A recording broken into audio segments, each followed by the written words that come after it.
racing experience. Wow, racing maps await you.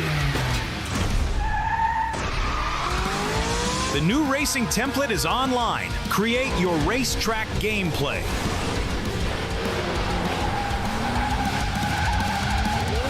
Navigate the forest racetrack. Unleash your racing passion. Surpass your opponents. Become the king of speed. Unlimited speed. Ignite your passion for speed. Play WoW now.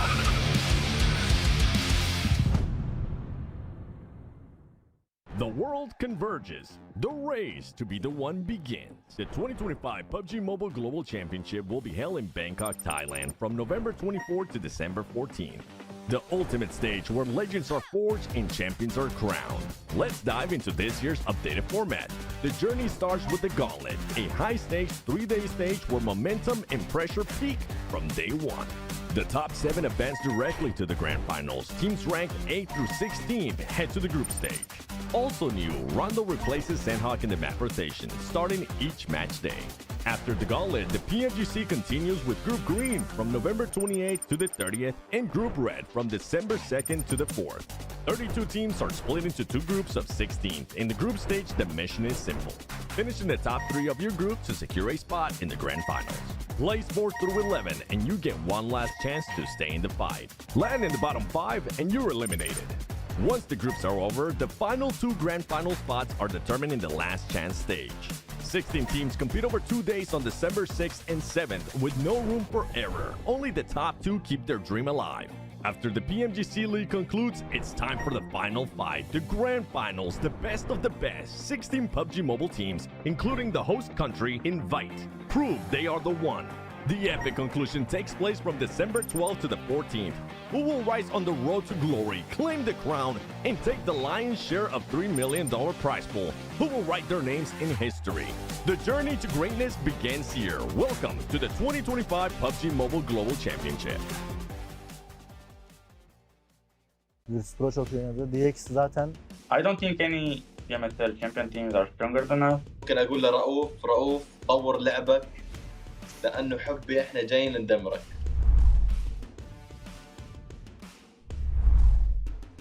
بالتاكيد يعني احنا ابطال بي ام اس ال عربي، مينا ريجن من افضل الريجنات في العالم. Chúng tôi khá là tự tin ạ, tại vì chúng tôi là đương kim vô địch C nên chúng tôi không sợ. Chúng tôi đã đạt được 4 top 1 trong một ngày, thì chúng tôi đến đây mục tiêu phá kỷ lục. Chúng tôi sẽ cố gắng sẽ được 6 top 1 trong một ngày. I think we will qualify straight to the final. اذا انت بطل بي ام اس ال ممكن تكون محظوظ بجيم جيمين، اما انك تكون محظوظ انك تفوز بطوله هذا الشيء مستحيل. Bên Milan, tại vì họ là một đội mới nên họ sẽ có những tâm lý khá là bất thường. büyük ihtimal Wolves derdim. I think probably Virtus Pro just looks like that. Нельзя, блядь, сказать, что они удачи, что они нормально сыграли. Там нет неудачных, и те, кто на удачу выиграл.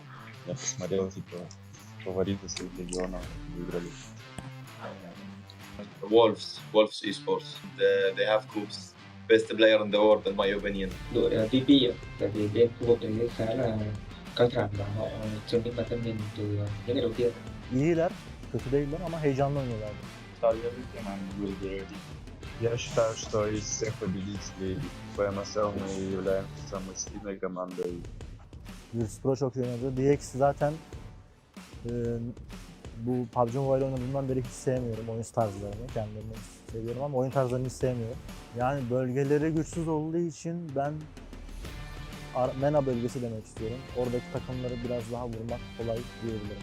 Main fight hariç. I don't think any PMSL champion teams are stronger than us. Я думаю, для нашей команды будет легче всего зарабатывать только на плюсах из Америки. ممكن اقول لرؤوف طور لعبك لانه حبي احنا جايين ندمرك. Em muốn một lần nhắc đến đội đương kim vô địch BMSL Milan là cách chơi của họ có thể là khá là ổn ở bên khu vực đấy, nhưng ra đây chúng tôi chưa chắc các bạn đã làm được. Yes, I think we have a lower experience than the other teams, but I think this is benefits us. It's in our advantage because the teams don't know how we're really going to play.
Takım içerisinde binada en beklenmedik pozisyonda kim oynuyor? Silas. Berkin abi. Aynen. İlk başta fight atarken kim ölüyor? Silas. Silas Foto. Fight içerisinde fight olarak değil de genel olarak Tamam. panik yapabilen kimdir? Hani mi? Arda mı? Wild tabii ki oğlum. Ha, tamam Arda, ben de onu Fighter ben değildir falan. Hayır. Fighter bana gelmez. Mahmut olur ben. Mahmut Hayır, değilse ben- işte. Ben farklı. En iyi karar veren Silas, en iyi aim de bence Hepimizin White'dır ya, aynen. CJ'den. Evet, yanlış yere geldi. en kötü kararı ve coaching kitabını adam koydu. Takımda en iyi aim'e sahip olup da kötü kararlar verebilen Devam edelim ya kötü kararları. Benim. da IG'li hiç dinlemeyen, kendi kafasına göre hareket eden kim? Buna acil karar versin. Bak ben olabilirim. Sence abi. kim? Gelsin abi, yerine karar Ben versin. olabilirim ya. Ya kimse yok ya. No one. En fazla konuşan kimdir? Berkin abi. Silas. Silas. Küçük kardeş statüsünde kim var? Wild. Ben mi? En küçük sensin oğlum. Takımda diğer oyuncuları en çok kim güldürüyor? Wild. En fazla şikayetçi olan kim? Loxi. Mahmut. Loxi. Net Loxi bu arada. Ya bir şikayetimiz yok ya. En geç uyanan kim? Wild. En fazla yemek yiyen kim? Ya bu nasıl bir soru yani? Yani Şöyle. Bizi izlediğiniz için teşekkür ediyoruz. Çok komik bir takımız. Görüşürüz.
racing experience.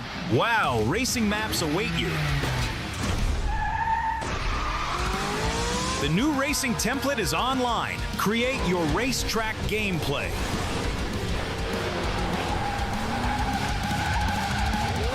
Navigate the forest racetrack. Unleash your racing passion.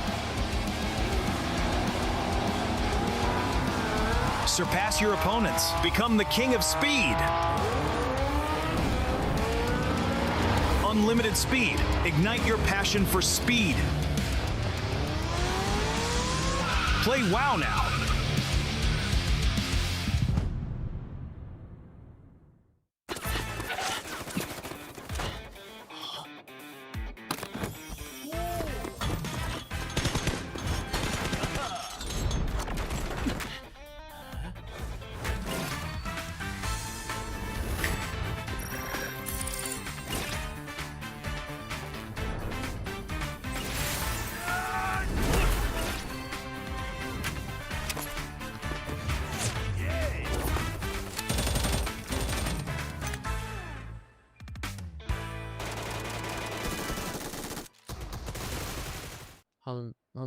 요 정도? 진짜? 못할 것 같은데? 100% первое место. 안녕하세요. 디플러스 기아 팀 놀부입니다. 안녕하세요. 디플러스 기아 오살이라고 합니다. Меня зовут Вик, я из команды Go Team.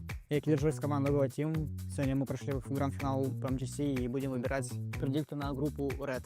먼저 트위스티드 마인. 일단 잘 모르겠어가지고 Куда их поставим? Давай на 6 место. 한 4등? 4등. 4등? 그 16등 하지 않았어? Мне попались Гекая. Я думаю, что они где-то в конце будут обитать, потому что коммерческие турики они так все играли. ARC 일단은 이대로 하겠습니다. Только потому, что они наши друзья. Я им поставлю Веру куда-то в 5 место. EA. 10등. Зайцы, учитывая опыт Гаулета, возможно, топ-8. 좀 친근한 팀인데 인플루스 레이지. 이거 좀 과감하게 할게요.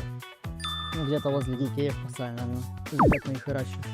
잘 모르겠어서 한 11등? Смотря их игры, мне кажется, все-таки группа для них будет непростой и где-то на 7 месте. 이번에 그 양곤을 꺾고 올라왔어서 좀 잘할 수도 있지만 또 세계 대회에서는 경험이 중요하다 보니까 조심히 가시면 되겠습니다. 요 정도? 진짜? 못할 것 같은데? 급하 올라오면 어떡해? 올라오면 뭐 올라오는 거죠. 오케이. 100% первое место. 몇 등이라 생각해? 3등? 일단 한 2등. 그건 뭐야? 몰라 2등 아니면 3등 할 수 있을 것 같아. Очень сильный коллектив из Китая, который упал, но поднимется на 2 место. DNX? 일단 건틀렛에서 하는 거 봐서 한 5등? 에? 나 2점 줘야 되는 거 아니야? 2점? 아, 형 2점? 한 2점? 한 2점. 오케이. Они сильные? Yes. Ну, 4 место. ETSH 새로운 팀인데요. 이게 TR? 14등? Это я вообще не знаю кто. Наверное, где-то тут. 저도 한 이쪽 반열까지.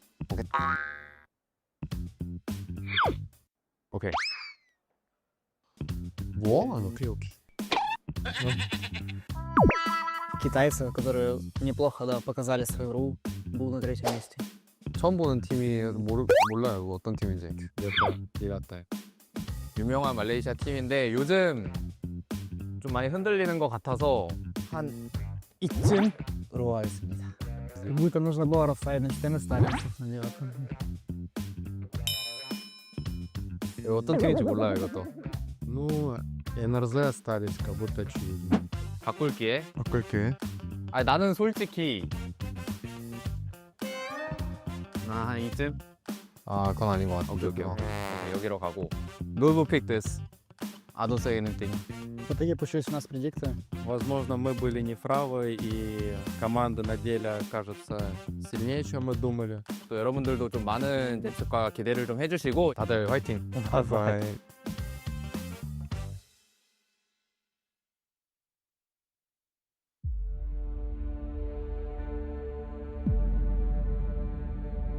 tekanan tu memang ada. Bila bawa nama Malaysia, saya bukan main untuk diri sendiri je. Saya main untuk komuniti, untuk fans dan orang yang percaya pada kami. Bom, o ano passado foi muito especial para a gente. Senti que estávamos ali a um passo do título. Mas às vezes, por mais que você se esforce, o resultado não vem. Essa derrota ficou com a gente e nos mudou. آخر سنة ما راحت بالطريقة اللي ردناها، حاولنا وتعبنا بس بالأخير ما حصلنا النتيجة اللي ردناها. My first PMGC taught me a lot about myself, the pressure, the nerve, the mistake you can make only on war stage. Now I'm here with a new roster, but my goal is still the same, to perform the way I know I can, to play with clarity, confidence and discipline. A gente está aqui para jogar e ser feliz e buscar o topo. Sim, a gente está ainda mais confiante. Eu acredito que a PMGC vai ser a melhor de todos os tempos da Influence Age. أنا واثق من نفسي هواي واثق من تيمي هواي أيضا ونتأمل ناخذ توب 1.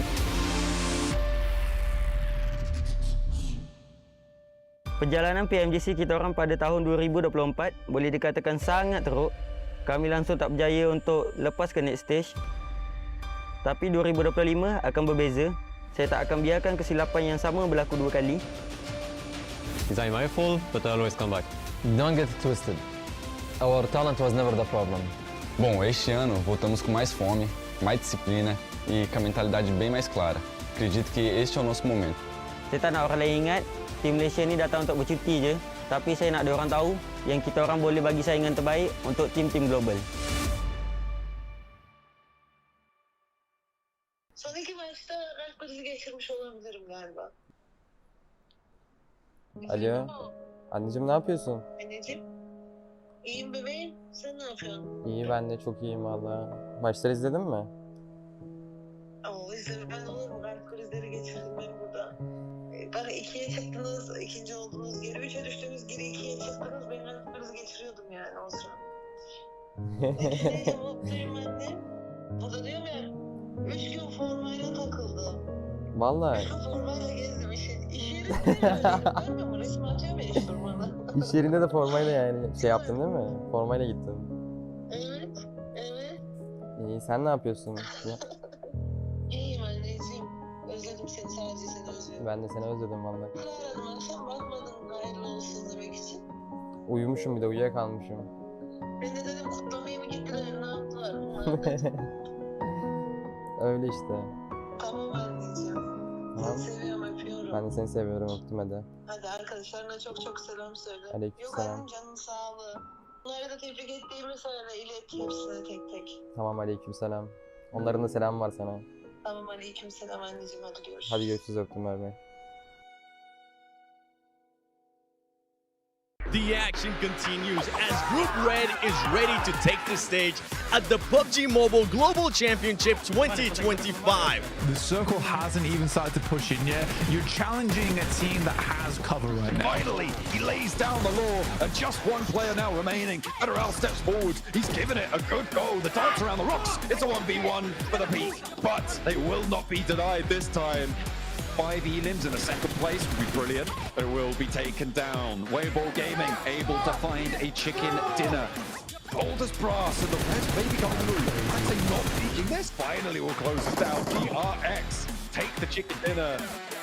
All chunks, but it's not enough for the whole shebang. It is Team Flash to be able to take down a chicken dinner. Coming up on high from Easy for Bad Boy to do so much. And it is Arc Red to be able to mount that, take the ghouls out of the running.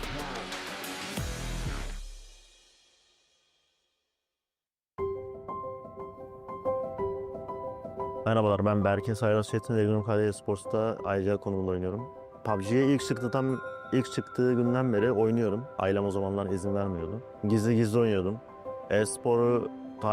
E-spor yoktu o zaman ama başka oyunların e-sporlarını takip ediyordum. Yani bir e-sporcu olmak istiyordum.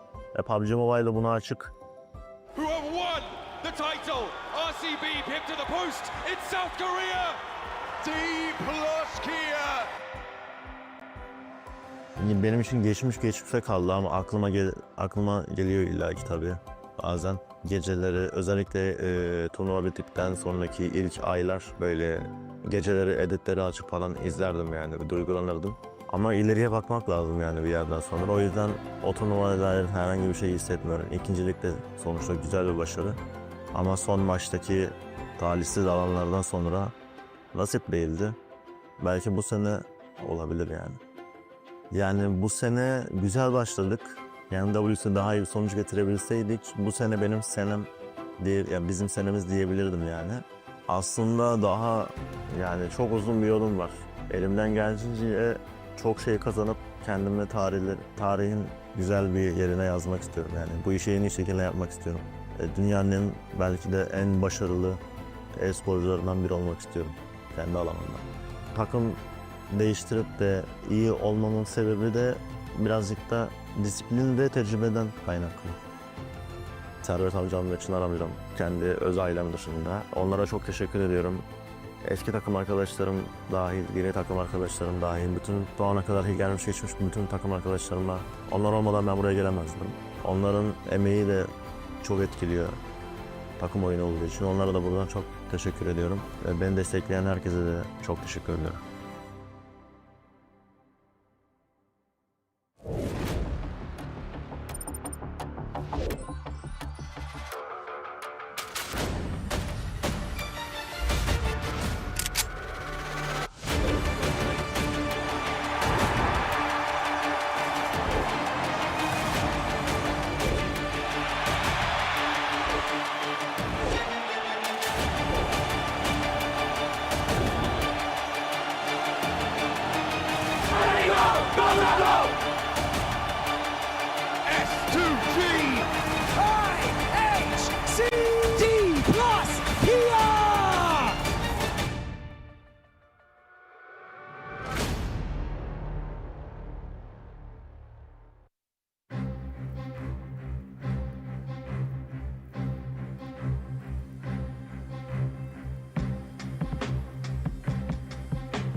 Day one of Group Red showed us plenty of promise and incredible performances. Welcome to the PUBG Mobile Global Championship Day 2 of Group Red. I'm your stage host, 7WG. Among these teams, there's players making their first appearance at PMGC. There's excitement. Nerves are at an all-time high. But most of all, there's ambition. Ambition to become the PMGC champions. I got some players down here. Let me see. Can I talk to somebody that is their first PMGC? Okay, all right. It looks like I'm gonna have to pick myself. Tourniquet, I guess I choose you. Thank you so much, guys. I appreciate it. Tourniquet, this team, I mean, for a first time at PMGC, you guys finished in first place. But before we get a little bit analytical, who's your favorite player in PUBG Mobile and why? ใครคือนักแข่ง PUBG Mobile คนโปรดของ Tourniquet แล้วก็ทำไม ดีพาสเกียโนบุครับเพราะว่าเขาเล่นได้ดีครับแล้วก็สไตล์การเล่นผมชอบแบบนั้นครับก็เลยชื่นชอบครับ It has to be D plus Kian Nobu for me because his gameplay style is very good and I like his style, so that's why I choose him. Not a bad person to pick, considering that was MVP last year. I think he's trying to send a message out there. Now, going into today, you guys are in first place. What are you looking to do to make sure the team doesn't get complacent and fall out of the top 3? ก็ตอนนี้เริ่มวันที่ 2 เราอยู่อันดับที่ 1 คิดว่า EA จะทำอะไรให้เราไม่สะดุดในการเล่นวันที่ 2 ครับ ก็น่าจะเล่นกันแบบผ่อนคลายครับไม่กดดันแล้วก็เล่นกันเป็นตัวเองให้มากที่สุดครับ We will try to play relax and not pressure ourselves and be ourselves. Yeah. That's the main factor, being relaxed, because there is other teams that do have experience at PMGC, and they're going to be hunting down these new players trying to make it to top 3. We got Regnum, WBG, and the list goes on. Ladies and gentlemen, this is day 2 of Group Red.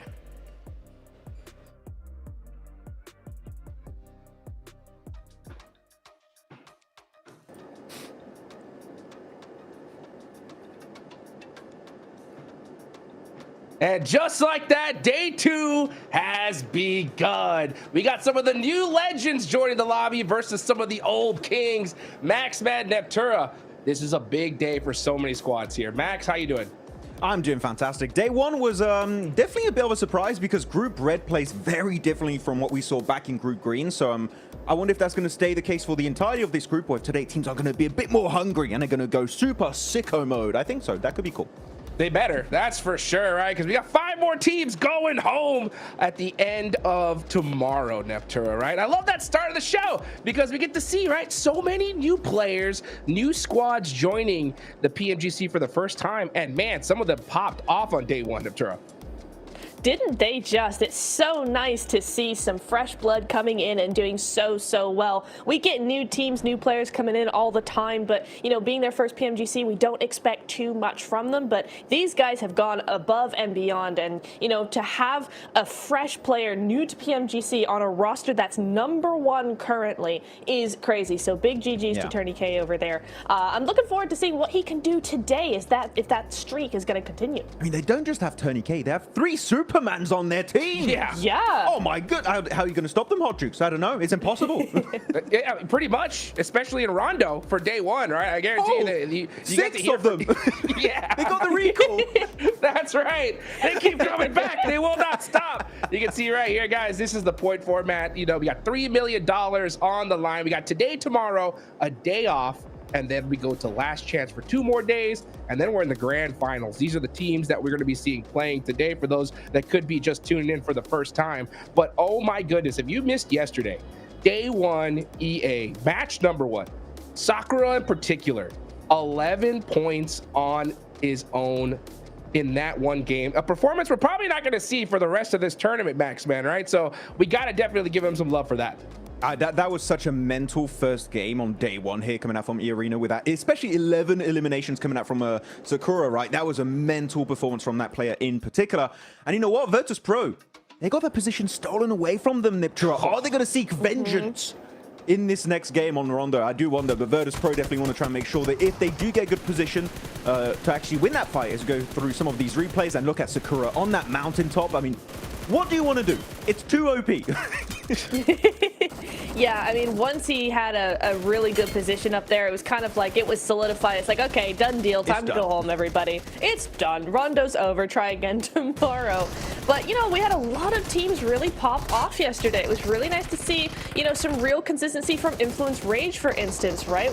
We weren't thinking we were going to see, you know, 1 team, let alone 2, be consistent top 5s every single game. It was really nice to see throughout yesterday, and I'm hoping that yesterday was good enough to give everybody a really good foundation that, as you said earlier, Max, that now today we can come in and have a little bit more risk-taking. I mean, this is the E-Arena pre-show because they got 3 4th places in all the angles. They were so consistent on that map. They get 4 eliminations, 6 eliminations, 8 eliminations. Sure, not quite able to convert a chicken dinner, but when you just had a win on the Rondo ahead of those 3 maps, guess what? You're not going to be budging from that first place here, Hodrig. So really the consistency from E-Arena was really a big issue for these squads, except of Miramar because they had a little bit of a bad time over there.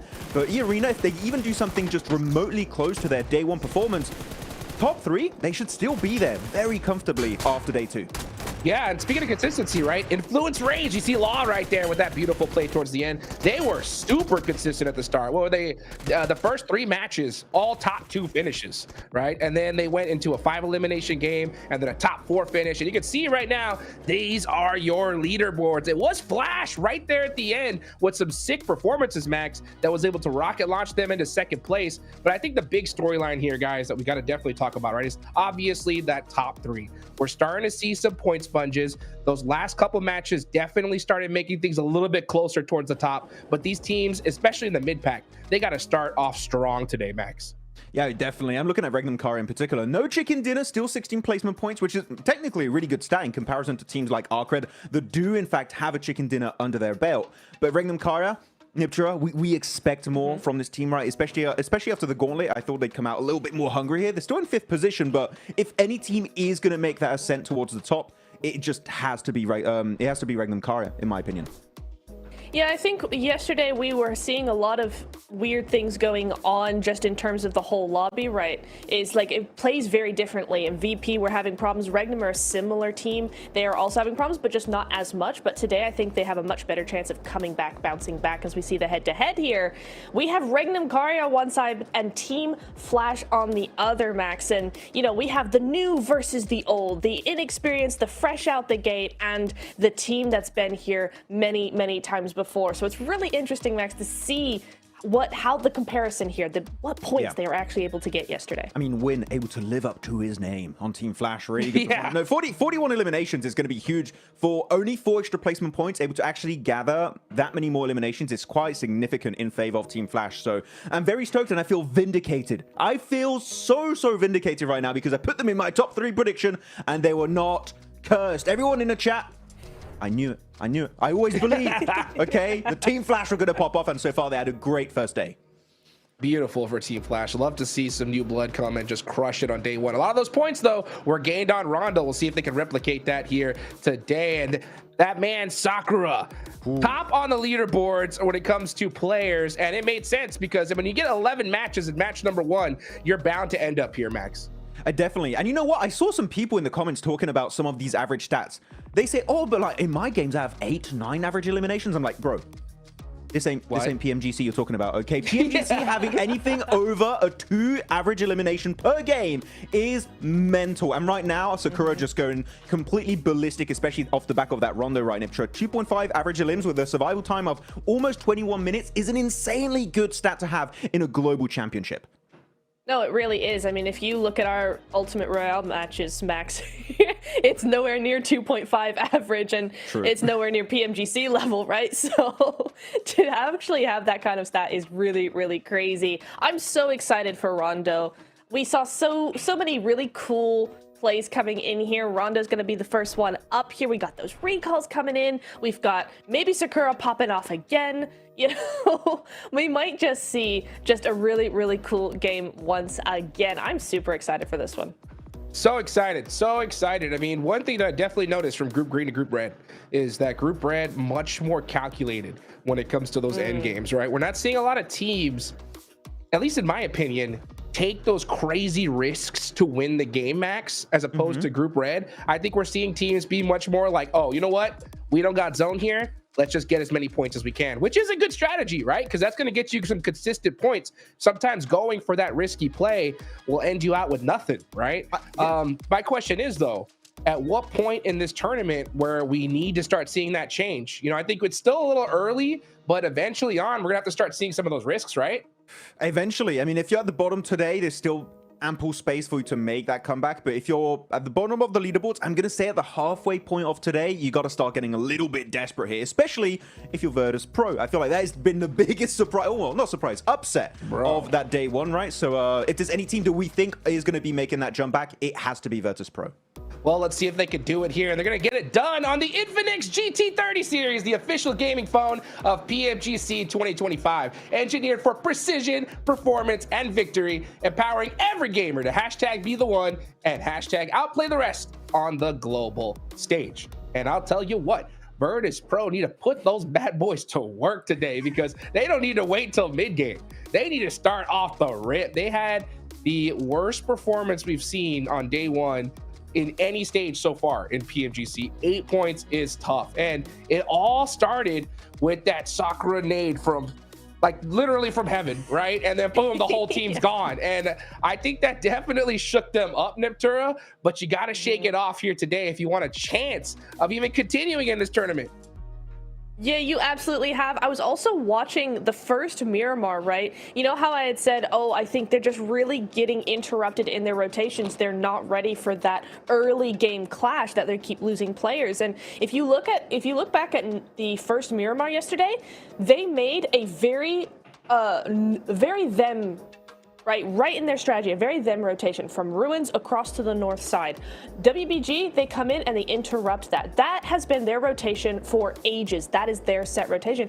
And Weibo just come in and ruin that rotation for them. So I'm really hoping today that we see VP come in with some different rotations, maybe split a little bit more, maybe, you know, just slightly different, some different pathing coming in, because they're just getting taken out way too early, and I think that's the main problem. So for Virtus Pro, we need to see just a little bit of that tweaking going on, a little bit of an adjustment when it comes to those rotations. I feel like looking at Virtus Pro in the past, this is a team that revels in the last few minutes of a game, right? Where everything's a bit hectic, a little bit in the air. It's all about, can you hit your shots? Can you get those eliminations and wrap up the win? But as of right now, I actually want to have a conversation with you, Neptura, about this game and how day one went.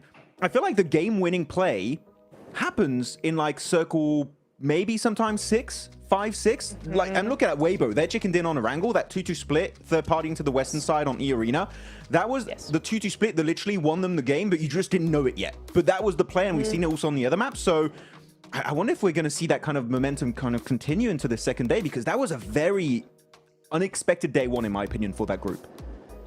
Yeah, I think it was really interesting thinking back on yesterday and going, you know, how different they were to Group Green, right? Group Green was a lot more aggressive, I'd say, and just their firepower, their willingness to push fights and things like that, where this group is much more interested in position, in those really big brain rotations, in the third parties. And I think yesterday was a really good foundation, not only for points, but also for that macro. And so today, what I'm hoping, Max, is that we're going to see the teams build on that and actually add another layer of maybe a little bit more aggression, maybe a little bit more of that fire within them, now that we have kind of the groundwork laid down from yesterday. I mean, one team that was kind of able to do two different things, right? Being very smart macro-wise, but also really good at taking those fights, was Influence Rage, in my opinion. I mean, top 3, I know Hotrix is happy to see America's popping off. Let's go. With Influence Rage in top 3, but really they got a second place, a first place, a second place to kick off the first half of day one for Group Red.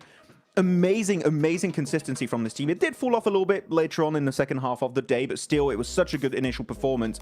And that was backed up by not only just good rotations, but also timing of fights. Especially that Rondo game, the way they were zoning those southern teams and playing the low ground because they knew they were not going to win versus E Arena, was exactly how you have to execute the game. So Influence Rage, for me, if there's a team that can even improve upon their initial basis of day one, it would be Influence Rage. And that team, first place, it's in the card, Hotrix. They can make it happen today and join their fellow bros of Alpha 7 in the grand finals. Let's see if they can get it done. I sure hope so. Love to see what a Western team shows up when it comes to the PMGC global stage. Another good team was Arc Red. I think they're on point yesterday when it comes to those third parties, and they're going to need to bust that out here because we're headed into Rondo, folks. First match of the day. We're going to need some teams start popping off right off the rip here. Of course, we got our casters, John Allen and Blank. Take it away, guys, for match one.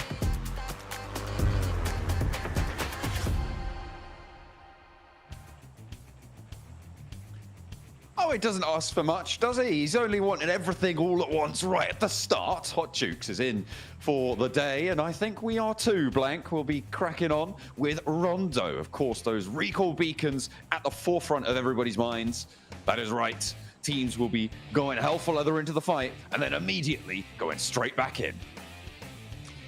Starting off strong here over on Rondo. Again, obviously, it is the most intense part of the day, right? It's where most teams get a lot of their points. Now, I do think the desk right now a little bit harsh on Regnum Kaya. Personally, And that's everything else they said, you know, I'm on board with. It's the only thing I kind of disagree with right now. I think 5th place is not bad.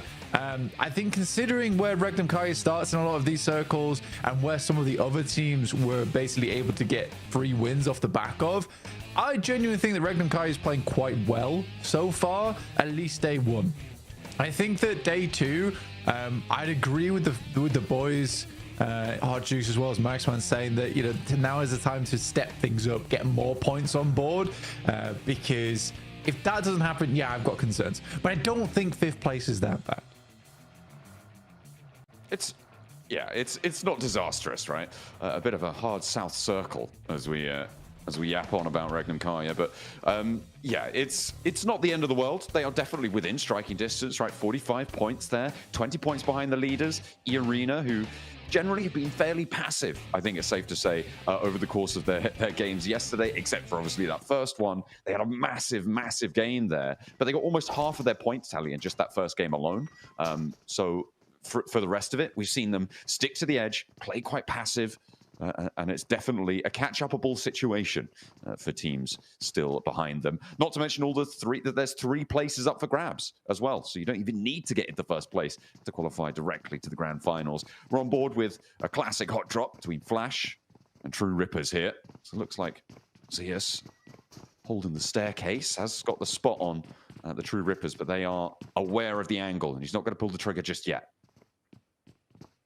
You know, the Flash after yesterday played pretty damn well, 61 points, finishing things off, but now they've got a stair push to deal with, and Zeus is immediately down. Win, not able to quite get to be involved in that fight versus True Rippers. You know, all things considered, it was okay. It was okay yesterday.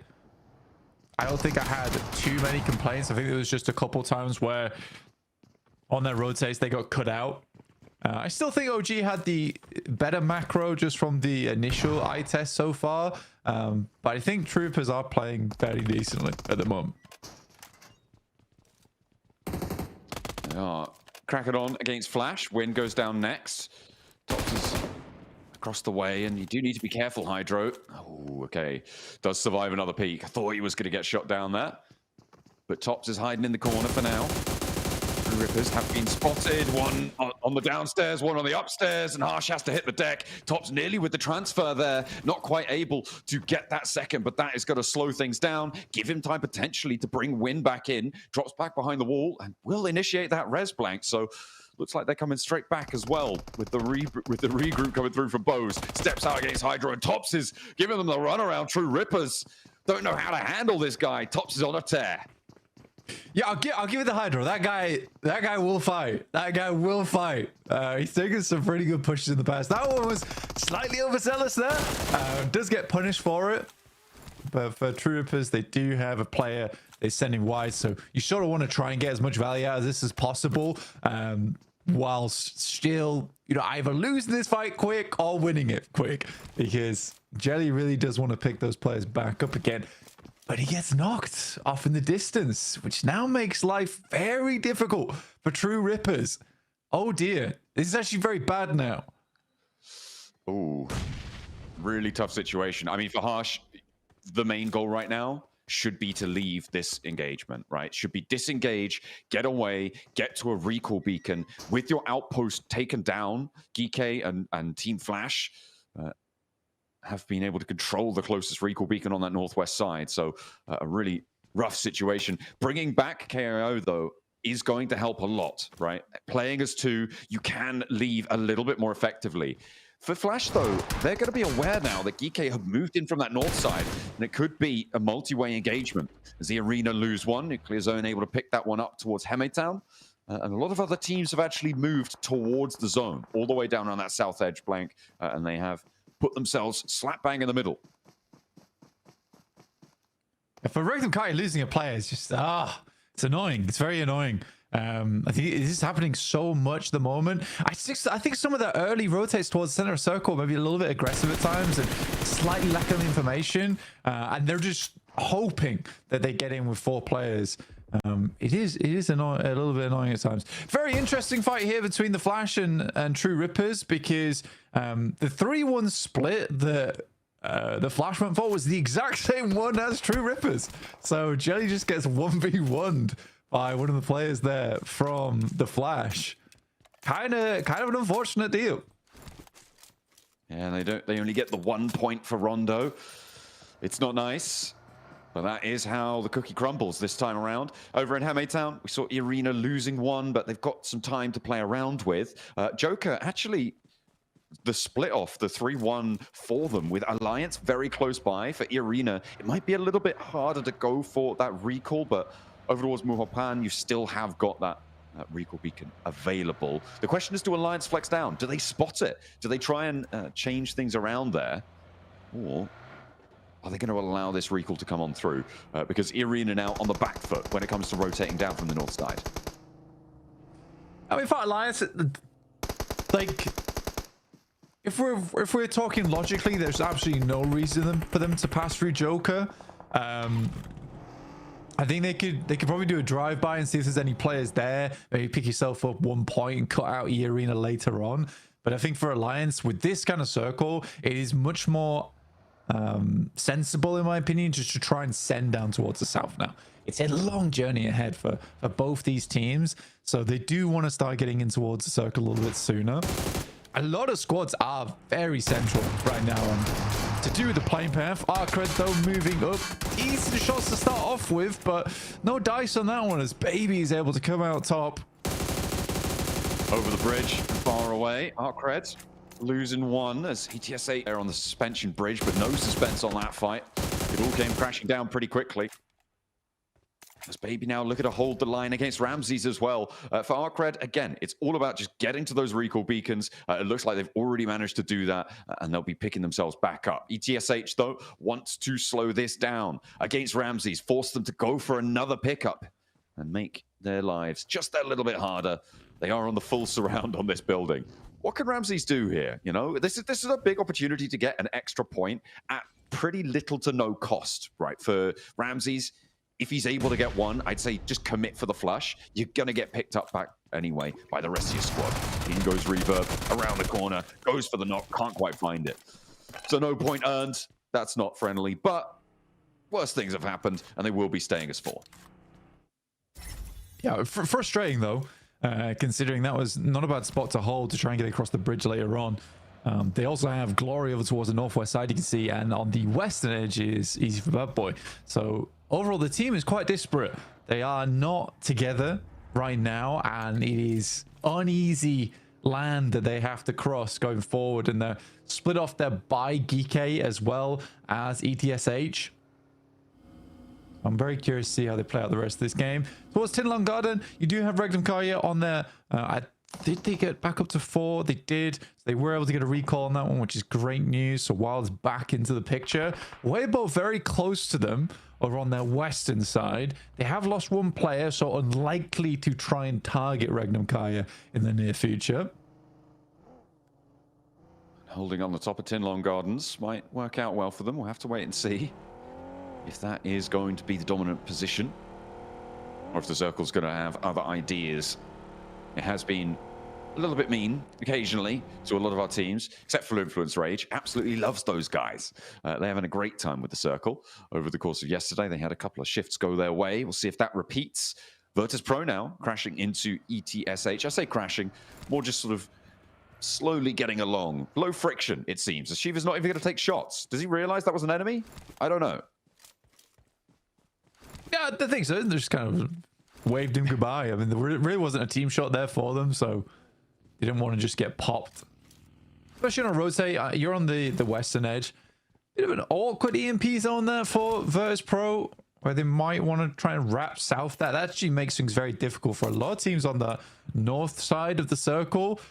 Kind of a good understanding of where teams are coming from. Luckily, the EMP zone does dissipate. There's a little replay from earlier. That's that shot over towards Jelly. It was off on the sidelines. There was definitely the thought there of going for the 3-1. Unfortunately, it does get caught out. But Virtus Pro, though, here's their big challenge. It's Weibo in front of them. Suk is immediately down. An order's going to send away. For Virtus Pro, they desperately want a better day than yesterday. It was horrid and not at all what we expected from Virtus Pro as a team. No, they sat in last place right now. For Virtus Pro, this is not going to be feeling good. They've already kicked off taking down Soup, though. One of the stronger players in the lobby. But Weibo are now kind of floundering on 3 players. With the high ground completely controlled by Virtus Pro for the time being, they really have to just hunker down. I don't think that they're going to be able to get towards a recall beacon blank. There's a couple minutes left on them, but it's not really going to be super accessible. They're going to have to play on us too, which is not good news. Virtus Pro should be happy about that. And the shift goes out to the western side there, out a little bit away from that central area. So teams going to have to maneuver around this one. Although a lot of teams in that Tinlong Gardens area, they're going to be able to stay put for the time being. Yeah, interesting finish as well. You got 2 really big high grounds in terms of those pillars that sit down towards that south side. So teams can technically play around that. They also are quite good at cutting off sight lines, enabling it to take an approach. I think for Geeke as well as ETSH, like realistically, want to try and control this southwest edge because it is isolated a little bit more. Regnum Kaya though spots DRX rotating in. There's a lot of damage to start off the innings here for Regnum Kaya. Ooh, they've managed to find 1 knock, but DRX will start to put themselves back together now after the opening salvo. It looks like only the 1 will be found. That flush does come through, though, which puts them at a permanent disadvantage. And the nade is not going to tag on, but the shot's already landed up the hill. So DRX in a little bit of danger. Regnum Kaya maybe looking to chase this one down, as DRX don't really have time for the res. Maybe pop him into a vehicle and see if you can get away. But DRX have 2 fights now, as ETSH are going to chime in and join in on the bullying against DRX as Soez starts to bleed out. Silas, though, has bigger problems. It's the Burmese Ghouls actually chiming in. So 4 teams now scrapping on these hills away from Tinlong Gardens. And you do need to be careful because Regnum Kaya, I mean, they've already fully lost Silas now. Yeah, I mean, to be fair, where Burmese Ghouls are playing as well is a pretty known spot. So I don't understand how Silas gets picked off there, tries to rotate around maybe to try and get some shots over towards DRX. I think that they are concerned with the amount of eliminations that they've been getting yesterday, and they wanted to bump those up a little bit. I think Rondo's so hectic that you can't really afford to be making those commits like that. Again, it's hard. It's hard to say with the sidelines that are available. This is a very, very awkward circle overall. Hyunbin attempts to go grab the recall beacon, but it was camped out by Havlik, which is fair enough. Gets himself an elimination and will be able to get EXO back in the fight. So a great play from him. Yeah, nice little find, nice little pick up there. Hyunbin drives out into the blue, thinks it's going to be safe. No, of course not. The balls are still out there. They'll gore you. They'll take you down. Have a real tough time. That's DRX down. In 6th place right now, Regnum Kaya, we're pretty neck and neck with them, so they'll be happy to see that. They did the majority of the damage to DRX on that initial run-up. They passed off the baton as well across the way to some of the other teams in the area, but they get 2 points for it. Next circle zone could be pretty mean to the teams, I think, in Tinlong Garden on a north shift. Actually cuts quite a few of them out. So Virtus Pro going to have to leave that spot up the top. And going to have to try and push further to the side, but it seems like they're going to be able to open up and control the teams around them fairly nicely. E-Arena in the meantime, scrapping out with Alliance. A lot of fights already just popping off in the meantime. Flash absolutely dismantling Twisted Minds there. Geeke also finding balls as they enter inwards. Lord goes down, not just Chudo left remaining for Twisted Minds. It's been a tough one. You know, Flash has consistently been pretty decent. You know, I'm actually quite impressed by this team. Very much not on my radar either, John. Well, they have kind of snuck by. They're phasing through. And looking to go to the next phase as well as Tops with the suppressed auto shotty. A lovely sound there. A whisper. It's as loud as a scream there as Twisted Minds are silenced. Put down. Boars actually landing on the top of this fight, though. Okay, interesting. They get that recall, and they use the parachutes to land up the top, get that high ground against Flash. I mean, fair enough. It might actually work out for them here, but the blue zone's pushing them, so they do need to be careful. That's a nice little abuse of mechanics there. does seem to work out quite well, but Win with a nasty nade up top again, John. Ooh, Bose as well, finding the shutdown, gets that knock, gets the pump action through as well. Flash are losing 1 or 2, but Boars can't quite find the vector of attack here onto them. And again, they're just going to move onto the outside. The recall beacon's kind of out of reach now as the stage 4 zone going to be pretty difficult to deal with. Going to be really tough to make work, so maybe just try and extract the value while you can. Boars playing on as 3. Looks like they're going to allow Flash to get out of there for a little bit longer. The blue zone still ticking away and only 2 players alive. The Boars have made their mark, I think it's safe to say. Although there is an answer as Win finds SnowX. Okay, hang on a minute. They're taking things back under control. It's really going back and forth here with the Boars and Flash. They are struggling to find a conclusion on this northern edge. It's a bit of a mockery coming through from the Flash right now, all things considered. I'm surprised Boars has gone down to 2 players here, John. Just the 2. I mean, they lose them on the run out. Enough time. Tops looks to line up for more. Havlik will answer though, and Flash fall, but at the cost of 2 players. They managed to get some of those recalls early. You think maybe just go for a regroup elsewhere, right? Go for that recall, send away, try and extricate yourself, but no, they're more content to get those 3 points under the belt and keep things moving. ETSH in the meantime, establishing themselves up towards the high ground on the just southwest of center circle right now. Should be a solid spot for them. Alliance further out, they're under a lot of pressure. Alliance with VP, with Arcred as well, right next door to them. As we hop over to the east side, though, it's Arena, still trying to play that edge game, and they are not doing terribly over on that eastern side, but their approach still will be contested. I didn't even really notice it, Blank, but Team Flash got 10 elims there. Yeah, they did great. Now, 10 elims is a very respectable result here on Rondo, all things considered. Any game with 10 points anytime is a good result. Doesn't really matter about the placements at this point for them. Yeah, getting a 20-point game would have been nice, but if you can average out those 10 elim games from not amazing positions either, you are winning. You are absolutely winning. Cluck here from Alliance, staying hidden away as the final player here from that team. ETSH taking down players from Nuclear Zone. We're now officially in 16th place after VP were able to leapfrog them with their 3 elims this match. Regnum Kaya managing to get that res though, keeping themselves up as 3, very important, especially given now that the circle sits with them a little bit in favor. The difficulty is the sightlines that exist against them, and it's not a comfortable spot. Actually crashing further out of the circle for Regnum Kaya, they favor that as a location. Long range shots coming through from GK, putting a lot of pressure out towards the circle, but they do still have to keep moving. They do still have to get on the road as Ragnarok does fall. They are cut out. One of the few teams on the outside now.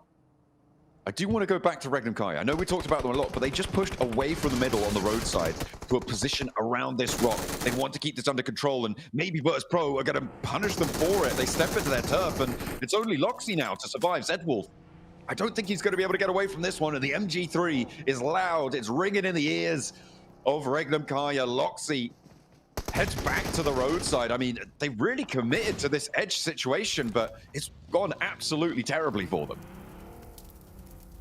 I think there's a slow roll-up from Virtus Pro as well. Like Regnum Kai could have had the shots there. In the meantime, Weibo were able to get one more player back up in action. He's got one nade, but to make it count, doesn't quite go long enough. Not going That's to connect the Boars. there. Losing one player.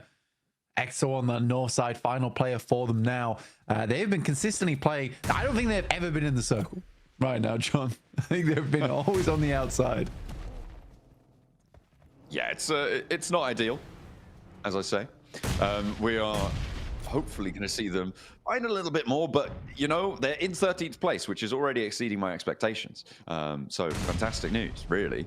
And they've managed to get 3 points this game, so credit to them, winning that fight out with Flash earlier over on that northwestern side. But just EXO remaining, pushing in towards the Burmese Ghouls, who now again find themselves in a very defensible spot in towards these late game stages. We'll see if they're able to do anything with it.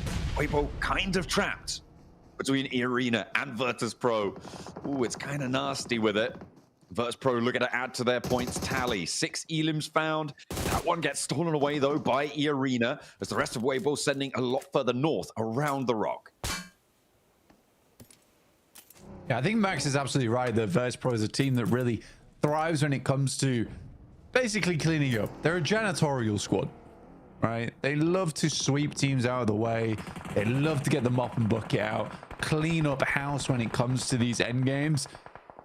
I mean, more good shots from Boston over towards Weibo, but they need to move now, and eArena sort of has their number. Yeah, they've tracked this entire rotation, and they'll be right on the top here. Loxy not happy about this either. And remember, this is the position that Regnum Kai actually left earlier on. There's emergency cover flares. We haven't seen them so much yet, but they will start to bloom, I'm sure. As you can see, they are dropping down, littering those hillsides. eArena, Weibo all establishing cover to use on these open ground positions. A lot more useful than maybe it would be when it first meets the eye, but we'll see how they're able to use that one on fairly open sloping ground here. Sook actually landing a nade towards eArena. And this really does change the landscape, having those little triangle poke-ups coming on through. I'm absolutely loving to see how that's developing. Regnum Kaya, last player, Loxy goes down. So they will not be able to get away from DRX, and Weibo can still continue their chase. Yeah, I mean, any points Weibo can pick up here is fantastic, but not only that is they're clearing out space around them. Do you want to hear my hot take for the game? My hot take is that Burmese Schools does not win this match. Despite the position they're in, I think that's a very cold take. Them having 4. What do you mean? I mean, we saw what they did yesterday, right? All right. We saw what happened to him. We saw what happened to him on Miramar. They're the best spot. They gave it up. They allowed people in, right? Do you think Burmese Schools is very bad then? I don't think I go that far. I just don't you think said that my take was very cold. Team. Yeah, I don't think they're going to win. They might do quite but well. They have might farm probably a few the more best elims. position. Yeah, they did in Miramar too. Mm. Evidence suggests. You're a meanie. You started it. You said they weren't going to win. Yeah, I said it was a hot take though. Okay, fair enough. You said it was cold, like you expect them not to win. Tepid at best. Tepid at best. Yeah. I'm not. Yeah, I'm a doubter right now. I'm a doubter in the Burmese Schools. Willing to be proved wrong, but they've got to do it. They've got to be the ones to do it. They call me the Burmese necromancer. I support them all the way now. Because all right. Okay, that's well. You know what? They've gained a very powerful asset in that, and fantastic news for them. Hopefully, they'll be able to utilize that. Hey, they get an elim. They get 6 now. I think at the moment, though, the big thing to notice is, of course, that Influence Rage and eArena are still alive towards the top 5, which is something that we saw from them so repeatedly yesterday, and it seems to start off repeating today.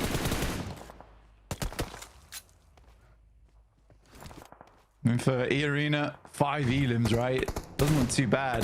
They love their rondos. They love their rondos, jump.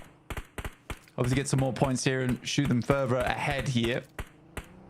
Again, I mean, Regnum Kai was sort of in this spot. Maybe Max was right. Maybe I'm kind of wrong today. Maybe I'm just having an off day. I don't know what's happening. I mean, I'm not entirely sure what the full theory for Regnum Kai was on that rotate. I'm sure that the desk can elucidate, but it's it was an interesting push to go back out towards the edge of the circle. They put themselves in that scenario. No, that was fine. That was fine. That push was fine. The execution was terrible. The push was fine though. They wanted to cut off teams coming in from the southwest because they can play around that hilltop, right? So you clear out one side, you fight the team on the northeast. The push was fine. Like I said, the execution was what was bad. The fact that Virtus Pro can come back as a 3 and take them on despite being split at the start, that shouldn't happen. No, it should be a little bit more tricky than that, right? Should be made of tougher stuff. Influence Rage have been corralling this on the south side, but they do need to now worry about Burmese Ghouls moving in from that northwest edge, playing from their position. They don't have control of the circle anymore, with it shifting away from the compound that they've been holding, from the position rather that they've been holding. They are going to have to trudge a little bit further in. Influence Rage putting a lot of pressure over towards... Come on, you Burmese boys! And Virtus Pro suffering beneath them too. I'm giving it to Influence Rage here. I'm backing the Brazilians. Rise, my ghouls! Rise! Fight them!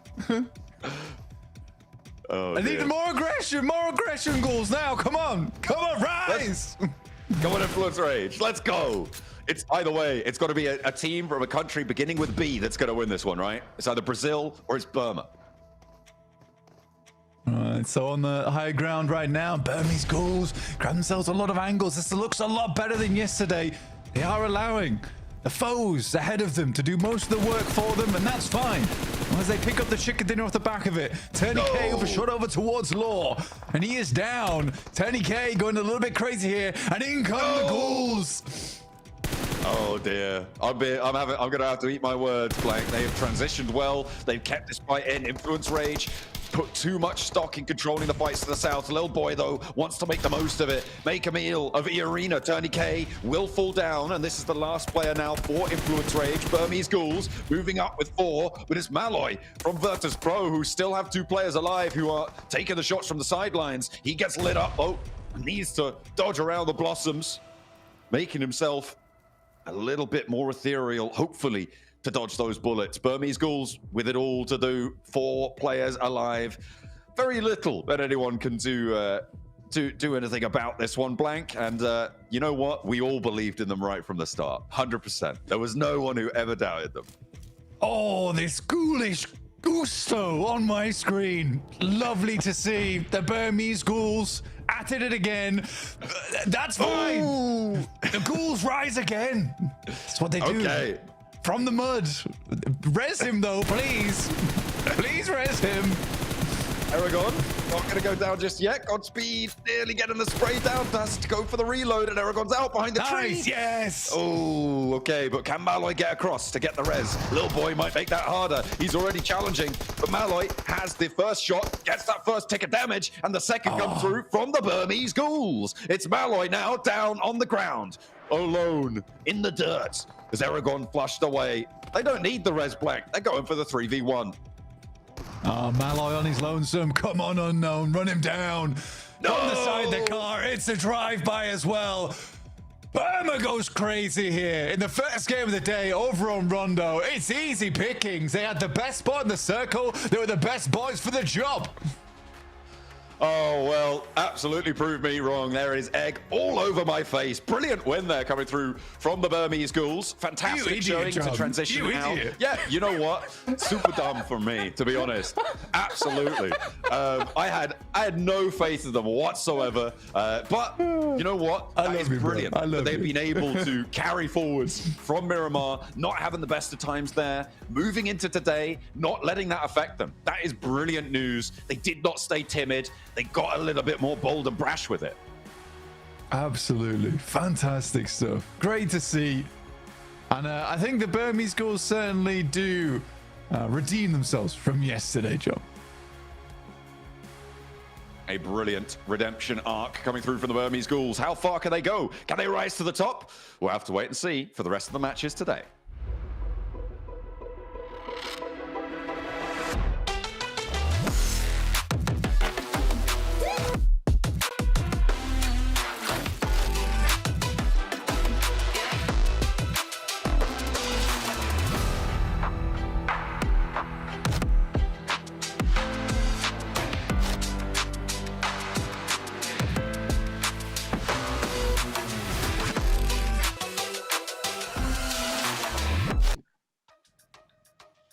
The Ghoulish Gusto is at maximum capacity. And after match number 1, they shut down all the haters, Max Man. Oh, I can tell you, Yangon Galacticos been like, my boys, let's go. My ghouls. Oh, and Blank also. But I feel like he was involved. He invested in this team. Maybe he went on a betting website and he put a lot of money on the Burmese Ghouls. He was very excited about that chicken dinner coming out from Myanmar. But what a slow-paced game, right? Neptura for them. They go on a compound, very strong position. They hold it down. They hold down the fort, and they push out. Maybe a little bit late to my taste, but eventually it works out. They get the win, and they keep 4 players alive. So you can't really complain too much about it. No, you really can't. They were just playing it really slow, really steady, letting teams fight their way into the top 4, and then they were just able to clean up. They had the manpower, they had the utility, they had everything ready to go. So a really solid performance here from Burmese Ghouls to start off the day. I think they were just really mad about how that last Miramar went, right? That win just taken from them, and so they come back fighting today. A really good start. Man, it's so crazy to see this performance. I remember before Group Red started, I was talking to Blake, and I was like, man, which team do you think is going to just make it happen here? And he was like, Burmese Ghouls all the way. Day one supporter. I love to see that come to fruition here in Day 2, Max. Yeah, I mean, he did say that. No, I have a recording. I can share it later on if you guys want. He definitely did say that. You can see also the damage ratio. A lot of them didn't take that much damage except for Yatka, and then most of that damage did come in the last minute or so of this game. So they weren't really challenged all that much, but they were zoning that position up northwest of this circle really efficiently, so you can't complain too much about that. So very good to see that from the Burmese Ghouls. That, keep it in mind, they were in 10th position here, Niptura, at the start of today. So this game alone, that's going to push them up in like maybe a top 6, top 5 situation. This is a very, very strong game here that's going to help them out significantly in their attempt to make it to the finals. Yeah, and that's what Rondo is all about, right, Jukes? That's what Rondo's is all about. You know, getting those points, getting that boost, ready to go for the rest of the day, right? Absolutely. I mean, you got to crush it on day 1. Game 1, we saw what EA was able to do with a good performance. Hopefully, this could be the start for BG, Max. Hopefully, yeah. I'm just looking at these replays, and Infinix True Rippers. Unfortunately, hot dropping literally our second place team in the leaderboards is maybe not the best idea. I would not recommend it to my worst enemy. So maybe that would be one thing on the next Rondo going into tomorrow to try and fix it. That would be a really good thing for the side of True Rippers. They're looking at some of these replays, man. The aim accuracy from some of these guys on these moving vehicles is crazy. And it's the double. I didn't even see that earlier. Oh my God, that was huge. That was actually crazy. Love to see that. You know what? Also, shout out to Virtus Pro. We were talking about them in the pre-show, right? And they are here in a 2nd place and already looking far better than they were yesterday, right, Max? Like, they were pushing Weibo really, really well. They're holding their angles. They're splitting up a little bit better. They're using their high ground efficiently. As I say that, we see the replay of them getting absolutely decimated. But, you know, it is still a 2nd place finish with a lot of eliminations. So, a far, far better game than their entire day yesterday. It's already off to a better start. And they were challenged the entirety of this game too. Next, on the western side of Tinglong Garden, they had to go for Nerdy Clash, push away the side of Weibo Gaming, where they do get 1 elimination, I do believe. And off the back of that, they play the southern western edge next to this big stone pillar. And Weibo and E-Arena are fighting, and they just, I think they time the fight to kind of third party from a distance so efficiently. They don't get fully involved, but just enough to kind of have an impact on those two teams. And that's enough for them to get 13 points this game. So Virtus Pro, wow. They got 8 points day 1, guys, and they got 13 points in 1 game. Let's go. VP are back. That's more than double. That's almost pretty much double, right? What they did in game their whole day. So, I mean, that's some serious improvement right there. I mean, Burmese Ghouls as well. Massive improvement on the day. We still saw some of the top squad sneak away some points here, Neptura. As we look at the second page, Regnakaria, 3 points. They put something on the board, but they definitely need to do more here for the rest of the day. I think game 1, it's okay, right? They're close enough where they can afford to have 1 3-point game. You know, like you said, it's still points on the board. But as we go into a wrangle now, we just need to start seeing some bigger digits coming up for some of these teams. Yeah. DRX as well, right? Almost there. It's almost within their clutches, but 0-point games, just not the start they want. Oof. Here we go. MVP of the game is going to be unknown. I think he watched a lot of Marth gameplay during the Gauntlet stage. Like, I really like those solo drive-bys he was doing. Yoink, mine. I'm going to do the same now going into this stage for Group Red. Really good stuff coming out from him this match. Very, very happy about it. And overall, interesting game. Unfortunately for DRX, we did see on the leaderboards, they got the goose egg. They got the 0-point game. Hot Jukes. I'm still hoping DRX can do something. They were in 6th position, but that's going to hurt them. A 0-point day at this point, you're almost at the halfway point of Group Red. That is tough game to get. Yeah, that's tough indeed. We take a look at the overall leaderboards. Influence Rage holding on to that third place position with 68 points. EA pushed that lead just further with those 10 eliminations they got in that last game. But you're talking about DRX, right? They have 68 points. DRX has 44. That's going to be a 24-point difference from third place. So, man, I mean, that point gap is coming to fruition here, Neptura, early. Yeah, I mean, the good news is, though, is Erangel DRX can do very well on, right? I mean, yes, okay. Erangel, everybody can do well on it. But, you know, there are some teams that prefer that Miramar. But the good news for DRX is that they get to start their good map at ASAP. They don't have to wait too much longer for them to really get those points coming on through. 24 is not the end of the world. That's just one really, really good game. Yeah. So still lots and lots of hope for them. My problem, or rather my concern, is that as we get down that leaderboard 10th and 11th onwards, that's where we're starting to see, like, you know, coming into today, those points just aren't going to be enough unless they have just a massive, massive game. It's going to be very difficult for them to reach top 3. Yeah, I mean, the lobby is so stacked. I feel like there's definitely going to be some of those teams that are going to be able to bring it to the table. I mean, I'm looking at Influence Rage in particular, right? They're currently in the top 3. They had a chicken dinner to kick off Erangel yesterday. They got a second place also. I think Influence Rage might be first place after this stretch of Erangel matches. They're looking at the top 4 players. Where's that? Is Tony K again? Even though, like, Arena didn't That's get... right. Oh, okay, I guess it is. Okay, well, congrats. He's always there. I don't know what it is. It's Arena and Rondo's great... No, a great love story. I love it. Better than Twilight. They love it. They love it. And they're crushing it right here, Neptura. So, I mean, EA, when you have such a solid map, you know, and especially Rondo, with you can just get ridiculous amount of points. This is a great, great start for this team. And start of the day for them. You know, we are going into Erangel for sure. I'm going to start saying some predictions just from the way the lobby looks, right? We are noticing that teams, like I talked about at the start of the day, are not really taking those crazy risks, right? Like Burmese Ghouls, they got a solid position. Nobody was just doing a crazy push to challenge them on it. So when the zone ended up where it was automatic victory for this team pretty much. The thing is, though, right, since that's kind of how the play style seems to be going here, I have a big feeling that we're going to see these top teams put up points every game pretty much, unless something like a catastrophically goes wrong. So what do these mid-pack teams need to do, right, like DRX, to shake that up here? Because at 24 points behind third place, if those top teams are going to consistently get points, that's going to be hard to catch up already.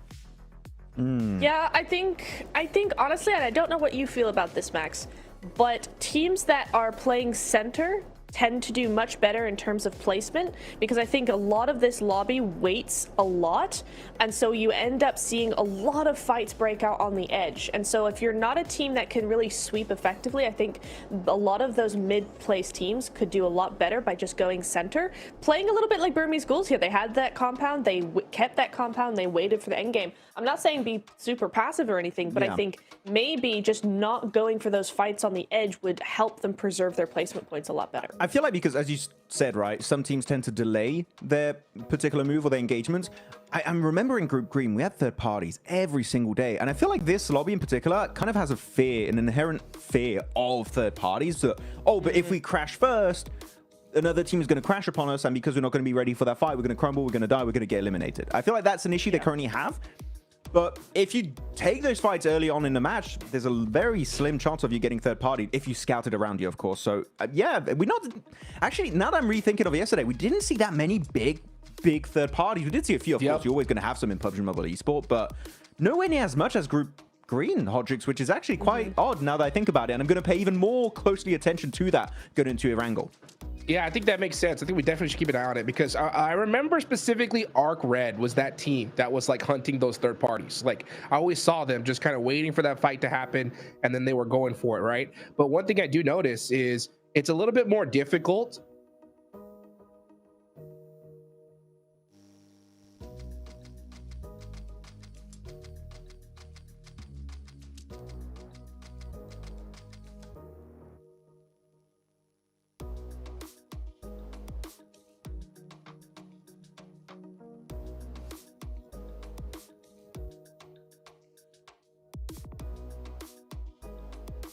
Testing. 1 2 1 2 1 2 1 2 1 2 1 2.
caster type talk.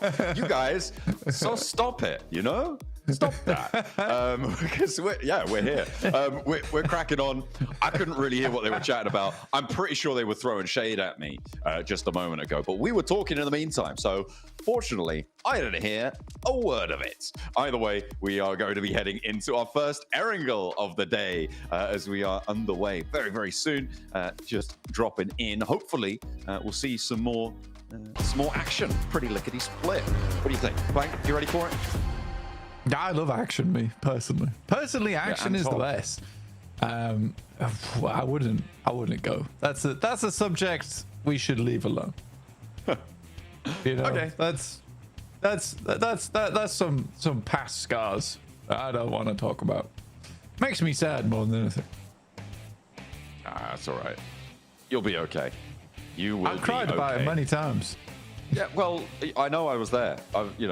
I offered you tissues, but you said no. I want to feel this. I need to feel it. From Novo over towards the west coast, we are looking at I'm feeling this. hard cut on the plane path. You know what? You get in those feels, man.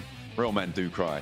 We are heading on into this one, and it's going to make plenty of our players, I think, a little bit weepy, because that is a pretty nasty plane path, I think.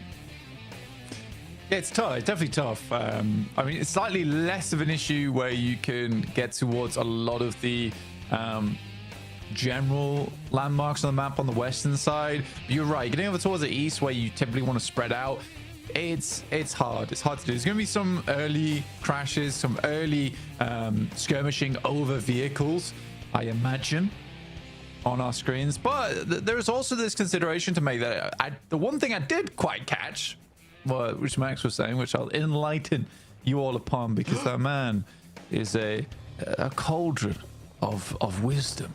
But and we get a Sosnovka circle. Okay. But what are you saying is that this lobby is very hesitant to third party. Get the double. Yes, please. That's nice. And tumble. But yeah, never mind. What I was gonna say is this: what Max was saying is the lobby is very hesitant to go for third parties. The lobby is very hesitant to aggress upon certain areas of the map, and I think that's, in my mind, this is me. This is copium. I 100% admit this being copium. This is why I sort of think Regnum Kai is not doing all that great. It's because they try and take initiative, and because no one else is, they're the only team towards the center of the circle who's trying to take those third parties, trying to take the initiative. So as soon as that happened, everyone else is like, oh, now we can look that way. Because it's the only thing they are looking at. Other than that, it's quite passive.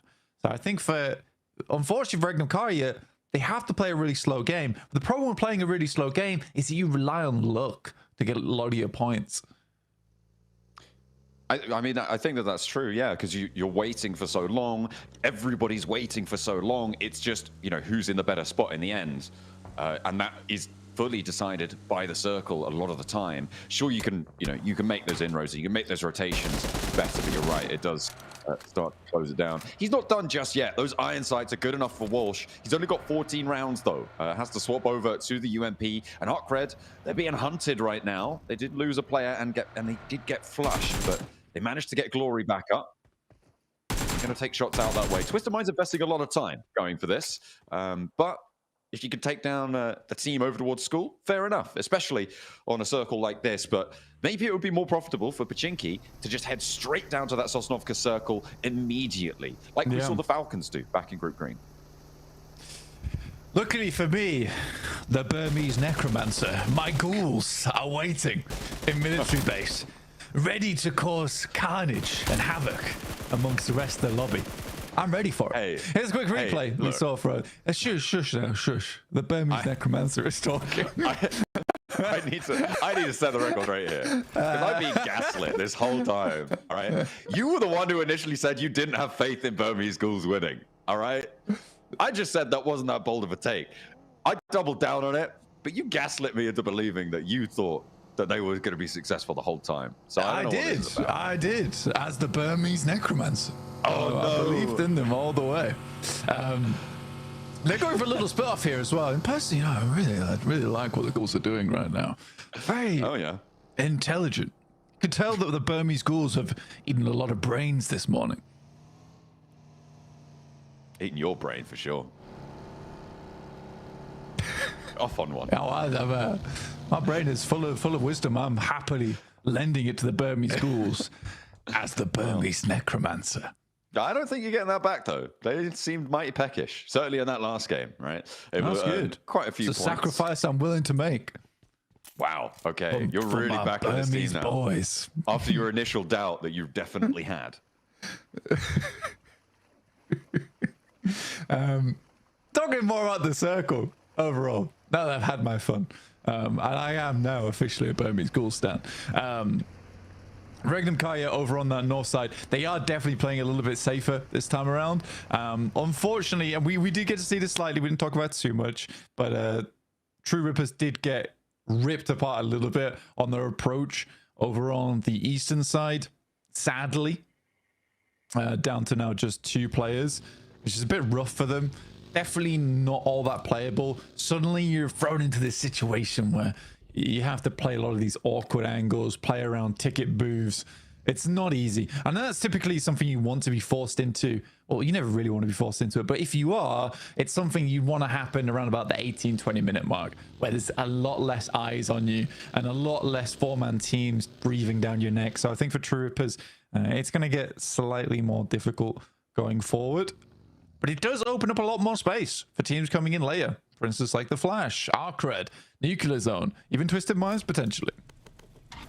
I mean, for Weibo, though, for E-Arena, they are very, very far away. They're all the way up in Severny, up in Georgopol, and they're going to be looking to try keep that one going. I thought my feed had just frozen there, but Tony K was just not moving completely still. Never look at the map. I mean, yeah, fair enough. He's checking his inventory. He's making sure it's fine. I mean, they know they're pretty much alone here, so they don't really need to be worrying there. Just need to be engaging those big brains of theirs. It is funny because a lot of times when you're watching, it's kind of similar to what Max was talking about at the start of the day, where you get comments like, hey, well, I get 8 elims average in my games. It's a very different lobby. But also you see comments like that. Why is that guy crashing that car into the tree? Because they're all looking at the map when they're rotating. That's all they're doing. We do have an interview coming up very shortly with the 7WG, as well as with my Burmese boys. It's Itchy from the Burmese Ghouls. So we'll see what he has to say, and hopefully praises them a lot. No way. There's got to be. This has gone too far now. I like the Burmese Ghouls. They did well in that last game. I'm proud of them. Well, let's see. Shush, John, shush. Let's see what 7 asked them about and what they had to say in response. Welcome back to a quick report with the 7WG. I'm joined by the winners of Rondo in day 2 of Group Red, BG, Ichi nonetheless. By the way, I gotta give you props. In Circle 7, great scouting by you while your 3 teammates were pretty much just waiting in the compound. You went around, found a spot, and was just played perfectly. But I do want to talk about Erangel. Yesterday, your performance in Erangel, 13, 15, 7th. What are you looking to change in it going into Erangel? Because we do play it 3 times, and I feel like that's where you need to perform.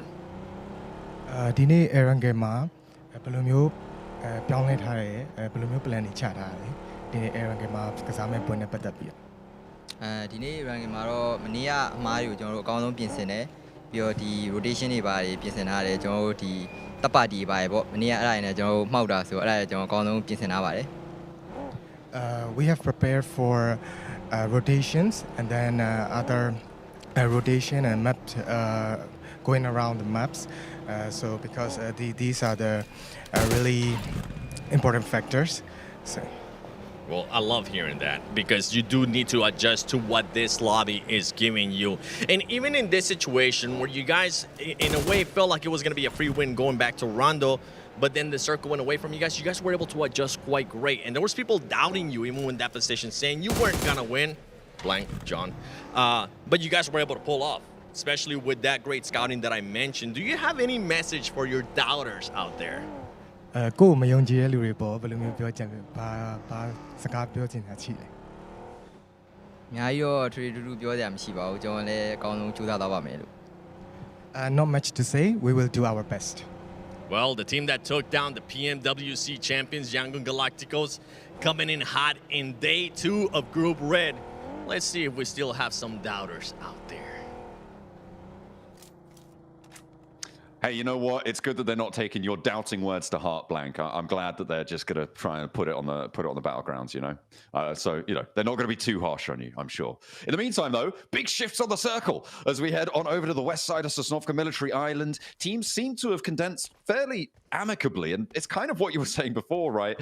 Not too much early scrapping. Obviously, we saw the drop eliminations come through into Arcred, onto True Rippers as well. But generally, team's very happy just to chill out and play next to each other, except for Arena and Twisted Minds. They're still on the northern side, though, so they've probably got a little bit more to fight for. Similar situation over on the East Bridge. Yeah, I mean, Arena's pretty aggro. I think that they're very good at it. They slow it down a lot towards the late game, though, and I think the reason they get away with it a lot more than, for instance, Regnum Kaya is because they're an edge team. One of the only edge team that does get very aggro anyway, so I think they isolate a lot more of their fights, whereas for Regnum Kai it's a little bit more difficult to do, and we saw that very clearly yesterday over towards Tornado Siren, where suddenly you've got 4 teams all in that position. Regnum Kai is like, what's going on? Why are we not trying to eliminate one another here? This is weird.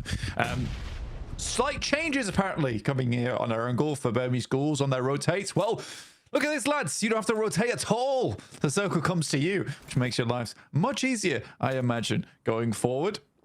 But Regnum Kai do have the central spot, I would say, central-ish for now. Likely to move down towards the southeast eventually around those hilltops. But again, transitional routes are pretty good. They should be able to get some points off of the bridge camp.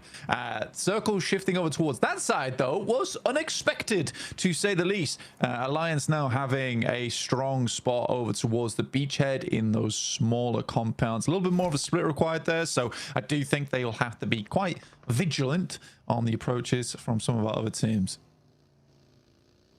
Yeah, that's a really solid spot now for Alliance, for Burmese schools in the hills to their north as well. Virtus Pro starting to clear out the last 2 players of True Rippers. There's still one more to go, and they are on the north side of C Block under a lot of pressure.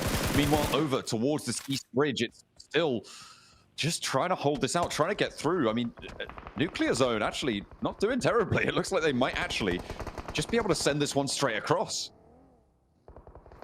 One player is on foot, so probably Krona does fall. It's pretty rough. I think it was quite a bold move from True Rippers to try and play C Block, you know? I think they had to puff out their chests a little bit more to scare off some teams, but alas, one player does go down almost immediately to Virtus Pro.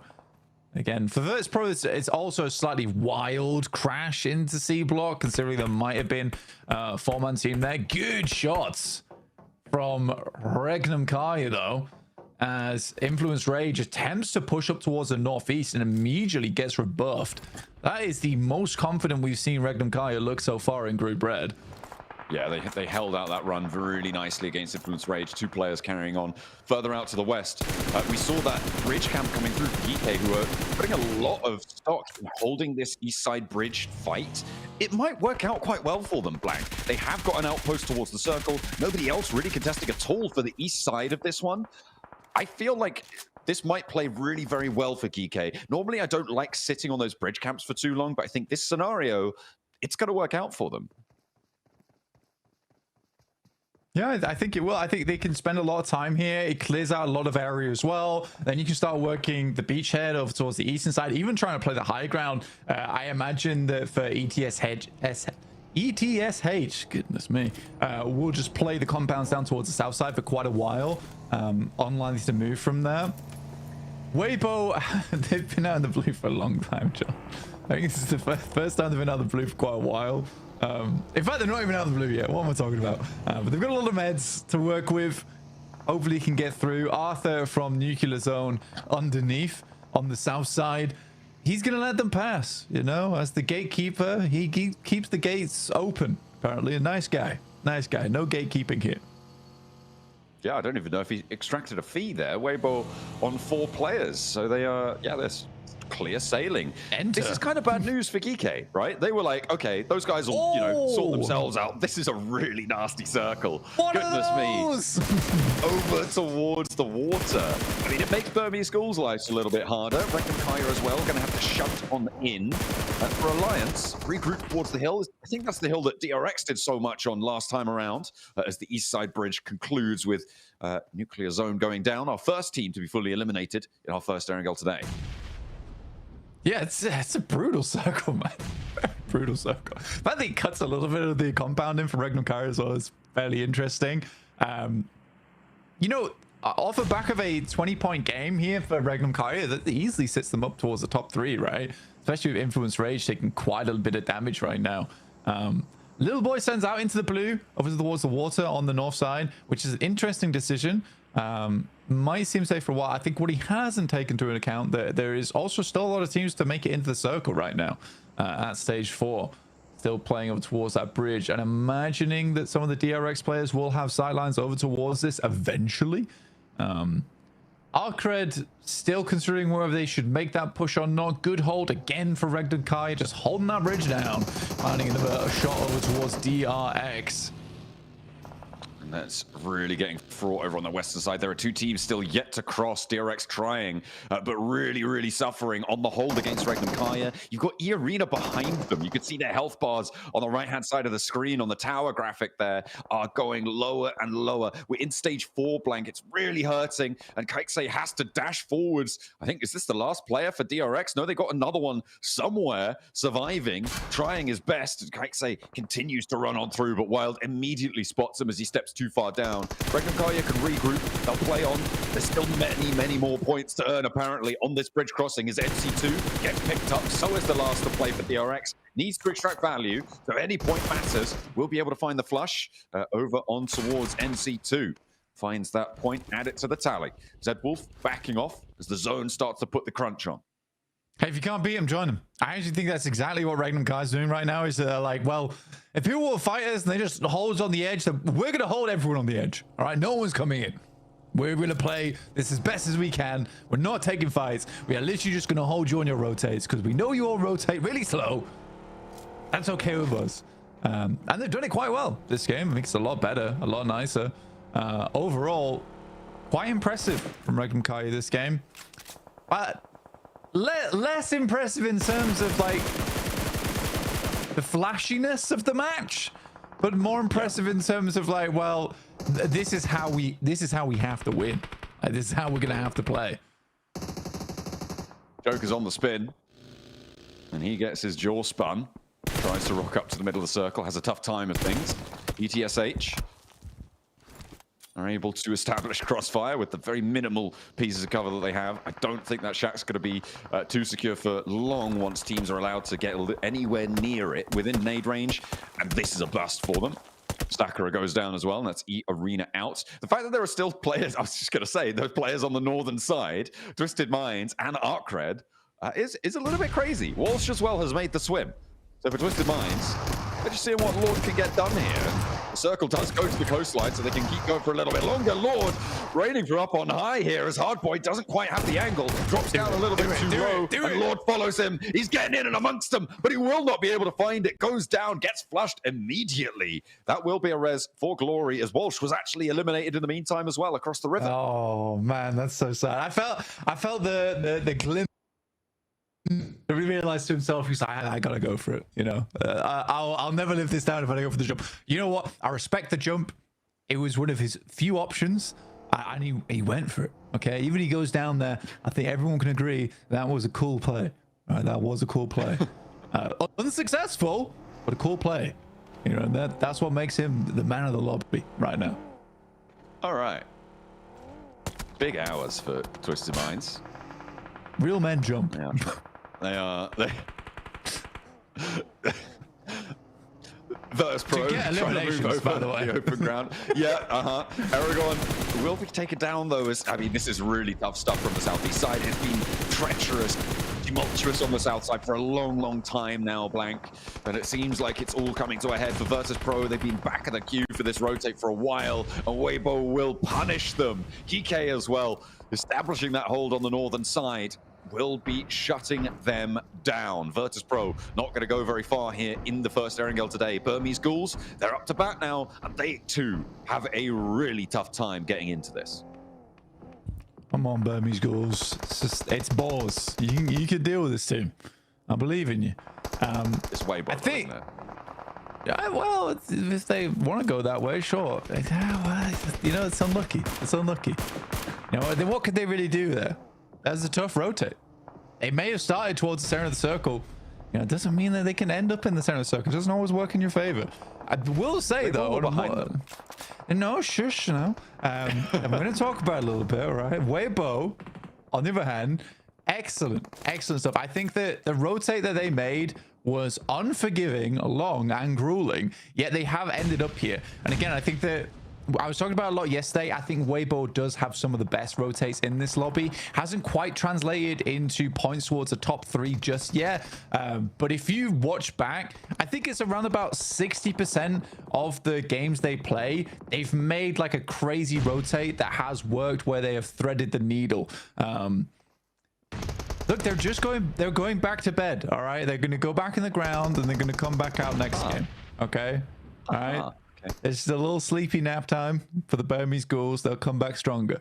But yeah, for Weibo, I think 60% of the games, their rotates have been on point.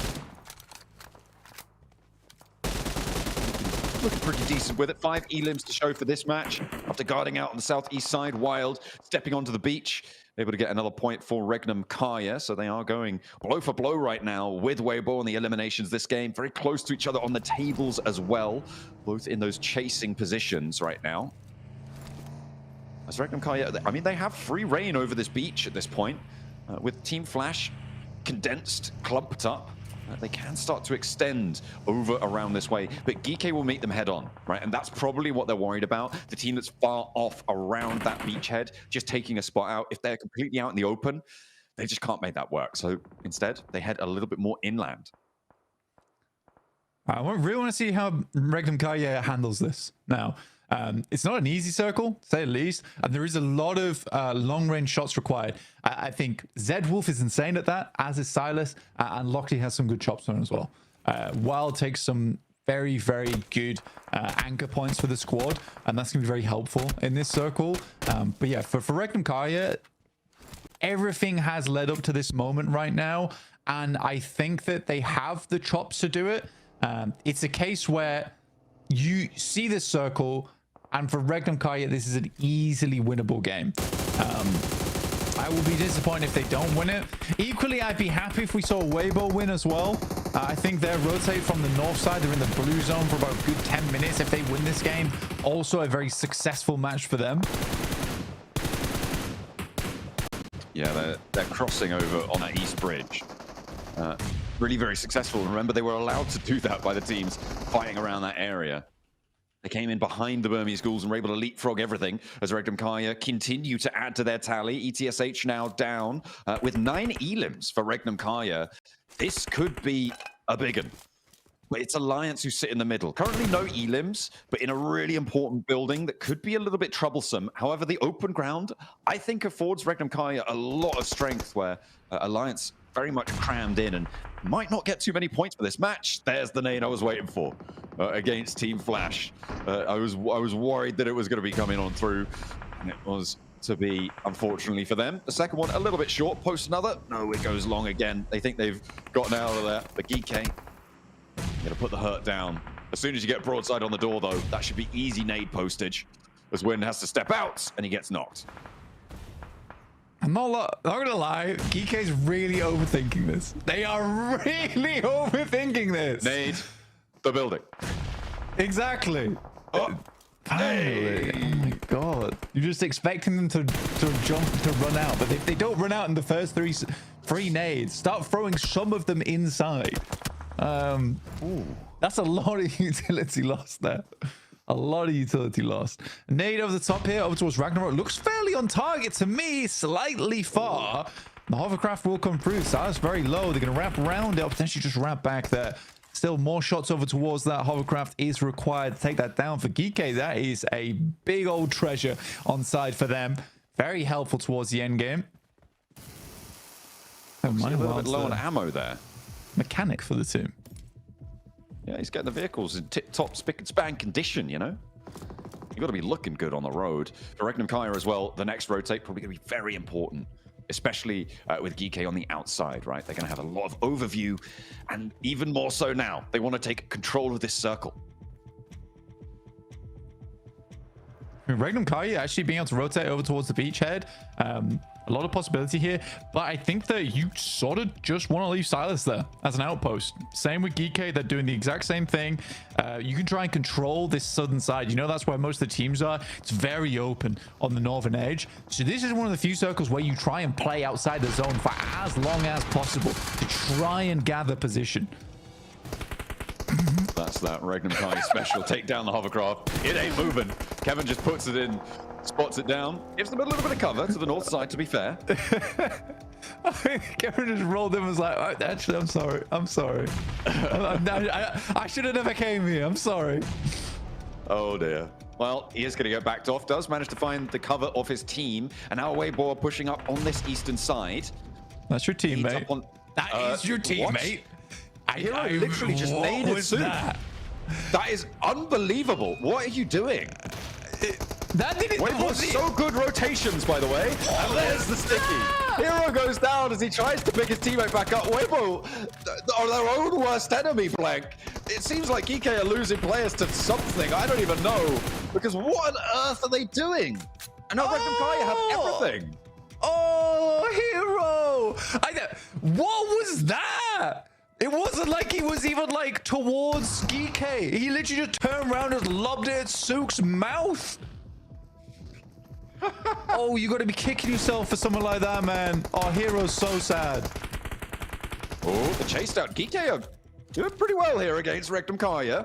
Silas and Loxy now, the two to stand. Alliance to flex out in the meantime, and they do have 4 players. Well, they haven't flexed out at all, actually. They do still have 4 players, though. I'm confused, dude. I'm confused. Someone's all gone wrong. Good shots from Silas, though, to start things off here. 10 elims on the game so far for Regnum Kaya, which is great. Absolutely great. 11 make it now with Loxy helping from the back line to make that 14. Now into a 2v4. Okay. Jimmy bobbles an 8. The 1v3 hold for Loxy against Alliance. They have nothing to say about it. Now into a 2 versus 1. Loxy's coming alive, and he wants to put up big numbers here for Regnum Kaya. A 1 versus 4 for Loxy to shut it down, and Regnum Kaya run riot on the north side of Military Island. Oh my days, Regnum Kaya. You lose 2, but suddenly Silas as well as Loxy goes Super Saiyan in those final moments. Silas is pretty mad. But they got it done. 17 limbs. Oh, it's not mad. It's a little bit of relief, a little bit of stress been released there in that end game. But yeah, I think. Oh my god, I know Loxy can clutch up. Did not expect the 1v3 almost immediately. Make that a 1v4.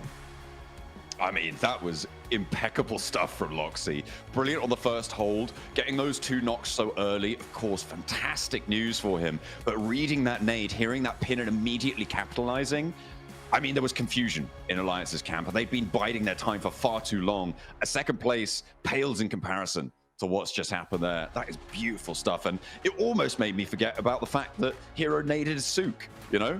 And then there was a drive-by sticky in these final moments. A pretty crazy finish, all things considered. It really was. I mean, Loxy, the clutch maestro, right here on the Group Red stage.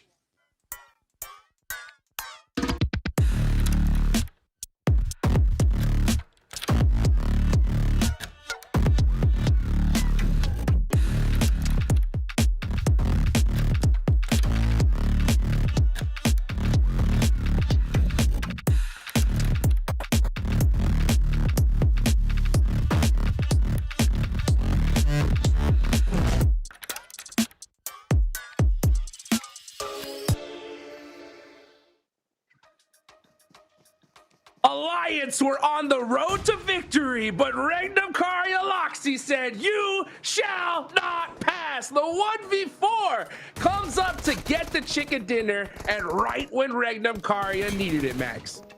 Let's freaking go! This is the Regnum Kyra we've been waiting to see perform, and this is the top tier level gameplay you can expect, and we got to rewatch this clip in Iptra. Loxy using this door frame to its full potential. The one, the two, and the third as he goes for the nade. What incredible discipline in that shed. That was 10 out of 10 stuff coming out from Loxy. It was so good. I mean, the quick flicks paired with the in the vehicle, you know, getting the knock in the vehicle, the quick flicks coming through around the corner, and then just moving out of the way, having that withal to not get naded, coming around out the outside and going, yeah, you are nothing. I just got 3 of you. 1 more is nothing. I'm going to win for my team. Loxy coming out the gate, just swinging like that. I love seeing that. What a play. That is how you get it done there, folks. What a crazy, crazy first air gale here for day 2. We get an insane military circle and hard shifts up to the north. I think Weibo's going to get gate kept on the Eastern Bridge, and then they get it for free. I mean, this match had it all, Max. Come on. Yeah, it also had hero nading Sook. Maybe they have some drama happening behind the scenes. I don't know. That looks too intentional to be a mistake. Okay, I don't believe it. We'll see. We'll see if the drama channels on Instagram are going to be able to uncover what's happening beneath the surface, because there's definitely some drama happening there. But no, okay, I'm just memeing. It's still, I do like the approach of Weibo actually, Niptra, in that game. Trying to push on the eastern side, take the high ground away from Geeke was the right approach. But the execution itself was just, sorry to say, but complete mess in my opinion. What was that? Very odd, right? And I think it's one of those things where you have such a crazy fumble like that, where it's like you naded an own teammate for like it wasn't even in the way, it was just completely wrong direction. And I think after that, maybe there's just a little bit of it all falls apart, because it's like, wait, what just happened? And other teams already in that mood to just go in and take all the elims they want, just able to take advantage. But Arcred, not a great start to their day. This ain't Rondo. What you doing? Oh, it's bad. It's bad. It's really bad. But, you know, a lot of teams. I think it's really just we're seeing all these nasty clutches coming in here because both bridges were locked. Wait, what happened there? 60 after that shot. Rippers. He's like, yo, what's going on? Hello. What are we doing here? That's so funny. But to be honest, for true Rippers, it's kind of rough, Diptro, because they're going out early today, which we can't see that happening the entire day. That's a hard start. Yeah, but it's these bridges, man. I mean, both of them were locked down pretty tightly for most of the game, right? So even EA having trouble coming on through. So I got to give them a little bit of leeway, a little bit of grace. Maybe next game will be a little bit better for them. But yeah, some crazy stuff coming in here. Arcred and them in the end just able to hold on a little bit longer and able to just get a couple more points on the board. But yeah, what a crazy finish coming in here. I love how Karia played it. I love how all of them played it really geeky as well, really able to move on through and get a lot of work done. Not happy.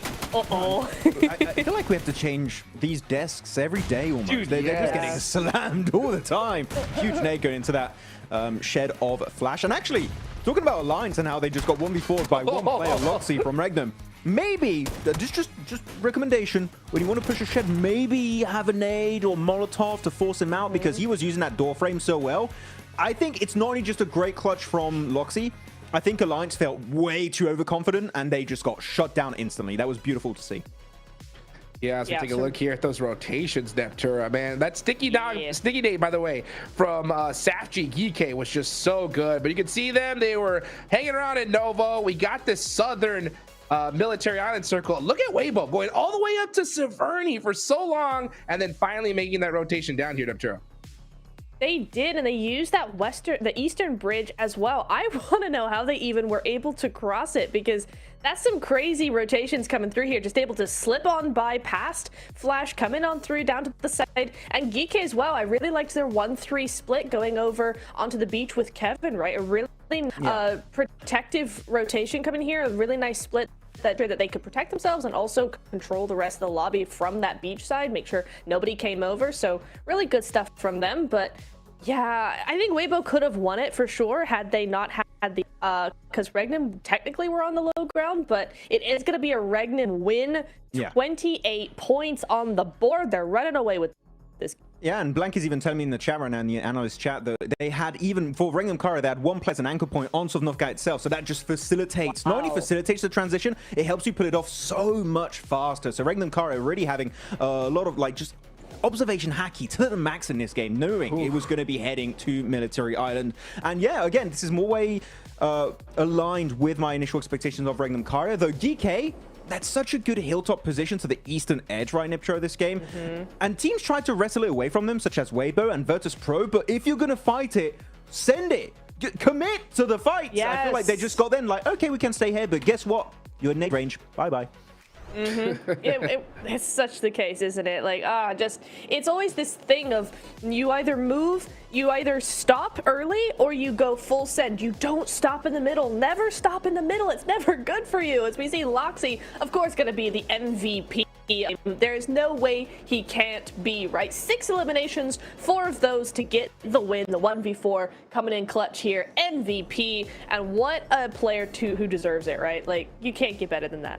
Let's take a look at the overalls, and oh my goodness, look at Rengham Kara. I mean, yeah, because we talked about it right before this game started. Influence Rage had 68, right? Rengham Kara had 48. That was a 24-point difference. Influence Rage put up nothing. They put up 28, and Rengham Kara jump up to the top 3 here, Neptura. Ooh, yes, Rengham Kara finally. I mean, I know we said we came out of the gate going, hey, this is exactly what we wanted to see from Rengham Kara, but 24 points, I was like, yeah, it's one good game, but in the very next game to go from, oh, we need 24 points, we're going to get 28. Easy peasy, let's just do it. Top 3, and I will say Influence Rage out of the top 3 for the first time in Group Red, right? So not Rengham grabbed their own spot, they also knocked down a team that's been very, very consistent so far. So GG Rengham, they must be feeling so good after that one. Hopefully they can keep this consistency up, and you know, they're not too far away for #1 spot. Yeah, we're talking about Rengham a lot, but I feel like it's kind of deserved after such a strong performance. But to go on a little bit more of a negative here, it's going to be then Virtus Pro. I think that push onto DK was just... I don't like going harsh on my wording, but it was so poorly executed. You're just going in a position that's unplayable. Aragon just getting absolutely smacked in the head the moment he gets onto that rock next to the hilltop. Yeah. And they were initiating that ascent right after such a good Rondo match, Niptura. And then you just follow it up with this game. Yeah. Are they going to be able to leave the bottom 5 after these back-to-back performances? I'm like, I don't know. They're so inconsistent. Yeah, and that's not something we expect from them at all, right? It's the consistency that we've been really counting on from a team like Virtus Pro. But yeah, I think it's just they got a little bit nervous, maybe. They didn't want to go the full send route. It was the only play they could have made if they wanted to go in that direction. They had to full send it. They just stopped short, and that stopping short is what sends you back to the lobby instantly, as we saw. And also Burmese Ghouls did the exact same thing, which blows my mind, because I'm going... off the back of a win that was well executed, you come into here, you see VP do a bad play in a bad spot, and then you do the exact same play in the exact spot. That was pretty cool. That's some big brain stuff right there. I'm confused. It was definitely an oddity. I don't know why they did it, Burmese Ghouls, but you know what? It happens, and I'm sure they're going to be learning from that mistake this time around, Hot Jukes. Yeah, that's for sure. You know, for me, Virtus Pro's like, they're out of the conversation with that push that I saw earlier. I was so upset. I mean, I think they're just having so much difficulty just adapting to this lobby, and all they got to do is just play it so much slower. Like, you don't get the middle zone and you just drive in to just get obliterated. Just play the edge, right? Let the gun skill do the talking. We know they got it. I don't know if they can make that change, though. I think it's a little bit too late at this point, especially with how we're seeing these top teams perform. By the way, you know, we got to talk about GK as well. They jump up the leaderboards in a big fashion. They were in 10th place with 38 points. With this performance, they're now in 7th with 57. So a good chicken dinner for many of these teams in the 4th place. I'm pretty much all down to 10th. But, man, that point gap drops off big time right when it gets to 11th, Ventura. Yeah, it does, doesn't it? It's gonna be interesting to see. I think it's based on yesterday's point sponging that was going on from like the top 3 teams just getting everybody. That's why we're seeing such a big gap now. Today is really the day now that Influence Radar in the last 2 games haven't done that much, and also EA, Flash as well. Flash and EA have been slightly more consistent, and being at the top of the leaderboard consistently here. But for the bottom teams, I think now today we're starting to see maybe a little bit more of a chance for them to come up, just adjust, move in, move out, and get their teams out of their space as well. I think it's just really that presence that is missing here, because Geeky were able to take up a lot of space in their zone. So was Regnum Karya as well in this last game, and I think that's really the difference between them and say maybe a WBG in that game or an Alliance in that game, who kept to themselves a lot more. I think it's really where you spread out in those end games, Max, that presence is what we're needing if they really want to get points. Yeah, I mean, you want to try and make as far in the game as you possibly can. And talking about late game, Nibtura, I'm going to talk about a team that unfortunately has not been reaching the late game at all today, and that's been True Rippers. And I know in the chat there's a ton of people supporting True Rippers, and the main issue with True Rippers is the lack of scouting on their early rotations. Yes. They just send, like, Rondo was just a straight up hot drop. Like, there's no scouting can be done at that point. But for this bridge, they just sent it hoping no one was going to be there. But when you have a Sovnovka Island, you're always going to have teams setting up a bridge camp against you. And even if there isn't, you should always scout just in case there is one team doing that. So True Rippers, more emphasis on scouting, gathering information around you to make sure you can avoid those early skirmishes, because they just don't help you in the long run. If you lose it, guess what? That's a 0-point game that we just witnessed. So True Rippers, we need to see a step up here in the early stage. Well, you know what? We need to see a little bit more from Geeky as well. We got the 7WG down on the stage there with Ragnarok. Let's see what they got to say.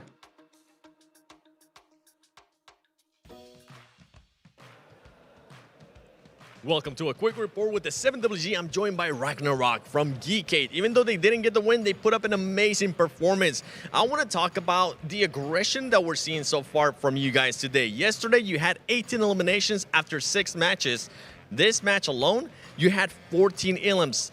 What clicked for you? Because even from the get-go, you were able to take down TRX at the start. شنو الفرق بين البارحة واليوم؟ البارحة 18 اليوم كله، اليوم 20. شنو تغير بين البارحة واليوم؟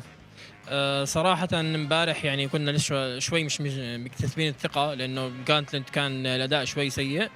بس إن شاء الله اليوم يعني غيرنا أسلوب اللعب، كنا نعتمد أكثر على السنتر. اليوم حاولنا نلعب بالإدج أكثر، وهذا الشيء حصلنا إقصاءات أكثر من أول. He said that honestly yesterday we came in not feeling so well because we're still a little bit nervous from our performance in the Gauntlet. And we're also changing our play style. We don't want to play more in the center, we want to go more on the edge side of the map and try to play that more. Okay, well, I'm hoping that's going to continue to happen for you.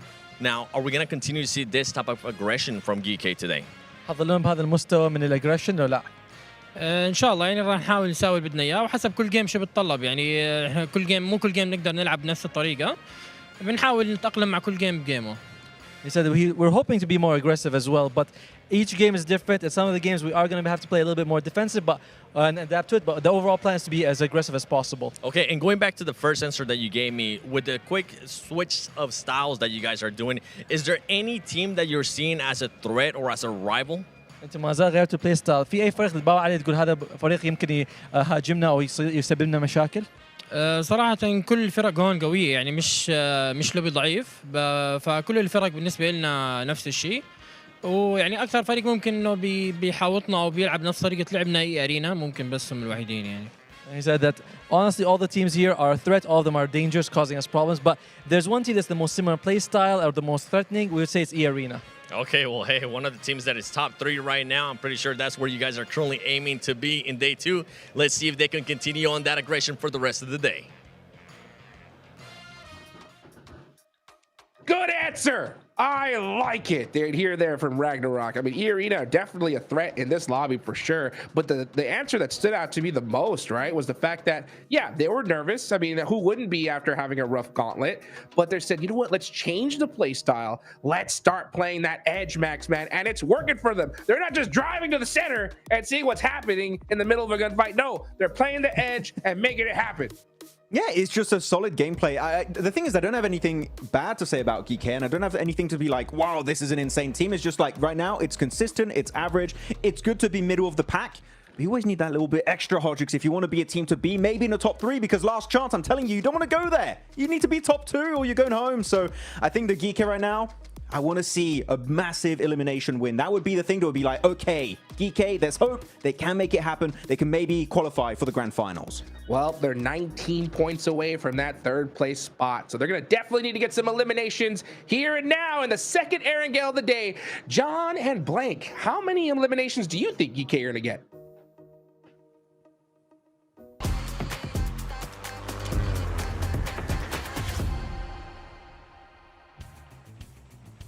I'd say probably 6 or 7. 6, 7, you know, something like that. What do you think, Blank? Yeah, maybe like 8, 9. What do you think, John? No. 6, 7. 9 or 10? Yeah. Absolutely. 11, 12. Oh, yeah.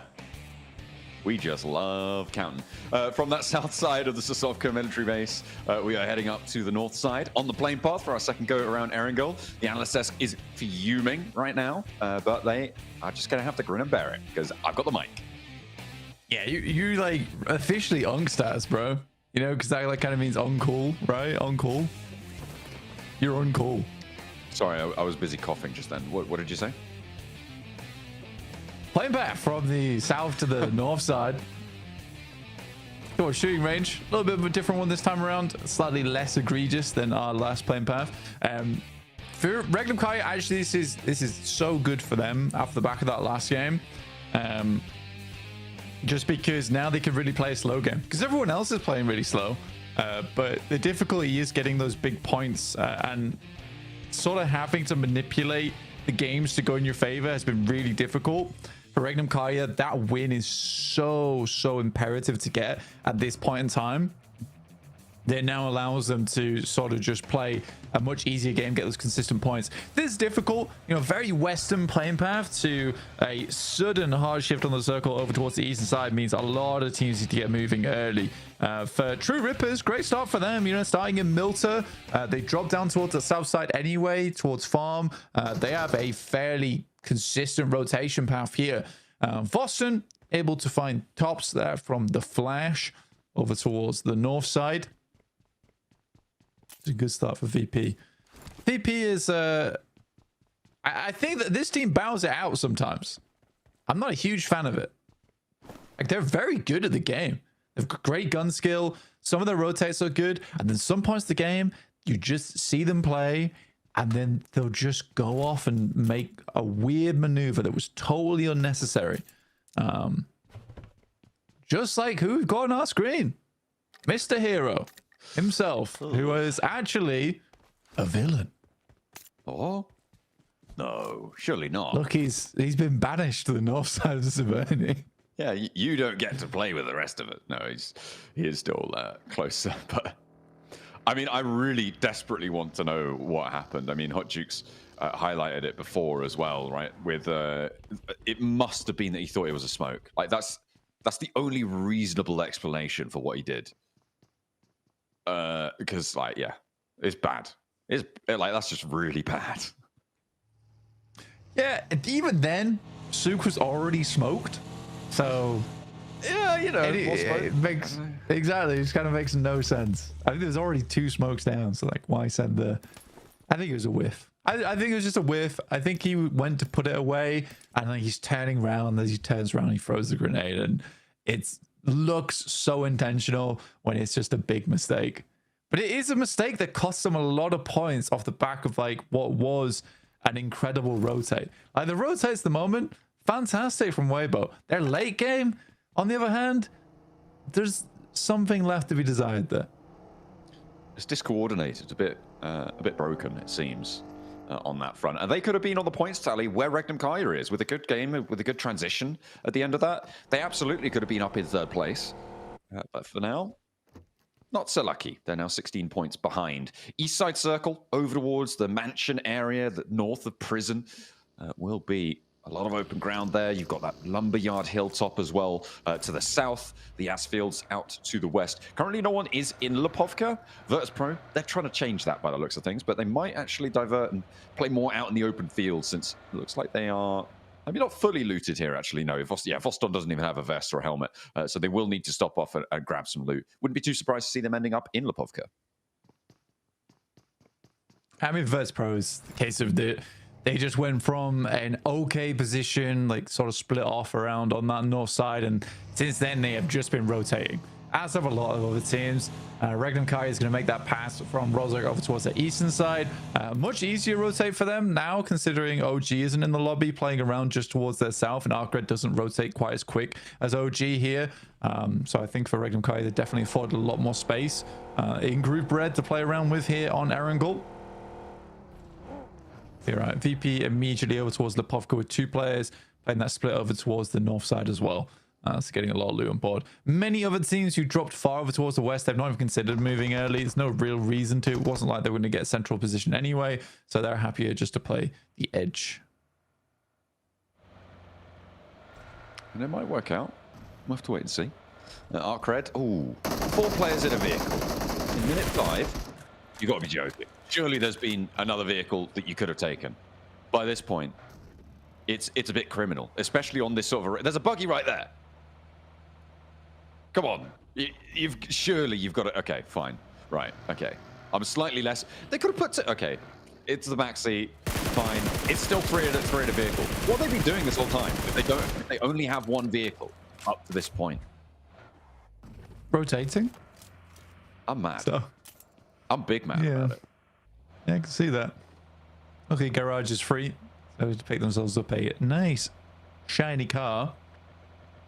Which one of these players potentially in this group might be able to pick up for themselves? Sweet little Porsche towards the end of things. There we go. All right. My nerves have been calmed. They have split into several different vehicles rather than all sitting in the same one. The fact that Twisted Minds were so close to them as well, all in the same vehicle, must have been absolutely terrifying, right? Like, you spot that and you think, oh nuts, we're going to be absolutely ripped to shreds here. But they do manage to split out. They find that extra buggy. They get to the garage.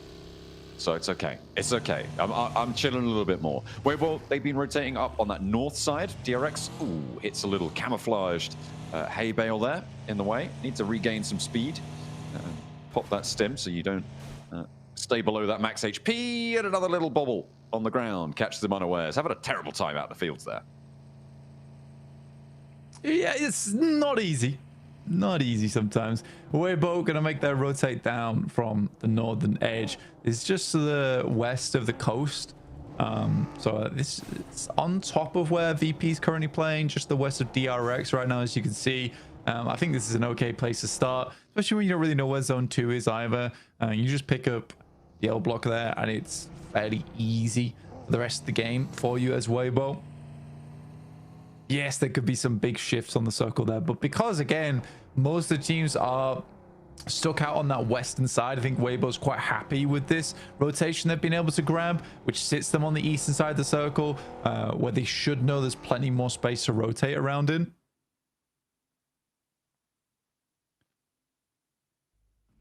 I mean, they have got a couple of teams close to the center, but it is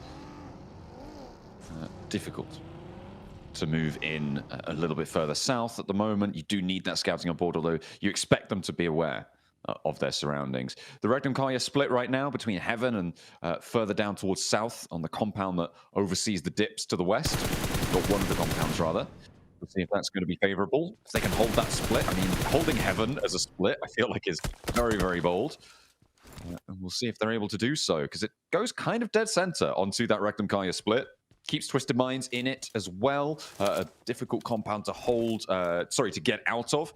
A little bit easier to hold. I'm just waiting for this regroup for Regnum Karya, because I feel like the teams in the north are just going to blitz that northern side. Yeah, I think that you'd be right to say that. I mean, for Regnum Karya to regroup potentially at some point, you might be safe enough to hold it for another zone or 2 if you're really lucky, just because so many teams are going to be crunched on that outside edge. I think also Regnum Karya's slightly safe, where they're assuming a lot of teams aren't going to crash these locations. As long as they take shots and they send players off, I don't think there's a lot of teams that want to crash in stage 3 or 4 at the moment in this lobby, which leaves them very safe. And I'd love to be proved wrong. On that aspect, I'd love to be proved wrong. Well, and I'm already getting slightly proven wrong, but even then, I think that's like last-ditch attempt there for the Flash. They've still got 2 more players up towards the Asfields. They did just try and send it, and I mean, it goes back maybe to what you were saying earlier, Blank, towards the start of the day, how this lobby feels a little bit timorous sometimes, a little bit timid, and that's what maybe Rick and Pyro are banking on, because right now, nobody is crashing them. But there are crashes, and they're happening onto Weibo, and they are holding off very, very effectively against Nuclear Zone. 33Z hears that pin pulled and immediately repositions. What a clean hold coming through from Weibo. Getting bogged down in this compound is often a death sentence. So the fact that they're able to clean that one out nice and quickly, nice and efficiently, is brilliant. Hey, Hero threw a good grenade there. That was nice. I know. I personally think that a lot of the crashes that we're seeing come through are born not out of a decision, but out of desperation. I think a lot of the crashes are like, we have to go for this spot. We don't have much choice. Instead of, we'll take this spot because it's good and we're confident we win that fight. I don't think there's a lot of that going on. And I think that's the main thing that is sad for me, especially for a group stage, PMGC. Yeah, like you say, it's just a bit of a timid lobby. There's definitely a few exceptions to that rule, but because it is so timid, like again, Rectum Kai is just forced to play a slower game. It's taken them a day or so to kind of figure that out. But again, taking this 2-2 split, it's the smartest thing they can do here, where they know that teams, if they crash them, they're likely a 2 or 3 man squad, and they're happy to hold that off from those positions. And just like that, they own such a large amount of the zone. I mean, Silas even rotating out here, that's a bit much, but I think they're so confident people aren't going to make the move. I mean, yeah, it's definitely not the sort of play you could be making over towards finals, probably not even back in the Gauntlet either, to hold this much ground. But Silas rotating out was pretty bold, but with this circle, hard southwest shift, it might just pay off. He's a little bit ahead of the game when it comes to scouting out that west side, and they might need to crunch further in. Yeah, Regnum, Kaya, over on the northern edge. We are heading down towards farm area. Dip's still involved, which is currently held by Arcred, Geek, and then Borzov to the north of it. VP were able to move around prison, which is very much a big old point of interest here on this circle, just because over towards Lumberyard as well, you have this high ground that sort of cuts teams in half in terms of their rotation of where they want to go. It's not easy, definitely not easy to play. Alliance is either forced to head on towards the north side into open ground, or they swing down towards the south. But True Rippers has got that angle covered right now. I'm calling it now. It's going to be a heal-off final zone with someone up top and someone underneath in the shelter. I think that's what's going to happen. Yeah, I'm calling it right now, right here in stage 3. It's 100%. Guaranteed. The only time you gotta stop saying it's guaranteed when you call it. We've only ever seen 1 0 elimination chicken dinner, and that happened on it was on Sandhawk back in the day when we still had that as a map in the rotation with 1 player down in cave. I loved it. Yeah, he's playing in this lobby right now. I know. Who is it? Huh? Who is it? It's the Virtus Pro Boys, isn't it? But which one? Sure. Ooh, I can't remember which one. Definitely one of them. Oh, you've been found wanting. It was no. Hang on a minute. Was it? Okay. Yeah. Fair enough. Well, there we go. Let's see if we can do it again. Let's see. Over towards the north side is DRX coming down from Mansion. Again, pretty open zone, so they'll have to kind of transition round. They could play west side of the road, which is a little bit of a lip to play off the back of. It's not ideal though, because the circle's likely to move off that position, but it will give them some safety into the future. I'll tell you what, right now, it's not looking enjoyable playing down towards the south. No, it's pretty crammed, pretty difficult sight lines to stay away from. But the center's not looking too favorable either. I mean, it is a A lot of open ground around this shelter area. Those entrances really providing a lot of cover for those teams. But look at the crashes starting to come through. I mean, 2 players crashing in for the Burmese Schools, and we're coming back up to the northeast. Oh dear. Make up your mind, Mr. Circle. Oh, they just can't figure it out. Twisted Mind's very happy about this.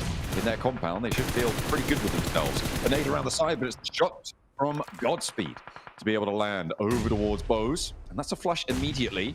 The nade's over towards Win, not going to find their way through. Who's hocking those ones over then? Is that Geeke? Is that the backlines of Geeke putting more nades in? It feels like an overinvestment. I feel like they could just clear the angle potentially as a 2-man, but I mean, you're walking so close to this. Yeah, finally. Yeah, they did, by the way. You're right. You're right. Finally, it's got done. I think there was like 8 or 9 grenades sent that way. Just a lot to be sending in. DRX rocking up over towards Influence Rage. For them, this is a big pickup. It's a very big pickup. Sadly, there is a lot of other players all taking shots down towards this position. Goodness me, that's a terrifying noise to be hearing. For Twisted Minds, this is a big chance for them. A big chance for their region as well to do them proud. I think there was a lot of hopes riding on Twisted Minds in terms of them as a team. Freak and Lord rejoining at PMGC is a really cool sight to see for me. But I want to see them go a little bit further than that. Honestly, right now down at 24 points is not where I expected them to finish. No, it's below par. It is below par. It's not a happy time. But this is PMGC. You know, these are the best in the world at what they do. It's not always easy to find your way through, even if you are the best in your region. With previous showings, with previous experience, it's a new game every year. And you need to be adaptable to it. At the moment, it doesn't seem like they're quite up to that task. On the north side of this circle, there's a lot of open ground. And maybe VP could stretch out towards it, but Alliance kind of have the run out from Prison all the way up, covered. And Regnum Kaya have sort of been the slowest team to move from the north to the hard southwest shift, but that's now benefited them because of this this back shift from the circle, moving all the way back out to those fields. It's made life a little bit tricky for a lot of our teams here. Especially down towards the south side. Like I said, around Prison, like it's that slope that comes down. You can see right here on screen, which, you know, so beautifully displays it for us. But True Rippers sort of wanted them to push down a little bit sooner off the back of this. E-Arena's got very good sightlines on this one. See ETSH just like flying around in circles, attempting to not get shot at. It's like, I'm sorry, I've got some bad news for you. This is so open. Oh no, oh no. Oh, it doesn't help driving back and forth. You're still in open sightlines. Oh, dear me. They are absolutely getting battered on that south side. I mean, maybe they'll find a way through, maybe not. Hey, there's a little bit of a knock over towards E-Arena coming through from the Burmese Ghouls, who are crunching in the west side of things. Weibo right now with the northernmost shelter entrance hold. They are feeling pretty good about themselves. They're watching all of this happen. They know they're potentially going to be able to pick up all the pieces from this as well and fight on from that position on the south edge, which is not a terrible spot to be in at all if you can get rid of all these teams to your south. And that is the big challenge here. Arcred, they want to start. This is a flex out, a solo position, and the nades do find their way down. Able to hit a full-on strike with that one. Might even get the knock and the flush. But not meant to be, as Safji's able to saddle his way round some cover. So pick back up again. His Weibo on the other side as a 4-man, attempting to not nade each other this game. The Burmese Ghouls do make their way up into a shelter of their own. It's very much on the edge of the circle. You can see just how disgusting a lot of this map is, where you have 6 teams all in one location. We're heading over towards Museum here. DRX already losing a player. the slightly late smoke, commiseration smoke, let's say. An Alliance once again being put to bed by Regnum Kaya. Now on the northern side, a big crash from Alliance over towards Regnum Kaya, and it does not go their way. They pick up all of those. I think they managed to keep everyone alive there as well on the hold. We're taking shots every which way, though, and it's really E-Arena on that south side who are going to have the majority of the focus on them. They've got 2 players left standing as ETSH finally fall. E-Arena, Geeke, both going low. There's more Molotovs, more nades coming through, and Easy for Bad Boy is putting such a pinch on this fight. It is made so difficult. And again, it's Weibo who are just profiting off of this. They're holding everyone out on that south edge. True Rippers finally slide on past and might actually be into a bit of a winner here if they can keep things going. The Burmese Schools have to send down into the trenches. Dirty K with the shotgun challenge, and his teammate not going to be able to find it. Sorry, what teammate? It's True Rippers teammates who are going to be falling there. Virtus Pro chiming in. Arc Red as well. Goodness me. Dirty K just about clinging on there. I mean, Virtus Pro was very selective the way they dealt with that one and left 30k to live another day and just sent all the shots over towards True Rippers. And that's the angle from that eastern side. I mean, this is the best thing that Virtus Pro can do here. Now, here's a prediction, though, is that the next few minutes, Virtus Pro is going to make a big crash and die. Okay. All right. Well, where are they gonna crash? I think is the bigger prediction, right?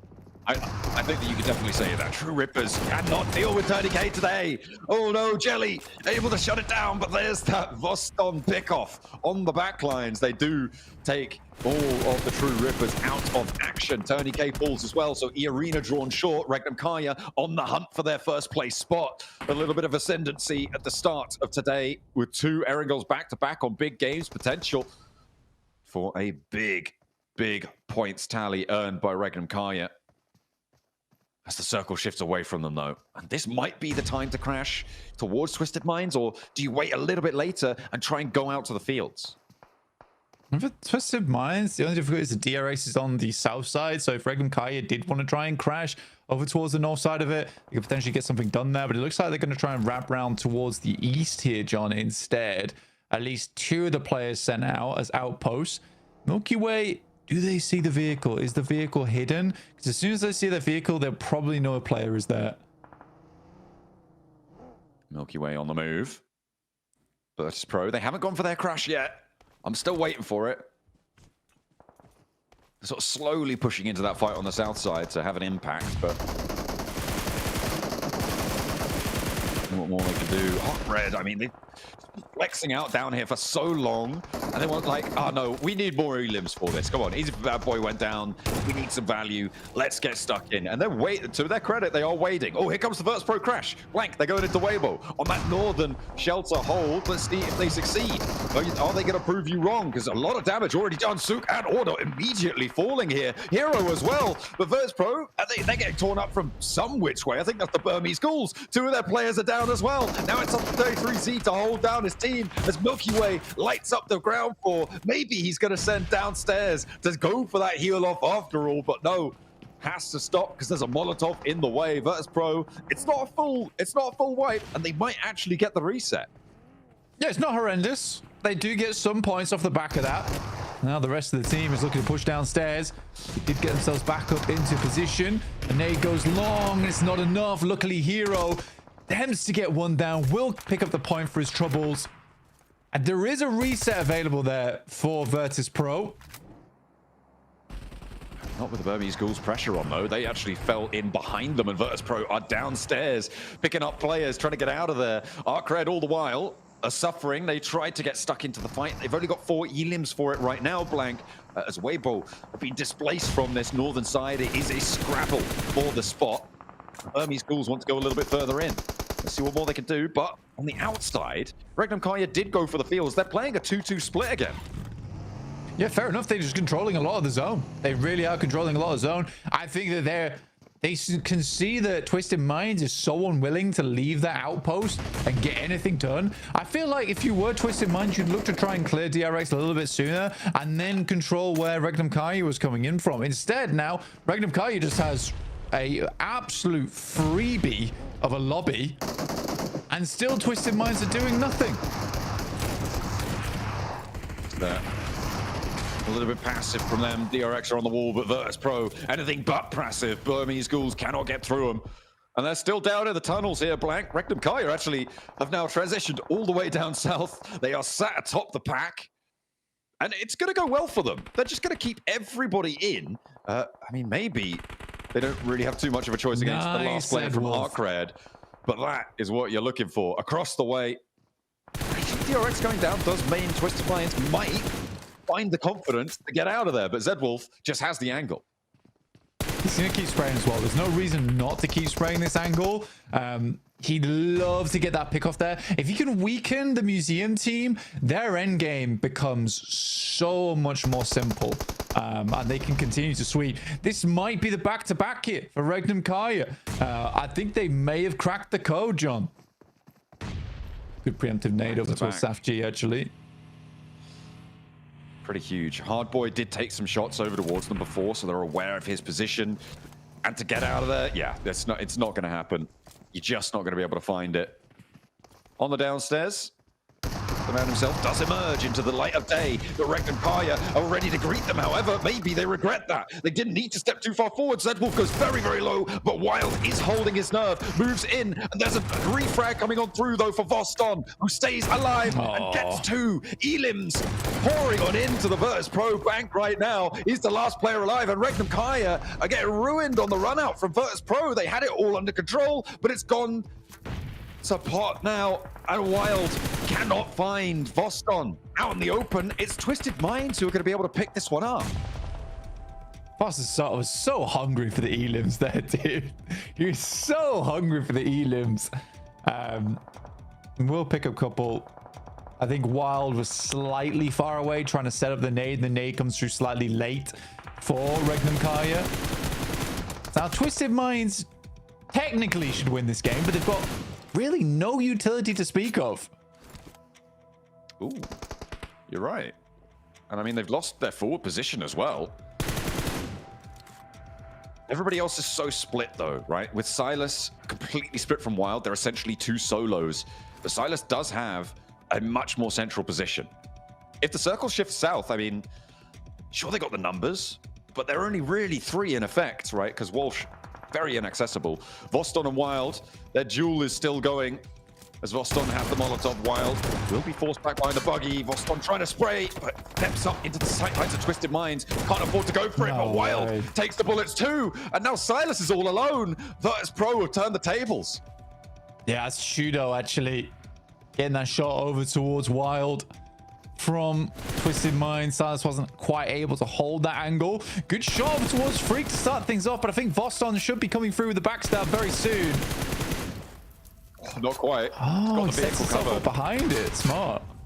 A move out for Walsh is interesting there. Silas dips down, maybe looking for the push out further. Voston on high, doesn't stop the res onto Walsh, but he doesn't need to, because Lord decided, you know what? I'm actually just going to go and fight this instead. I'm not going to go for the res. Twisted Minds, I mean, no utility is really, really rough, and he goes for the shots underneath. Voston, the Jewel Meister, looks for more, but Lord is able to do what Wild could not there.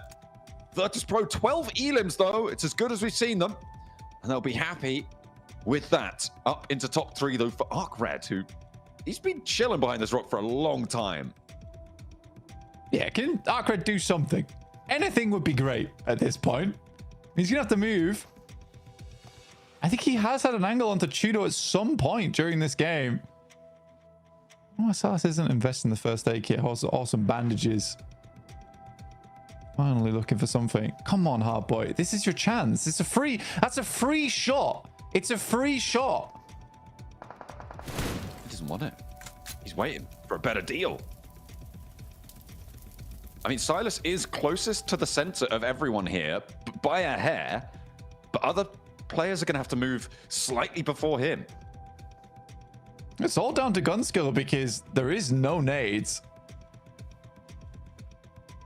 And now we're in zone 9. It's a big task ahead here for Silas. Hardboy will have to move out into open ground. Maybe a little bit of a distraction here for Silas, potentially. I think Tudor might be very preoccupied with Silas and might not spot him. Oh, he doesn't know. He's complete broadside. Step up, go for the spray. Hard boy doesn't connect though, and now the Tudor answered. Not quite. Silas could go for it though and find Hard boy. It's a 1v1v1 out in the open, and Silas puts them up to 12. He's slightly more central, and Lord has to push towards him. Oh, this is a nightmare for Twisted Minds. Silas might be able to do it, but no, Lord is closer to the center here. Silas will have to move first. He has to step up. This is going to be an impossible challenge. Surely Silas can't do this. Oh, he just has to hit the shots. It's the thing. I won't be able to do it, and Twisted Minds will able to be finishing out this game. But what a messy ending that was. A lack of control there from Twisted Minds, in my opinion. Second place, though, with 12 elims at the end there, Blank. That is a brilliant back-to-back performance from Regnum Kaya. But you're right. Twisted Minds, no presence. Really no aura in that game. And they needed it. Unfortunately, for everyone else, it was just a little bit too good of a position.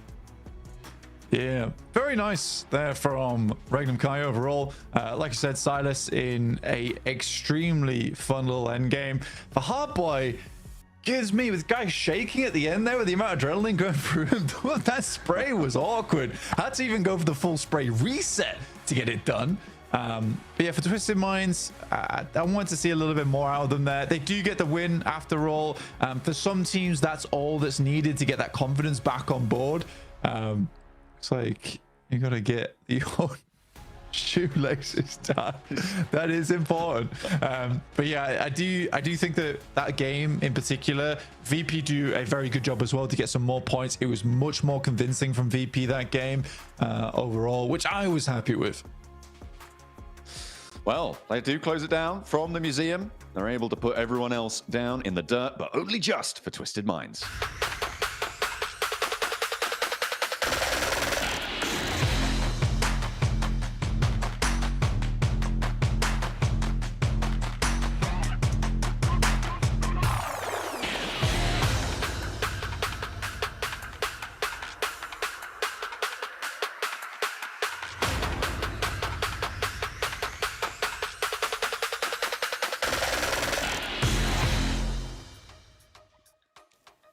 And Twisted Minds finally secure their first chicken dinner for this PMGC. This squad was all the way down in 13th place. I gotta say, I mean, it looked a little shaky there for a second, Max Man, but this was a huge win for the squad. I mean, they had so much control and they gave it up, and because of that, they lost a lot of their forces, a lot of their players in the process. And luckily enough, there was Lord. He was able to redeem it in this game versus Silas. That 1v1, I'm telling you, the high ground is not there, or Silas has a single smoke Niptura. Maybe that win doesn't quite go the way of Twisted Minds, and maybe we'd be looking at a Regnum back-to-back chicken dinner. But Twisted Minds, I like that they were trying to do as much as they did in this finishing play, but there is a limit that 4 players can do, and I feel like here they bit down almost more than they can actually chew. Yeah, I think it really just came down to not really being able to have those angles covered by their teammates, right? But they do get it in the end, and they were able to just get that win. That's exactly what they needed right now. You know, they were sitting in the bottom 5, not really sure what to do next, and this game hopefully is going to be the turning point for them, the game that gets them that springboard effect to just move on and do better things in the next game. Yeah. I mean, you know, Lord and Freak in particular, are absolute OGs, right, from the MENA region. They're going to be over the moon after to finally get themselves this chicken dinner. And, you know, they were at the bottom of the rankings, Hot Juke. So getting this win, actually, I do wonder how high are they truly going to stand on the rankings after this? That's what I'll say. This is a huge win for the squad. I mean, they were in a big threat-like position. They were all the way down in 13th. So this is going to definitely put them in a shot here, right, for getting into that last chance. So a good win. You know, they did take that museum spot. That circle there was pretty wild, you know, but we're seeing some pretty crazy plays here. Not to mention Regnum Karya. Just so many eliminations in this game, Max, man. They got to be pushing themselves up even higher in the leaderboards from the last game. I mean, Regnum Karya getting eliminations or Wild getting eliminations? I mean, that's true. Yeah. He was like, what, 7-8 eliminations this game? He was on fire. He was learning from his teammate from earlier. On that previous chicken dinner on our angle, so very nice stuff indeed. DRX though, big send right onto this area on Museum, sharing it with the likes of Twisted Minds, and I was actually surprised, Niptro, that Twisted Minds were willing to kind of share that wall with DRX. I thought they would just nade them to hell and just take that position for themselves. I kind of like it though, to be honest, because it meant that they were not going to attack themselves, right? I think there was a lot of teams on all sides that meant DRX couldn't really make a move, and Twisted were allowing that to happen just because it meant safety for themselves. They knew DRX were kind of stuck there. Other teams weren't going to really try and do much and push when they knew two teams were there. So actually DRX's position meant that they were able to keep relatively safe, but a lot of emotions going on here. It's a good thing they won, because goodness me, there's a lot of pressure on them. Yeah. I mean, Voston, how the hell was he able to sneak out of Shelter? He just came around and just got rid of most of Regnum Kari on his lonesome. Really good stuff from him in particular. But I don't know how he got through. He just disappeared and reappeared, and boom, 1v2. Easily secured for this guy as you go through the rotations. And I want us to all pay attention here to how Regnum Karia played their early to mid-game transition in particular. So, of course, Regnum Karia usually playing Rozok, early transition, circle not too far away, quick pivot, and they go for this amazing 2-2 split with 2 players in heaven on the northern side and 2 players going into the southern compound. There's just literally one building and a few walls around it. And this gives them 100% vision on what the hell is happening on the northern edge of the circle, which then enables them to go for the best rotation possible. Regrouping, they've seen all the fights that were happening on the southern edge, and they go for this wide eastern rotation next to Shelter Niptura. I think that was literally the best macro rotation we saw the entire match from Regnum Karia this game. Yeah, it was really, really well played, and well played because it was really well thought out. They had the information necessary to make that play work for them, and then sending Silas center just in case, right, was actually what gave them the almost win, right? Some really, really good stuff from them. Really forward-thinking gameplay from them, and look at the points it gets them, Jukes. 18 on the board to come right a 28-point game. I mean, it's nearly over 40 points that they've gotten in just 2 games. That's it. Regnum Karia, they've downloaded the lobby. They have downloaded the technology for sure. The update is installed and ready to go. I mean, they didn't win the chicken dinner and still got the most points in this game, Max. And you can just tell by the way they're playing this. I think they've just understood, okay, this lobby is a lot slower than before, you know? Yeah. All we got to do is just take our time, pick our positions, and let our gun skill do the talking. And man, they're making it happen there. The timing at which they take fights in particular, Hodgix, is just so good. That fight on Shelter was timed beautifully. The fight is happening. There's Weibo, there's Virtus Pro. The teams are deep inside of Shelter. They're like, hey, you can't fight back. That's when we're going to push and engage you. And that timing was A-OK from this squad. Here we go, though. MVP is Lord. And it's good to see Niptra. Lord, finally, on an MVP graphic. It's been a while. But you know what? He's building back that team synergy, and he's finally back on board here for PMGC.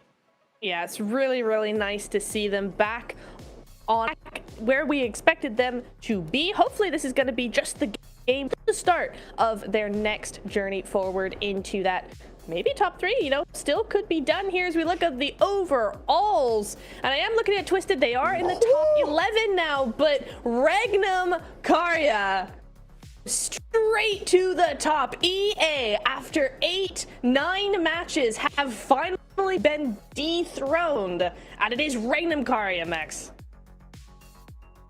Lock it in. Lock it in. Regnum Karia in first place, looking mighty fine here going into the second half of this tournament. Guys, we're going to be right back after this short break. Get your popcorn, get your drinks, and we'll be back in a minute.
Alo. Anneciğim ne yapıyorsun? Anneciğim. İyiyim bebeğim. Sen ne yapıyorsun? İyi ben de çok iyiyim valla. Maçları izledin mi? Oo izle ben olur mu? Kalp krizleri geçirdim ben burada. Bana 2'ye çıktınız, ikinci oldunuz. Geri 3'e düştünüz, geri 2'ye çıktınız. Ben kalp krizi geçiriyordum yani o sıra. Neyse mutluyum annem. Bu da diyorum ya, 3 gün formayla takıldım. Vallahi. 3 gün formayla gezdim. İş yerinde görmüyor musun? Resim atıyor beni iş formada. İş yerinde de formayla yani şey yaptın değil mi? Formayla gittin. Evet, evet. İyi sen ne yapıyorsun? İyiyim anneciğim. Özledim seni, sadece seni özledim. Ben de seni özledim valla. Aradım, akşam bakmadım hayırlı olsun demek için. Uyumuşum bir de uyuyakalmışım. Ben de dedim kutlamaya mı gittiler, ne yaptılar? Öyle işte. Tamam anneciğim. Tamam. Seni seviyorum, öpüyorum. Ben de seni seviyorum öptüm hadi. Hadi arkadaşlarına çok çok selam söyle. Aleykümselam. Yok annem canın sağlığı. Bunları da tebrik ettiğimi söyle, ilet hepsine tek tek. Tamam aleykümselam. Onların da selamı var sana. Tamam aleykümselam anneciğim, hadi görüşürüz. Hadi görüşürüz öptüm bay bay.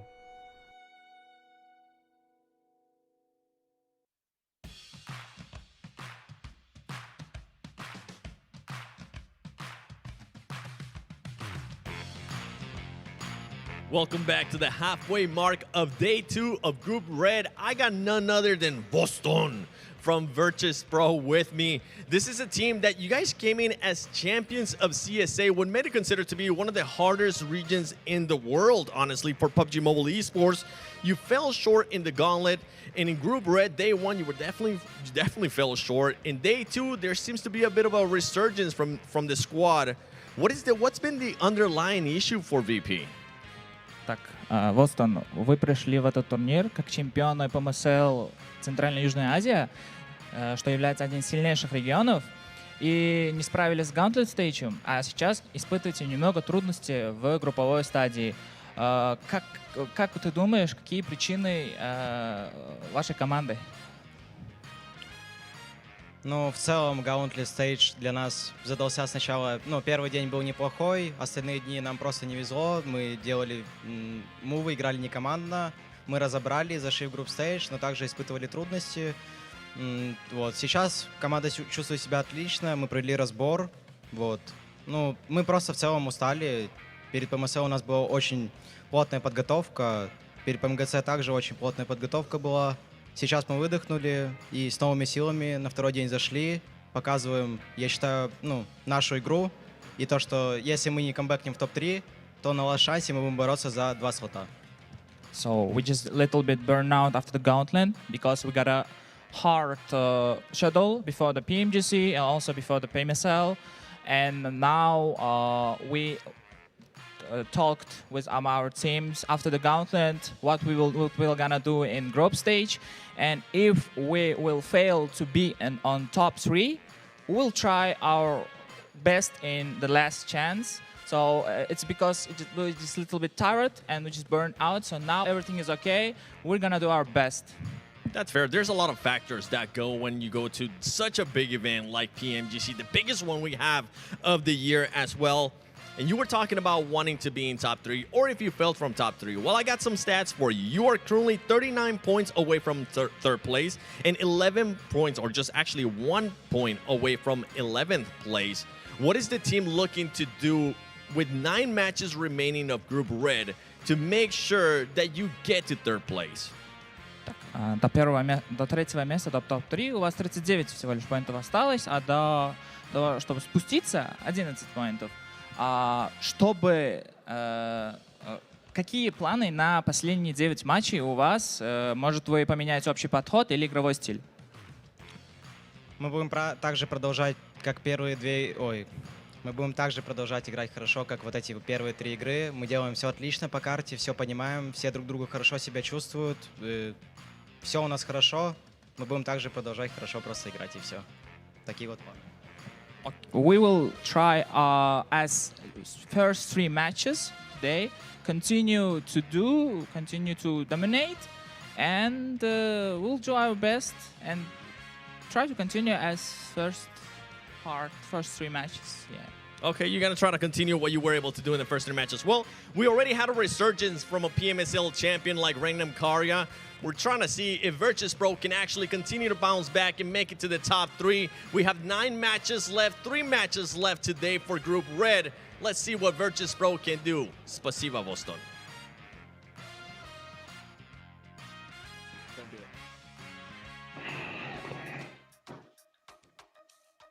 Hey, you may have been feeling a little bit of burnout early on, but you know what? I got the medicine for you, and that's the Infinix GT30 series, the official gaming phone of PMGC 2025, engineered for precision, performance, and victory, empowering every gamer to hashtag be the one and outplay the rest on the global stage, man. So get your hands on one of those as fast as you can here, because we got to talk about Virtus Pro.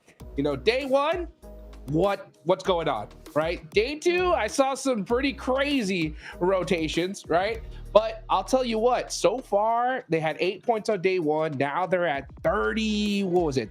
They had quite a bit. Yeah. So as a matter of 39. So 31 on the day. That's 10 points a game so far. So a huge resurgence for the squad here in Neptura. Yeah, really, really nice to see. We were talking about how, man, they just weren't able to get all 4 players to the end stage, right? And today, 2 out of 3 games, they've been able to do that. And 2 out of 3 games, we've seen them in the top 5 with a lot of eliminations. Yeah. This is exactly what we wanted to see from VP Max. So pretty much, they're having a day 1 every game. if you look at it, yeah, more than that. Yeah, more than that. They're doing more than a day 1 in every single game. Look at that. Really good performance. So definitely really happy with Virtus Pro. And of course, you know, they said it's a little bit tough going to a LAN event and stuff. So they're in the thick of things now. They're fully ready. They're fully prepared. And they are going to be continuing their ascent towards the top. Still can't believe we got Arcred losing 2 players. So watching these replays on that first angle. But no, these circles have been interesting, and you know what? A team that I was hoping to see a bit more from, because we hyped them up a lot, Niptra, at the start of the day. It was Influence Rage, especially the team that dominated, getting a chicken dinner and a 2nd place on Erangel. So far, sorry to say, kind of non-existent, and they've been slipping when Rengnam Karya are stepping up. Yeah, it has been interesting to watch that happen, right? And it's not even a thing of, oh, they're trying to do big plays and it's just not working out. We've barely seen them at all here. On the Rondo, we did see them a little bit there in that top 3, but on both Erangel so far, it's just been quiet, dead silent from them. So I want to see maybe what's going on with them. I'm going to pay attention to them a little bit more in the next game.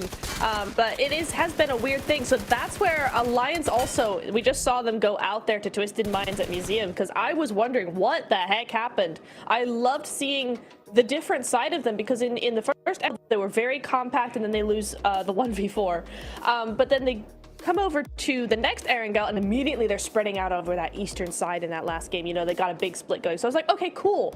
Really good from them. They switched tactics there a little bit. I liked that, but unfortunately that play just not going to be panning out for them, unfortunately there, Max. Yeah, I mean, looking at also our top performers here, top players of this previous match is going to be Silas also up there, which I'm pretty sure, you know, is one of his teammates, or most of his teammates have been popping off today. But it's good to see Silas step up, because I still see some people around saying like, oh, Silas is just getting carried by Wild, Locks Easy, and stuff. Like, no, bro, like, sure, he's an IGL, so he doesn't have to be like, you know, the big frag of the squad. But man, this guy back in the day was one of the best fraggers out there.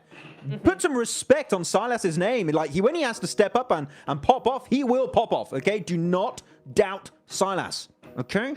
Dude, if anybody felt doubt after that, watching that last end game, Neptura, right? I mean, he shut them all up, man, by himself, making it happen, extending his team out towards the later, you know, parts of that match, and shutting down some players in the process. I mean, it was close. I mean, I don't know if anybody else was like me, but I saw him in that 1v1 situation. Even though he was at a disadvantage, I was like, he wins these. You know, it was close.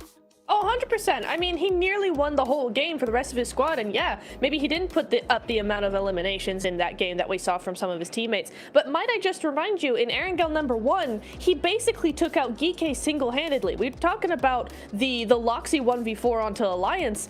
He took out Geeke nearly on his own there. So Silas just as good as every single other one of his teammates when it comes to that fragging power. So 110%, man. Nah, Silas is as good as he ever was. It's 110. Right. Maybe, what about 120? 130? 120. You know what? 10 million 200. %. The sky's the limit when it comes to Silas. I love it, man. I want to see how much of a crazy comeback we're going to see from VP, though. Honestly, that's a really cool storyline because right now they're still on that cutoff. They're in 12th place, right? But to go from 8 points to 39 in just 3 games, it's definitely something we got to talk about here, because if they get another chicken dinner in this game, I mean, they could possibly even make a run for top 3. I mean, the thing is, the games we've had so far from them today have been here to try and kind of redeem, what are they doing over there? Trying to redeem what happened in day 1, and they've done that. They're back in the race. They're back in a position where one next big follow-up performance in Iptura would allow them to climb the rankings significantly. I'm talking middle of the rankings, or if not even higher. So currently the setup from Virtus Pro is there, but you need a follow-up. You need to see more. The second half, if it's as good as the first half, I'm telling you, they might not be that far off from top 3, and that would be one of the biggest comebacks so far this PMGC. I 100% agree. I was just looking at those numbers, right? And it would be kind of crazy with VP in 39 and Flash in 78 in that top 3 to really go, oh, VP could make top 3. But then we have to remember, once again, they had 8 points. 3, but they had 8 points. Now they have 39. It is not inconceivable that in another 3 matches, they could be 4th place with, 70, 60 points, something like that. It's not inconceivable for this team. Yeah, I mean, 18 points in the last game was huge for them. I mean, so right now, let's do that math, right? Flash, 3rd place, 78. VP, 39. So that's literally, VP has to double their points to catch up to Flash. So they need 39 points to get up to 3rd place. And a 20-point game, right, will get in that conversation. The hard part is like, yeah, it's 39 points, but we're pretty sure Flash, Influence, Rage, all those teams are going to probably get some points here and now as well. So that gap's going to grow, right? But if we're going to even talk about that possible comeback from VP, like let's just do a little bit of like theory crafting. Honestly, I'm at that point to where they definitely need probably 10 points a game for the rest of the day, and then at least one 20-point game in my eyes. Yes. What do you think about that? I think you're right. They've got to get at least one big win, and then they've got to get the 2 other matches in a top 5 at least. Like, it's got to be a very, very strong performance for them to do that. Based off what we've seen the first half of the day, it's possible, but to continue that, I mean, you're gonna have to do the same sort of thing as Influence, Rage, and EA and Flash even in day 1, right, yesterday. So that kind of consistency is pretty rare, and for VP, it's possible, but is it really gonna happen, Max? I don't know. I have no idea. Would be great to see that step up continue, but a little hard. Also not. Oh, you know what? Hard back to you, brother. PMGC. Look at that. I'm not going to be wholesome though. DRX, what's going on? What's happening? Come on. We need to see South Korea step up. We had D+ do it back in their respective group of Group Green, and DRX. To be completely fair, looking at the Gauntlet, I was like, man, they're going to make it in Gauntlet top 7. Easy, no doubt in my mind. Didn't make it. And now they're just middling performance. This is not the DRX that I see that just normally does so well globally once they step outside of South Korea. And right now, what is that, 9th position? Right now, 50 points? We know DRX can achieve so much more. And I know it's easy to say like, oh, we expected more from them. But they're not going for these fights. For example, that push on Museum versus Twisted Minds in that previous game. They just send on the wall. I was like, but you're not, even if you just survive, like, you're not going to get anything of massive value out of that. I want to see you try and wrestle Museum away from Twisted Mind, crash in the building, take the fight, take the risk. Because unfortunately, if you keep playing these positions where you just, oh, let's try and survive a little bit deeper in this game, well, unfortunately, top 3 for me is just not in the cards with the current caliber of gameplay we've witnessed from DRX. You know, one thing I realized, Max, man, is especially in this lobby, I don't really feel like the coexisting tech exists. You know what I'm talking about? Like, if this was a different lobby, maybe that DRX push on the Museum has a slight chance of working, because some teams are like, oh, you know what? They're on the outside. We're here. We're just going to coexist and win the game together, right? But that's just not happening here in Iptura, right? So, I mean, it's a crazy play, by the way. It's super risky. You know what I'm saying? But the fact that I can't try to figure out why they would do that push anyway, you know, because, yeah, they like, why not just go take it to Twisted Minds and try to make something happen here. But you know what, guys, we got some tech issues. We'll be right back after a quick break. Don't go anywhere. Virtus Pro çok iyi oynadı. DX zaten I don't think any PMSL champion teams are stronger than us. ممكن اقول لرؤوف طور لعبك لانه حبي احنا جايين ندمرك.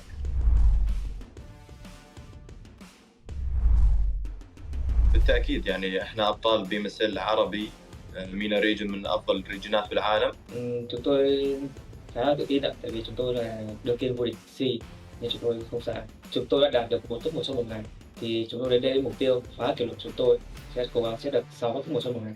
I think we will qualify straight to the final. اذا انت بطل بي ام اس ال ممكن تكون محظوظ بجيم جيمين، اما انك تكون محظوظ انك تفوز بطوله هذا الشيء مستحيل. Bên Milan tại vì họ là một đội mới nên họ sẽ có những tâm lý khá là bất thường.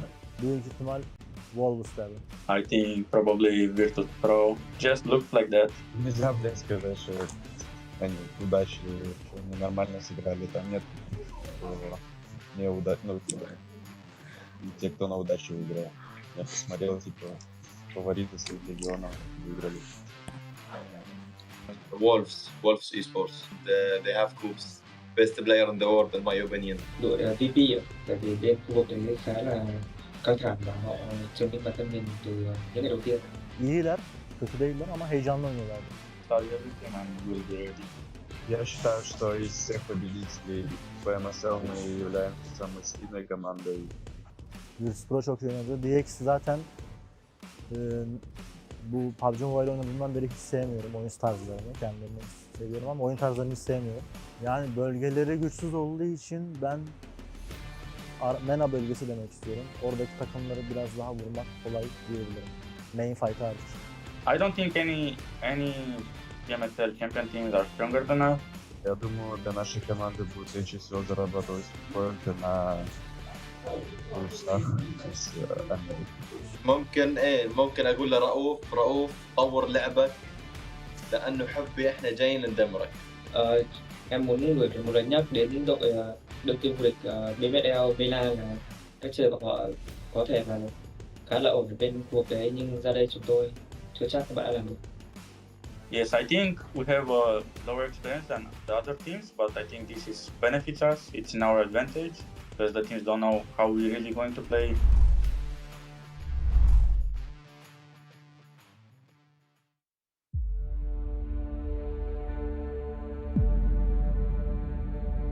Tekanan tu memang ada. Bila bawa nama Malaysia, saya bukan main untuk diri sendiri je. Saya main untuk community, untuk fans dan orang yang percaya pada kami. Bom, o ano passado foi muito especial para a gente. Senti que estávamos ali a um passo do título. Mas às vezes, por mais que você se esforce, o resultado não vem. Essa derrota ficou com a gente e nos mudou. آخر سنة ما راحت بالطريقة اللي ردناها، حاولنا وتعبنا بس بالأخير ما حصلنا النتيجة اللي ردناها. My first PMGC taught me a lot about myself, the pressure, the nerve, the mistake you can make only on war stage. Now I'm here with a new roster, but my goal is still the same, to perform the way I know I can, to play with clarity, confidence and discipline. A gente está aqui para jogar e ser feliz e buscar o topo. Sim, a gente está ainda mais confiante. Eu acredito que a PMGC vai ser a melhor de todos os tempos da Influenciate.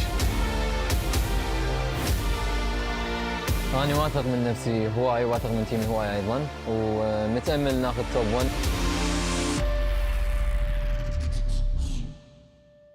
Perjalanan PMGC kita orang pada tahun 2024 boleh dikatakan sangat teruk. Kami langsung tak berjaya untuk lepas ke next stage. Tapi 2025 akan berbeza. Saya tak akan biarkan kesilapan yang sama berlaku dua kali. It's my fault, but I always come back. Don't get it twisted. Our talent was never the problem. Bom, este ano voltamos com mais fome, mais disciplina e com a mentalidade bem mais clara. Acredito que este é o nosso momento. Saya tak nak orang lain ingat, tim Malaysia ni datang untuk bercuti je. Tapi saya nak diorang tahu yang kita orang boleh bagi saingan terbaik untuk tim-tim global.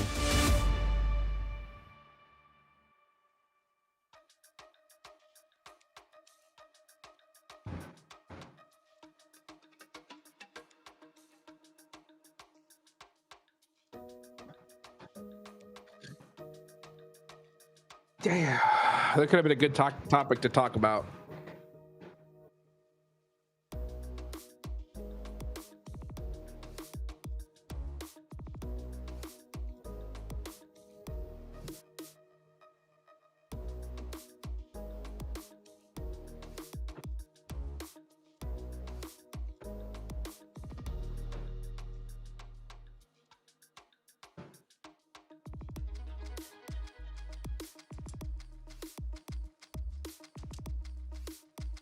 If they can put up another big performance, keep themselves at the top of the tables. Of course, over the course of 3 days, if you get a 50-point average, you're more than likely going to be safe, Blank. And they have already surpassed, well, they're very close to surpassing that metric, breaking that 100-point barrier. Teams over that 100-point barrier today are going to be having a good time of it. 20 seconds to go. We get into things. Does get a little bit worrying now towards the end of the day. Some teams have very much got themselves secured up towards that top side, but there's still teams that are chasing. For Twisted Minds, very much needed win. It felt like it wasn't super convincing though. I think that's my only issue with it. And I think even the coach looked a little bit frustrated with the way that went down. But for Twisted Minds, there is still a chance now. They've put themselves in a position to do it now with those additional points on board. The middle of the pack, though, is getting quite close, I'd like to say. Yeah, it's a little bit dicey around the middle, and they're dancing with death around that 11th place as well. Because at the moment, it feels like anyone really could be taking up those bottom 5 spots. The plane path a little lilt to the left. And they are going to be trying to break their way east, I'm sure. We'll wait for the circle to see if it's going to be messy. The Burmese Ghouls out very, very early.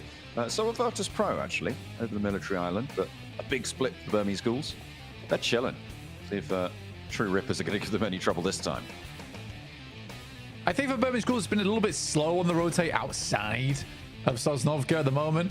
On a real one, talking about Burmese Ghouls now. I've taken off my Necromancer hat for the time being. But yeah, I think for Burmese Ghouls, they definitely do need to get a little bit of a move on over towards the northern side, slightly quicker on those circles. We'll see, though. It could be another Sosnovka circle right now, and everything I'm saying is completely wrong. But yeah, very western plane path again. I think teams are having to deal with this multiple times today, but they should be used to it by now. But we get a northern circle split between the river, which is always a little bit awkward at times, but very playable. Is Walsh going to get the same spray? No, okay. I thought he was going to get the same spray down onto Arc Red there. Oh man, that would have been pretty crazy to get the back-to-back double spray on the start of the game, but. He so wants it again as well. Look at him. He's looking at those clouds. There's no one left up there. They were a little bit nippier on the way down. So he's denied that opportunity. All unfortunate. Yeah, I mean, it would be nice to get some more points on board. Let's take a look at the points rankings at the time being. You can see there, 11th place, Twisted Minds, 40 points. So although coming off the back of a win, it really hasn't pushed them that far up the lobby there at all. So Twisted Minds need to go further now again, which is rough, John. It's definitely rough. Not too fun for our squads here towards the bottom of the tables. And again, I'd like to reiterate that this is quite a slow lobby in terms of the amount of action that happens. So a lot of these games are sort of determined by where the circle is going over towards. That and a couple of slick rotations. So you really do have to try very hard to get those big games. Otherwise, you're sort of relying on like 8 to 9 point placement games, in which case everyone else is trying to profit above you. So it's slow going, working up these rankings. You're really in the mud at the moment, wading through it to try and get towards the top 3. And I think that's sort of what made the Gauntlet so fun for a lot of squads, where it really was possible at any moment to get in towards that top 7. It didn't feel like it was game over, even in map 4 or 5 on that final day. Here, things are starting to get decided already. Yeah, we'll start to stretch out away from you. I mean, we saw the bubble play around 90 points towards that 11th place during Group Green. And so teams looking to try and get ahead and over that. Right now, we're a little bit lower than that average. It would be an 80-point bubble if you doubled the score, which you have half of our matches still to play. Well, that is not necessarily the best way to go about things. We'll have to see where we're going to end up this time around. It could be completely different. There are a lot of dynamics at play that affect where these bubbles land. But for now, have to wait. Weibo, they were locked in a fight quite early on, and yeah, that's going to be a very quick flush coming through from E-Arena. Weibo not managing to get really anything on their drop for the first 4 minutes and 20 seconds of this game is a really rough time, and I don't think any amount of good rotates can patch up the lack of looting time that they may have on board for this one. Fortunate that the circle stays near Severny.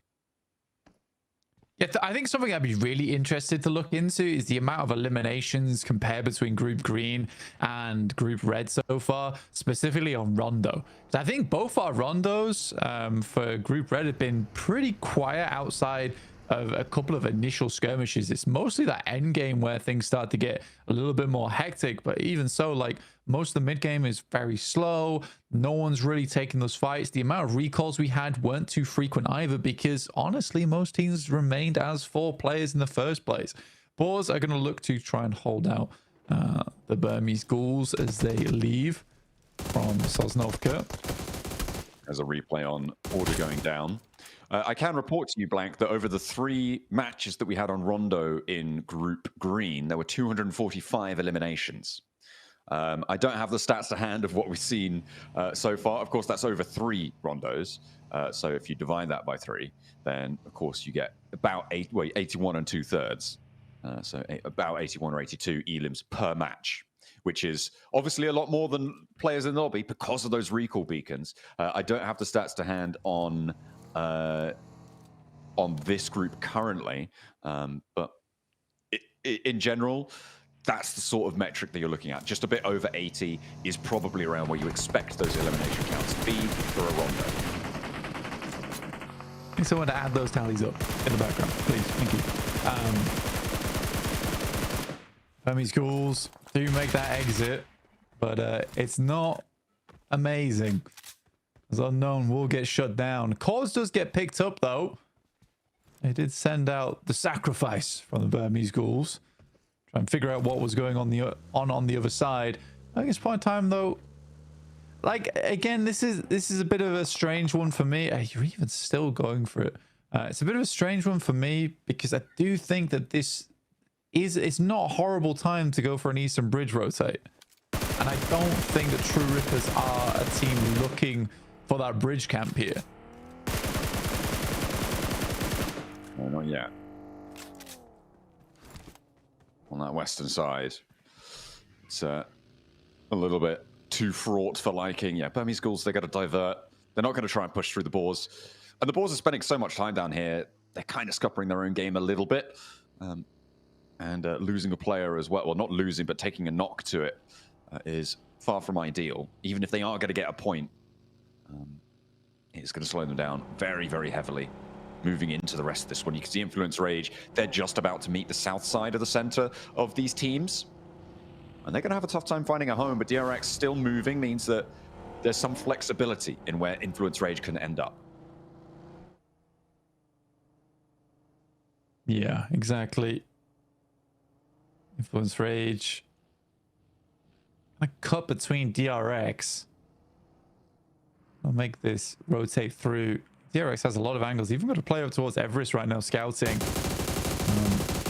It's a bit of a sluggish start for a lot of the squads here.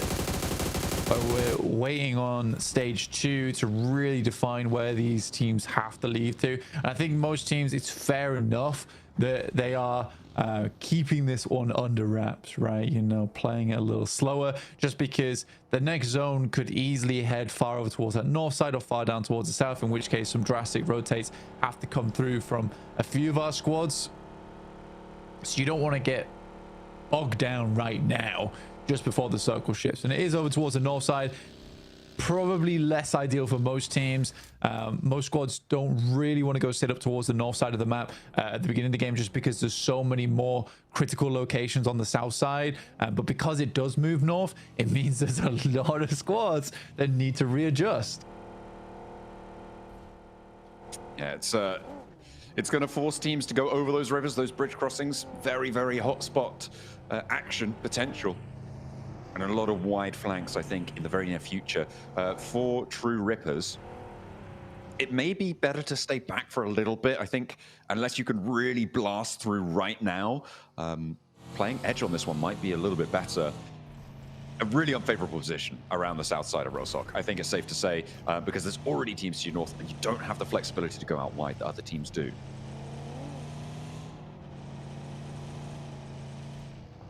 Just seeing what E-Arena does here, just because they're on the western side, but they are the closest on the west side. So what position do they want to play? Do they want to kind of wrap down towards the bank, just the north of Rosok, play that spot, or do they want to continue holding around box compound, cut out teams that might want to be trying to get through from North George, like Geeke as well as DRX?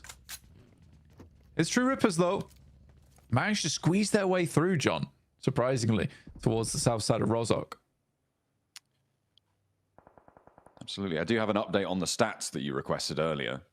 It's a 70. It's 69.5 average elims per rondo for this group, which is a distinct drop-off. 10 fewer elims per match. Yeah, so it's sort of what I thought then. So, yeah, well done. Thank you. I mean, I didn't have the stats to back it up, and now I do. But yeah, it definitely does. It massively feels like this lobby really does not fight as much as Group Green did. I think Group Green really, a lot of times, a lot of teams were fighting for position, which is what made it so exciting towards that top side, because there was that aggression to grab strong spots in the circle, which is why we had some teams pulling so far ahead of one another. True Rippers taking shots over towards Twisted Minds, I believe.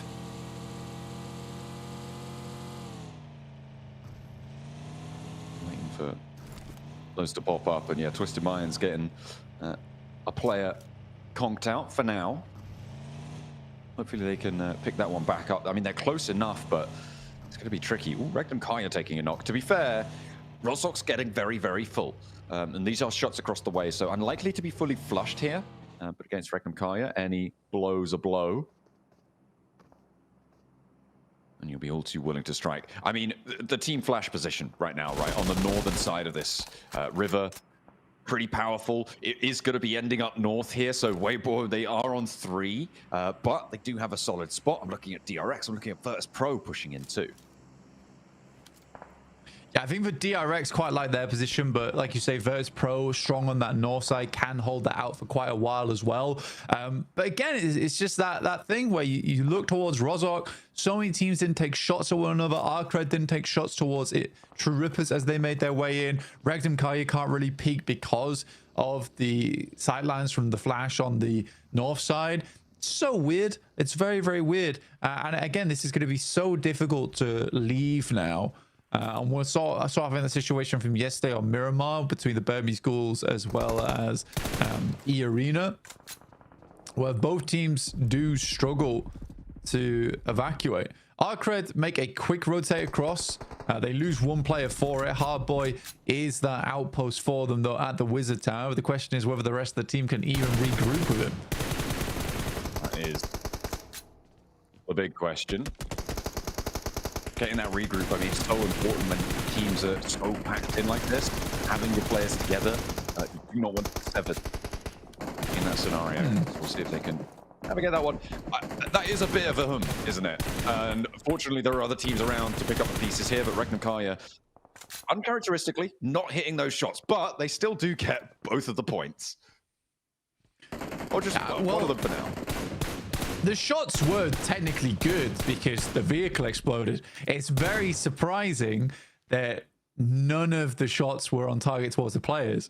So I think it's just a little bit unlucky there for Regnum Kaya, but they get the job done in terms of exploding the vehicle outside of the Wizard Tower in the first place. So now the cross is a little bit more difficult. So they're able to clear a little bit of position there. Boars moving up over towards Nuclear Zone. Havlik jumps out of the hovercraft, providing a lot of space here. Nuclear Zone is just sort of letting it happen. Ooh. Okay, yeah, they're just getting a little bit rinsed there. On the high ground, 2 players now stand. Boars moving in with the hovercraft. An ominous presence.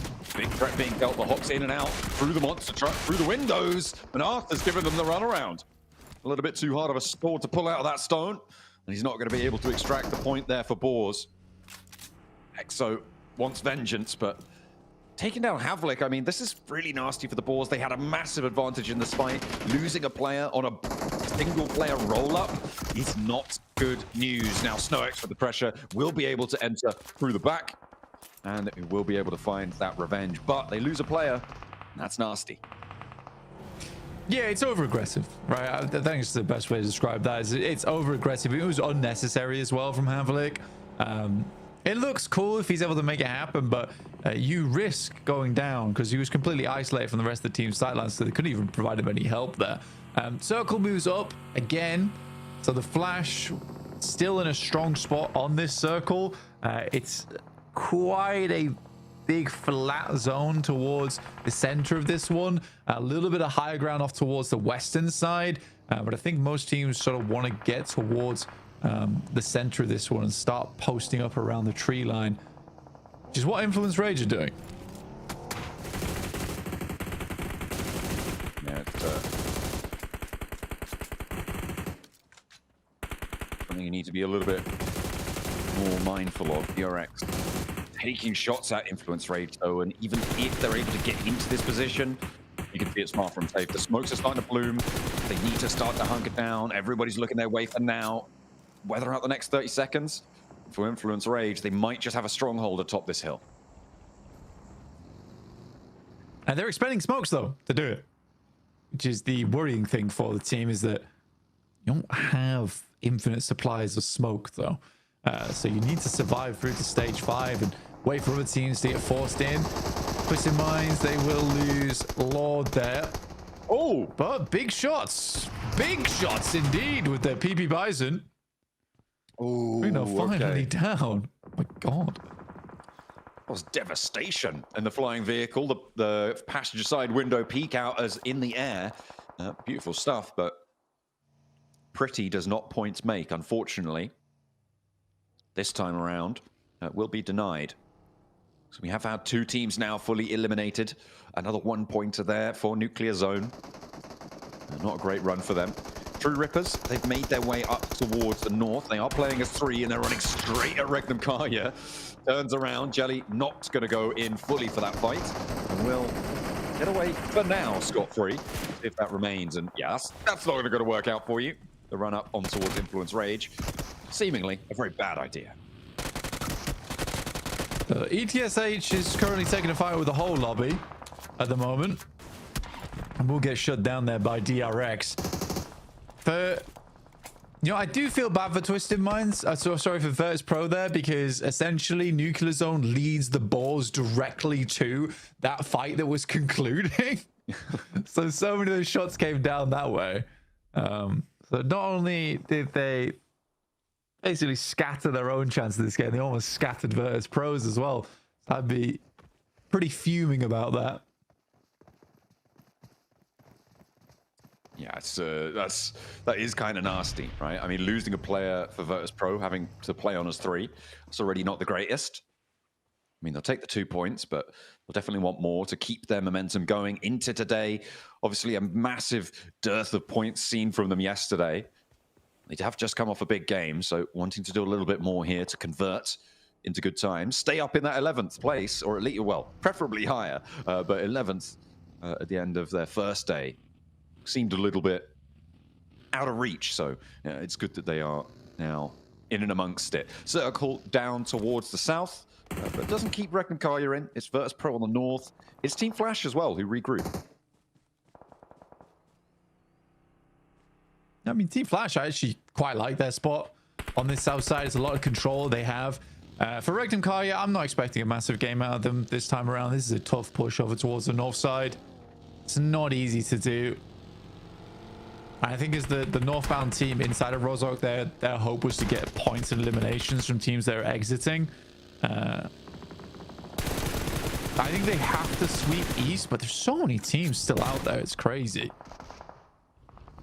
Knocks starting to come in thick and fast. Teams on the south having to move with the pressure.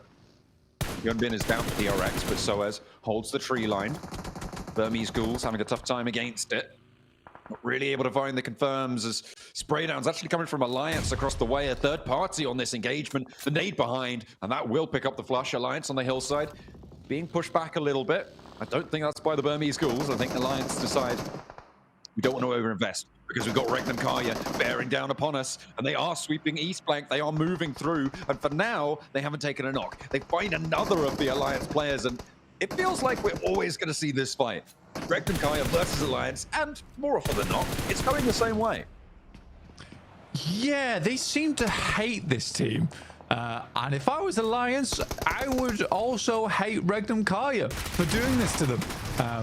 Silas moves into the building. Good shots to start off with. He can just delay time now.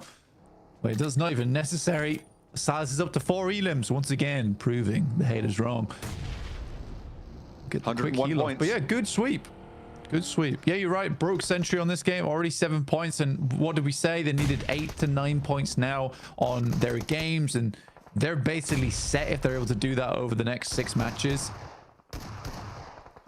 Yeah, I mean, you're looking at getting, if you get 50-point days, that's 150 points towards the end of it. That would have been into the top 3 back in Group Green. It's more than likely enough to see you into the top 3 here in Group Red.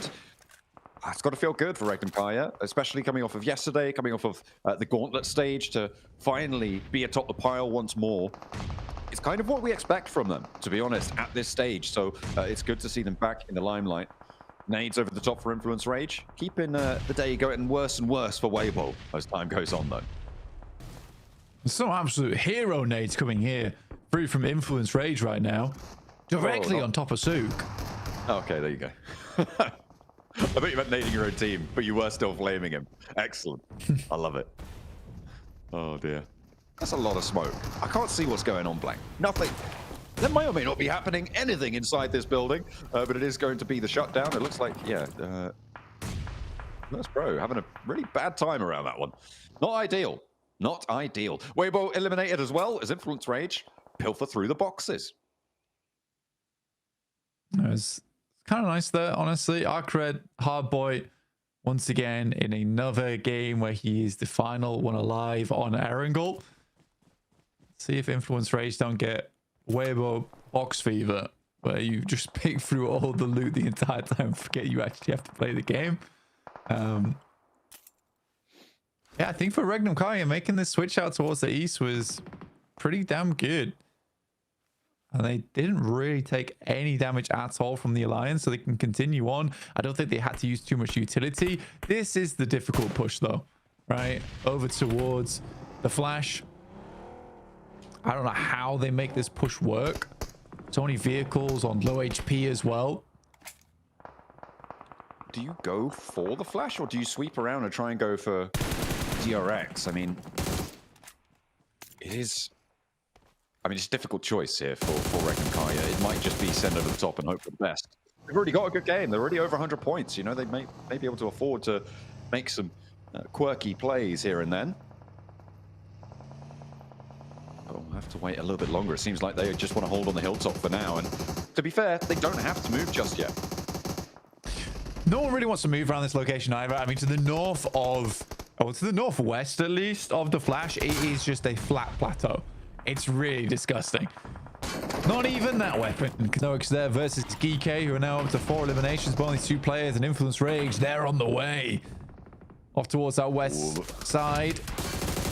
Diego does go down, though. That's the hard boy.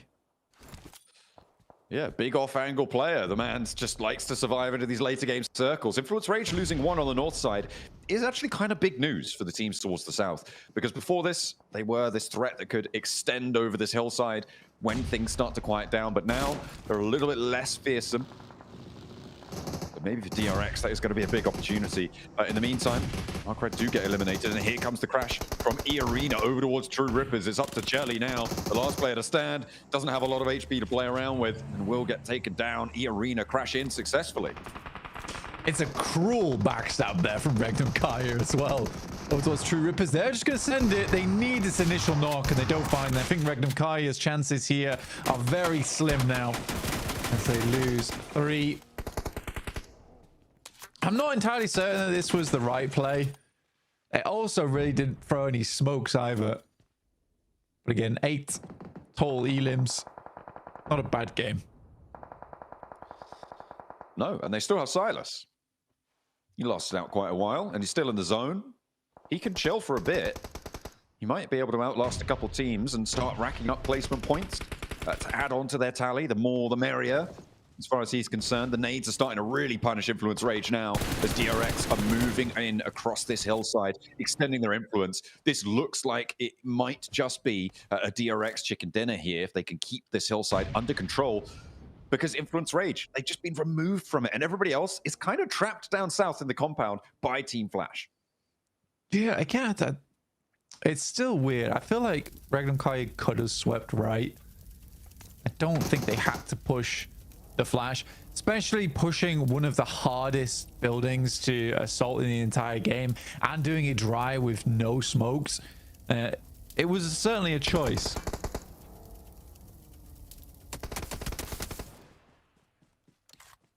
A decision was made, and Influence Rage's decisions have been taken away from them as well. DRX, GK teaming up to take him down, and up to 7 elims. DRX, they started the day, I think, very close to where Regnum Kaya were. But they've had very different matches so far. They want to try and change that, however. Up to 7 elims. Put a big game on the cards. Flex out to this west side. If GK give you trouble, take him down as fast as you like. Struggle to keep up with the Flash, but still, it's good to add those points to the tally. It's a really reluctant stage right now of players not wanting to move in towards the middle of this circle, Blank. A lot of open ground there, and they fear it. It's horrible. We're actually moving to the most disgusting area of the map. Again, it's just straight plateau. Nice name from Tops on the high ground. Another airburst towards the back. Quick steal from Silas, though. That's the 9 points found. Wow. All right. Cheeky. He's nading them. That nade over from the right-hand side, that came from Silas. He's getting naughty. I mean, you took shots so they know he's there now. He's going to help him out somewhat. Take a player, give it a little back. Silas, I mean, a nade is going to go out his way. Okay. We're able to remove him, but 106 points now, and they've still got 2 Miramars to play. Blank. This is great for Regnum Kaya in terms of their bid for the top spots. E-Arena just about sneaking their way over the top here, first to step foot on the plateau. I mean, for Regnum Kaya, they really hope that E-Arena wins this fight. The further E-Arena gets towards the top side, the easier it is to lock in those 2 top spots. Because Flash is chasing at the moment. Absolutely. And they are on for a bit of a run here, though. Look at the open ground. I mean, you said it, right? Disgusting open ground. Only the trees, really, to play around. And Team Flash have to move. They have to move north. DRX are in this next circle, just on their dip. I don't think Team Flash make it. I don't think that they're going to be able to get out into the open here. They've got 6 smokes, 5 nades, so maybe they could do something with that, but they've already just spent, I think, at least 3 of them over there. Yeah, it's tough as well because you move north on this. The Flash can't really play the low ground which sits on the south side. There's a little ridge to play around there, but because it's pushing you north, like DRX with that little lip there, they have so much control of the circle. This absolutely should be a DRX game.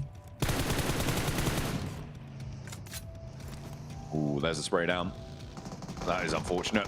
There's an opener. It should have been their game, but now the little rollout and actually even more damage pouring on in. DRX need to hold strong. Only the 1 knock sent their way so far, and they do hold off the forward push coming through from Team Flash successfully, leaving them in a 4v2v2. They do want the res, but might not have the time. Okay, they do. As the nades don't really exist now in the back pockets for anybody to send their way. Team Flash too far away for the moment. We saw Kaixi Sonnerza just jump above that. Kevin's gonna go nice and low here. Playing limbo on the circle. It's the one spot they don't have vision on, so you'd hope they'd check it soon. Nurzet's down, so it is just Kevin now standing. Might be waiting, crawling back, stepping up. So the nade thinks now as good as any time, but will be shut down. Nice and vigilant there. And now DRX could fully establish along this line. And Team Flash out as 2. All that needs to happen is these trades. For DRX to be able to take this one home, it would be a monumental chicken dinner here for them. The nade over towards the cover. I mean, there's only so many places to choose from. And when there's a vehicle out in the open, well, you got to assume that there's a player behind it, and they're nading out the position nicely. Still doing a lot of damage. Tox can't do anything about it either. He's being backed off by Kaixi. I think it's slightly early to throw those nades, personally. This is also pretty crazy from DRX. Wow. What a shutdown. The stylish rollout there. That was pretty crazy, you're right. I mean, if both of them had turned their attention to that vehicle quicker, they might have been able to take both of those players down. But DRX, a slow choke out on that zone. It wasn't super flashy until right in those final moments, but they made it work. And Blank, they got 13 eliminations there. A 23-point game is a massive bolster to their points tally. Yeah, it's way better for DRX overall. I was very pleased with the way that one went down. I think for DRX in particular, there's been a fair few matches in the past where it's been a slow win for them. That was much more controlled, much better played. I think the only moment where I was a little bit concerned with their gameplay was when they didn't clear out Kevin. Again, you just kind of play the logical game of what haven't we checked, and then let's look there instead. Yeah, absolutely. Ever vigilant, nicely held, very disciplined play from DRX. They made it work. As well as that, Regnum Kaya breaking the century, almost breaking the 110 with 2 more Miramars left to play. Seems like they may be uncatchable, but our teams will give it a good go. We'll see what they've got in our Miramars up next.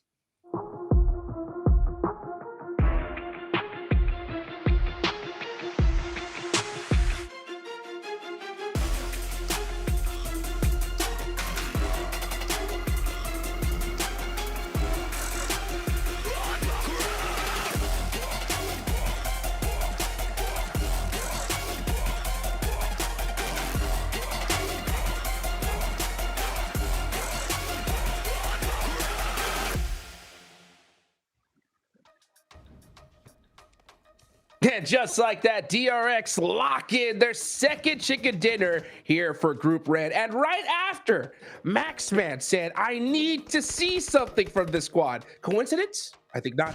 I've been praying for days like these, Hot Jukes.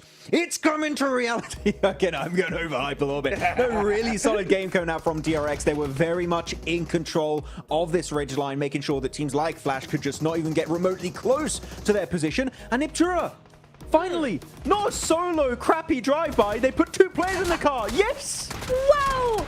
We're having, it's an involvement. We're doing well. There we go. We're getting a better team game by game. I really like how they played that overall. And you're seeing those eliminations as well as the win, right? I think, in my opinion, this has got to be the most significant one we've seen in terms of both, yeah, they get that placement right, but they're also really working for it. They're getting those eliminations at the same time. So I really like to see that coming through for them. Everyone put up so much damage, 600 plus, some almost at 700 damage for like So Easy in particular. That's a crazy damage ratio across the board for the entirety of DRX. I'm very happy they were all involved in these fights straight up. So very happy with DRX here, putting South Korea back on the map for Group Red. And yeah, I said it right, Hodgix. I wanted to see some presence from this team, and they had such a good control on that northern ridge position. And initially, they were playing in a gas station, which in this area is such a good spot to hold on to. And they had so much good information on the likes of Influence Rage, Weibo, Alliance, Regnum Kara, that they knew what the best optimal move was to make, and they pulled it off beautifully. Executed it to perfection, right, Neptura? I mean, DRX they had 50 points prior to this match. Flash had 78, so they needed 28 points to catch up to third. This chicken dinner is definitely going to close that gap quite a bit. It really, really is, and what a game to actually do it, right? Because we've got 2 more games after this, so now they're able to use that and just use that as momentum, just go forward onto the next game where they've got a little bit more space. Maybe they can do, you know, some of those splits that they like a little bit more on the Miramar with, you know, more space to do that in. And so, yeah, I think it'll be a really nice thing for them. This is the halfway point of the day, halfway point of Group Red. This is exactly when they needed to do it, Jukes.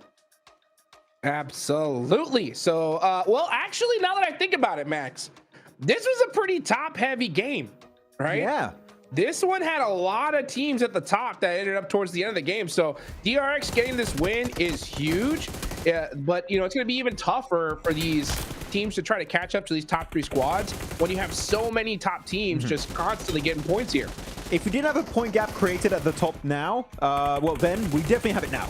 After a game like this, it's going to let them separate themselves from the middle pack of this lobby as you go through some of the replays. And man, hovercraft, so very important for a very flat finish like this in particular. But so many fights that happen in so many odd ways, like Influence Rage just chasing down players, DRX able to then use the gas station I was talking about earlier. But this fight annoyed me, Niptura, because we're seeing so many nades being chucked in this one building, one Molotov.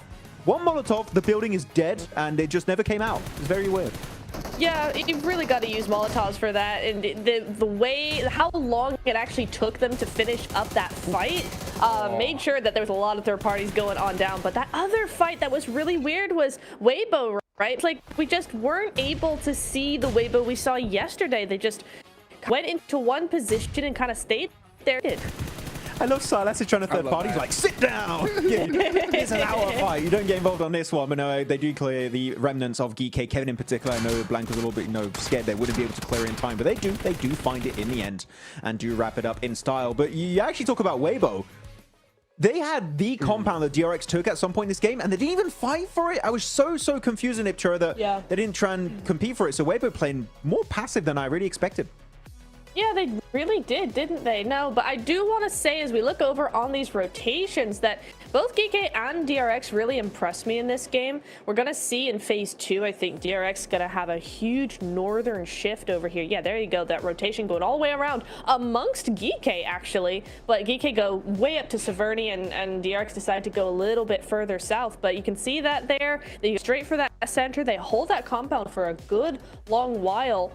And they just keep on going. And with so many fights going on that edge, on all edges of the zone, right? Those positions for both of those teams were actually really, really good because it gave them that springboard, that foundation to really just go after all the teams and fight their way through. So I really like how all of these teams did, what all teams did rather, on those edge plays. We did see on this graphic during the mid-game section that actually Flash had that 2-2 split, and they saw that Regnum Kara got a little bit too close, so they're just, okay, we can work with Regnum Kara, we can coexist in the same area, so they just regroup fully in the compound. So that was a very good, respectful play from Flash, and that alone is going to allow them here, Hotchicks, to get 12 big points on board. So top 3 should still be looking pretty comfortable for them. Yeah, for sure. I mean, that's what it's all about. You know, when you create such a big lead at the start, it gives you a little bit more room, right? Even though you got a team like DRX, who was like dead center in that mid-pack 23-point game, when you get 12 points yourself, I mean, that just makes it more like an 11-point game, right? So it's beautiful to see that these top squads are being so consistent. It's going to make it so much harder for the rest of the lobby here. We're going into Miramar up next, Maxman, right? That's going to be interesting for sure, especially seeing, you know, Virtus Pro not have that same success they had at the start of the day. But we got to talk about our MVP, of course, DRX QXZ, 6 eliminations. Great game from him.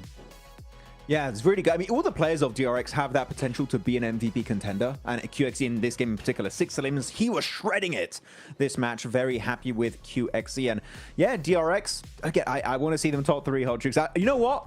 I'm biased. I don't care. I'm fully, when it comes to DRX, I am hella biased. And you know what? They're not quite there. They're jumping up, but top 3, Regnum, E-Arena, Flash, they're not budging a bit here, Niptura. They're still in top 3, and they're going to be the teams to take down eventually. Yeah, and you were talking about that point gap coming on through a little bit more, right? Flash with 90, Influence with 81. We're starting to see that gap continue to get bigger. You know, the gap is gapping right now, and DRX, they're doing their best to get up there, but the other teams, man, aren't crazy. Weibo going down to 8th place. I mean, if you had told me that Weibo were going to do basically nothing today at the start of today, I wouldn't have believed. It's a big drop coming down from Weibo, but I do want to just point out for these teams, right? The Miramars were won yesterday by Flash and by Arcred. Now, Flash, they're fine. They're doing well, but Arcred, if they want to step up, the Miramar is where they need to do it. I mean, I'm looking at Team Flash, really. I'm really happy to bring them up because they were the kings, undisputed kings of Miramar. The Dusty Tunes were theirs. They had a chicken dinner with 12 eliminations on the first game, and then the second one with that Cruz del Valle finish, they got a 4th place with 4 eliminations. So maybe not a big game, but still enough to get their Miramar average extremely high compared to the majority of this lobby. So, man, if Team Flash can replicate this, Hodjux, now after already having a pretty decent day, first place, definitely possible for them to execute. It really is, and it's such a funny storyline if you really think about it, right? Because at the start of the day, we did the comparison between Flash and Regnum Karya, right? The new team, the first squad, you know, their first PMGC, stepping on the stage and outperforming the veterans, right, of Regnum Karya. And then now we get into day 2, Regnum Karya Dats is like, see ya, you know, let me show you guys how it's done, okay? But it's a great, you know, a great storyline to talk about because it just shows that, hey, you know what? Experience is going to pay off in the long run for sure, right? But Flash are holding on. I mean, they were right there towards the end. They're putting up some consistent points. If they get a good circle, absolutely they can make a run for the top. The thing is, though, with the way Regnum Karya, Silas, the whole squad has been playing today, that's going to be a tough order to fill for sure, Max. Experience speaks volume in these kind of lobbies, and you know what? It's definitely been working greatly in favor of Regnum Karya. 106 points. First team to break that 3-digit point system here in the leaderboards. And now, who's going to join them next? Are we going to have Irina? Are we going to have Flash? Will SEA step up here? Or will Influence Rage? No, that still... I do have to say, I was looking at the stats, Nipchira. Maybe Influence Rage aren't showing a lot of presence in these late game scenarios, but they still got decent points. I think the last game, they were almost getting close to 10 points. So they're still getting enough to stay close to top 3, top 4. But the moment they get that big win, I'm thinking that jump into top 3 is bound to happen eventually. Yeah, I mean, that's really all you need to do, right? If you're not feeling the win, if that's not really something you're able to do in these games, just make sure you get consistent enough points that when you do get that big game, you're right into that second or first place even, right? If you can keep that point gap small enough, then yeah, you can absolutely boost yourself into that top 3 without fighting tooth and nail game to game to game and exhausting yourself. So it's all about pacing when it comes to an event like this. Yeah, so far, Influence Rage on the day, averaging 6 points a game. Okay, so I mean, that's not bad at all, right, guys? It's just they just haven't had that crazy match yet. We're going to Miramar. That could definitely happen. I'm gonna start asking you guys some serious questions though here. Okay, are you guys ready? Ooh, here we go. Yeah. You guys have been doing this long enough now, where I think you can get a good, an idea of where things are gonna end up with how this lobby's been being played. Okay, so I want to see right now, from what do you guys think the cutoff is when it comes to the leaderboards for teams that still have a chance to make it to 3rd place? All right, Max, I'm gonna go with you first. Cutoff, like point wise? I mean, yep. Like which place right now do you think still has a chance of even making it to the top 3?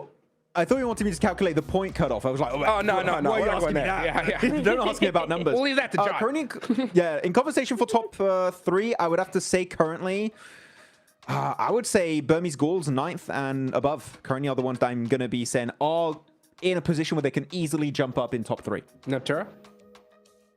I kind of agree. The only thing I'm thinking is that in terms of the team performance, I think it's really 8th and above, unless you're really going to do something crazy out the gate. But from all of the other teams below 8th place, we just haven't really seen that performance that I'm looking for to be confident in saying, yeah, they can definitely do it. Actually, I'm changing my answer. I agree with Niptra. I was about to say, Weibo's correct. 8th position. She's correct. I was wrong.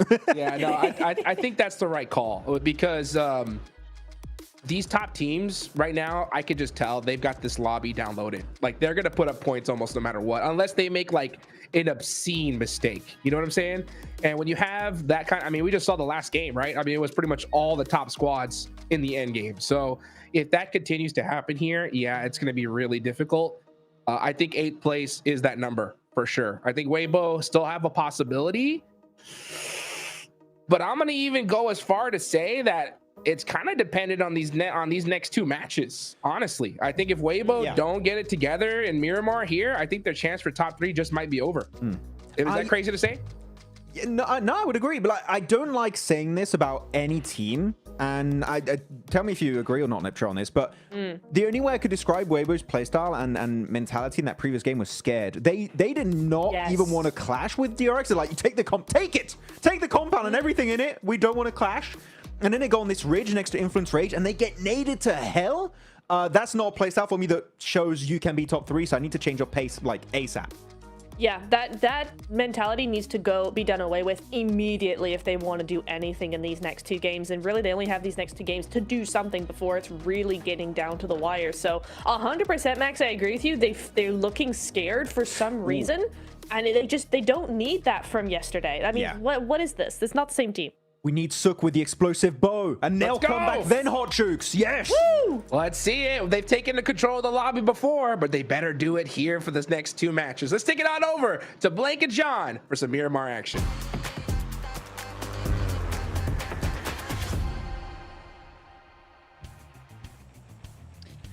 We've got some more PUBG Mobile to play. From Campo Militar down to Bartona, we're into Miramar now, with the plane already in the skies. Our players locked and loaded. The cutoff is looming ever closer, and it does not slow down no matter who you are. But some of our teams not slowing down either, most notably, obviously, Regnum Kaya on a bit of a resurgence today, surging into the lead and breaking that century. The question is, who's going to join them? Wait and see. It's getting close, though, towards the top side of the lobby, to be honest with you, on that century mark. And we had the Flash as well as DRX chasing on the last game, as well as E-Arena, in fact, getting quite late into that match. I think E-Arena's been playing way, way better than they did in Gauntlet. But again, Gauntlet was a very different beast. It was much more aggressive, and I think E-Arena was getting caught out by that. Though I will say that this is the benefit of playing in the Gauntlet stage, or the benefit of doing very well in your own region, is you get, like, even if you don't make it into the top 7 in the Gauntlet, you get a massive amount of practice versus teams that you're likely to see towards the grand finals anyway, as well as just the top teams from around the world. So I think for E-Arena, that was very beneficial for them, and they were able to have a big mental reset coming into Group Red. Hopefully they can keep that mental reset channeled in for the rest of today. The circle pops out towards northwest, but not super dramatic. Does keep the crater fields in Montenuevo or Pozzo, that sort of area. So potential for teams to break out that way nice and quickly. No hot drops seemingly so far on the cards for now. And we're not going to see any crazy teams sitting in San Martin for 20 minutes. That's seemingly just not happening now. Which is great. We don't like that. We don't want to see that. We want the hot drops to be kept to a minimum, especially on such a large map like this as well, John. There's no real reason to be going for those hot drops in the first place. Alliance right now suffering, mainly because of one team in particular. Regnum Kaya seems to have a bit of a death wish for this squad. We are heading over towards the west. No real teams there at the start of the game here, John, with the playing path on the east. Yeah, it's been... Well, teams are going to need to break out quickly. Weibo actually rotating out. They should hit Montenuevo fairly soon. Generally, probably going to do all right from that area. You hope, right? Because they had a little bit of a disaster over the course of the day. And I feel like that's ruffled a few feathers, right? It's a little bit disconcerting when you make a mistake like that. And then you have to go for the mental reset because these guys are going to be dropping back in with you either way. So no matter what, right? So... Can't really let that get to you, but that is far easier said than done. Weibo, that reset needs to come through. because they have been slipping down these tables. And it's not out of the question that at 68 points, if you continue to have a bad day, it's going to just keep on getting away from you, and you might end up down towards the positions below 11th, which is exactly where nobody in this lobby wants to be right now. Twisted Minds getting pushed out by Virtus Pro, who have managed to find themselves up into 11th. Yeah, it's rough. It's definitely rough. And I think that as we are coming to the close of day 2, we do need to start talking about the bottom 5 a little bit more. Teams that will be going outside: Nuclear Zone, ETSH, True Rippers, Boars, as well as Twisted Minds.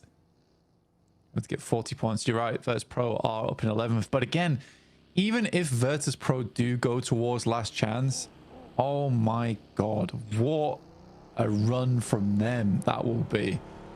It'd be so exhausting, John. So exhausting.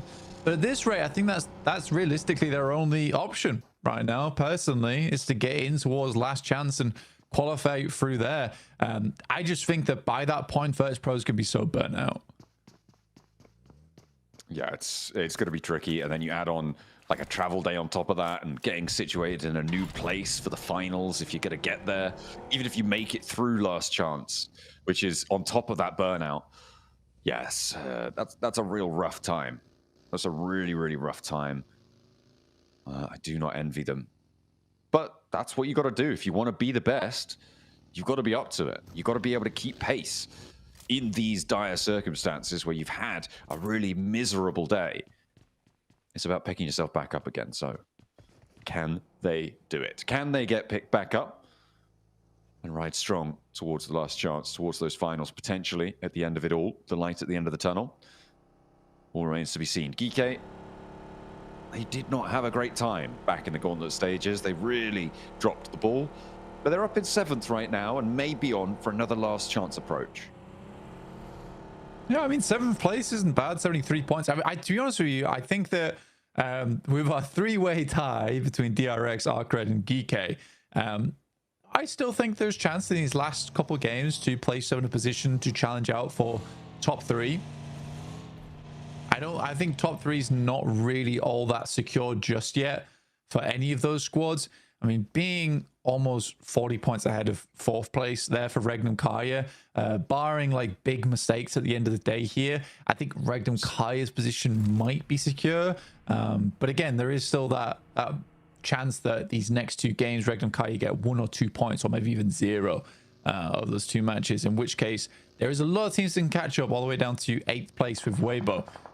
But yeah, I think that this is really the make or break moment for a lot of our squads. Certainly would seem so. Regnum Kaya have spotted Team Flash, and I mean, if there's a team that they want to take down, is it Team Flash? I'm not entirely sure. I don't know if want has anything to do with it, really. All they want is points, and they see one of them drifting across the open sand dunes in a buggy. But Boars have spotted them too. It's actually Loxy's like, who's that stealing my limb? Who's stealing my points over there? Oh, he's having a rotter. Goodness me. Well, yeah, the Boars are going to get that flush. So that point is added to their tally. And they continue to joust around at the bottom of the tables. I was just looking at some of the numbers, and after day 2 in Group Green, 18 points was Team Secret's scoreline in last place. So Nuclear Zone currently looking to try and get 3 more points to at least draw level. Yeah, otherwise Nuclear Zone becomes the new Team Secret joke. Yeah, that's should be pretty sad. But yeah,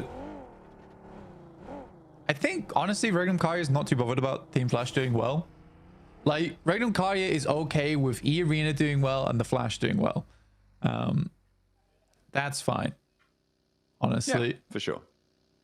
I think they just don't want too many other teams chasing. I mean, if 3 teams can start to strike out ahead of everyone else, then you're sort of safe in terms of that solidarity, right? That you are far away from any of the teams and you have that buffer underneath you, especially being the first place team by a pretty sizable margin. As long as you can keep that up, the teams that are chasing you, as long as they're in 2nd and 3rd, you're okay with it. Again, for Regnum Kaya, they'd much rather harm like the middle of the pack. Yeah, and more ideally than that, right? Influence Rage, they were 25 points behind them in 4th place. It's a little bit close for comfort, but the Circle doesn't seem to think so. It's going to send on over their way. Twisted Minds as well, with a hill out to the east side of El Pozo, that high ground that sits over the crater field, south portion. We've seen this high ground be so effective before. For Twisted Minds, sat high up on this perch, this is where they can try and confirm themselves in towards that middle of the pack. Because right now, in 12th place, this is the time you need to extract value. You get a massive shift like this with the oversight over so many teams. It's a question of how many points can you earn because of it. And for Twisted Minds, they had a strong position over on Museum. Didn't do too much with it, though. So hoping that can change here for them with that massive high ground and a very central spot as well, like you say, John. Silas finding Hydro from True Rippers. Getting a good amount of damage in there. True Rippers again losing a player. Harsh now spotted by Silas on the drive-by too. Seems to be the new trend. Yeah, the slow roll up. Well, the roll up and then the passenger side switch, lean out, take the shots. It is the new drop shot, you know? It is the new drop shot. And it seems like players are utilizing it. In some cases effectively, in others, it does make you look very silly when it doesn't work though, because you just stop dead in the vehicle and you're just like, oh, I'm out of bullets now. Please don't shoot at me. And you don't have any speed and you're basically a goner. You have to hop out and then you have to reload. It takes a long, long time to recover from a misplay on that front. So unless you have the backup, it is a difficult time. True Rippers just losing players by the minute, seemingly. Jelly getting picked back up now. They are fairly central for the time being, though, Blank, so maybe they'll be able to find something here. Twisted Minds still yet to extract an Elim, but then again, that's the same story for almost the entirety of the lobby. Judo gonna take some shots at the distance. I believe that's towards Influence Rage. He's just trying to destroy vehicles right now, which is fair enough. Easy for Bad Boy finds. Saf G will flush him. And we've got a bit of a crossing to be made for Nuclear Zone over on the western side, and they should be in sight lines of Twisted Minds come next circle, which is around 20 seconds from now. Yeah, the western side's very open on the route out of El Pozo, but you can swing north and try and push in towards Alliance. It might be more favorable to do that.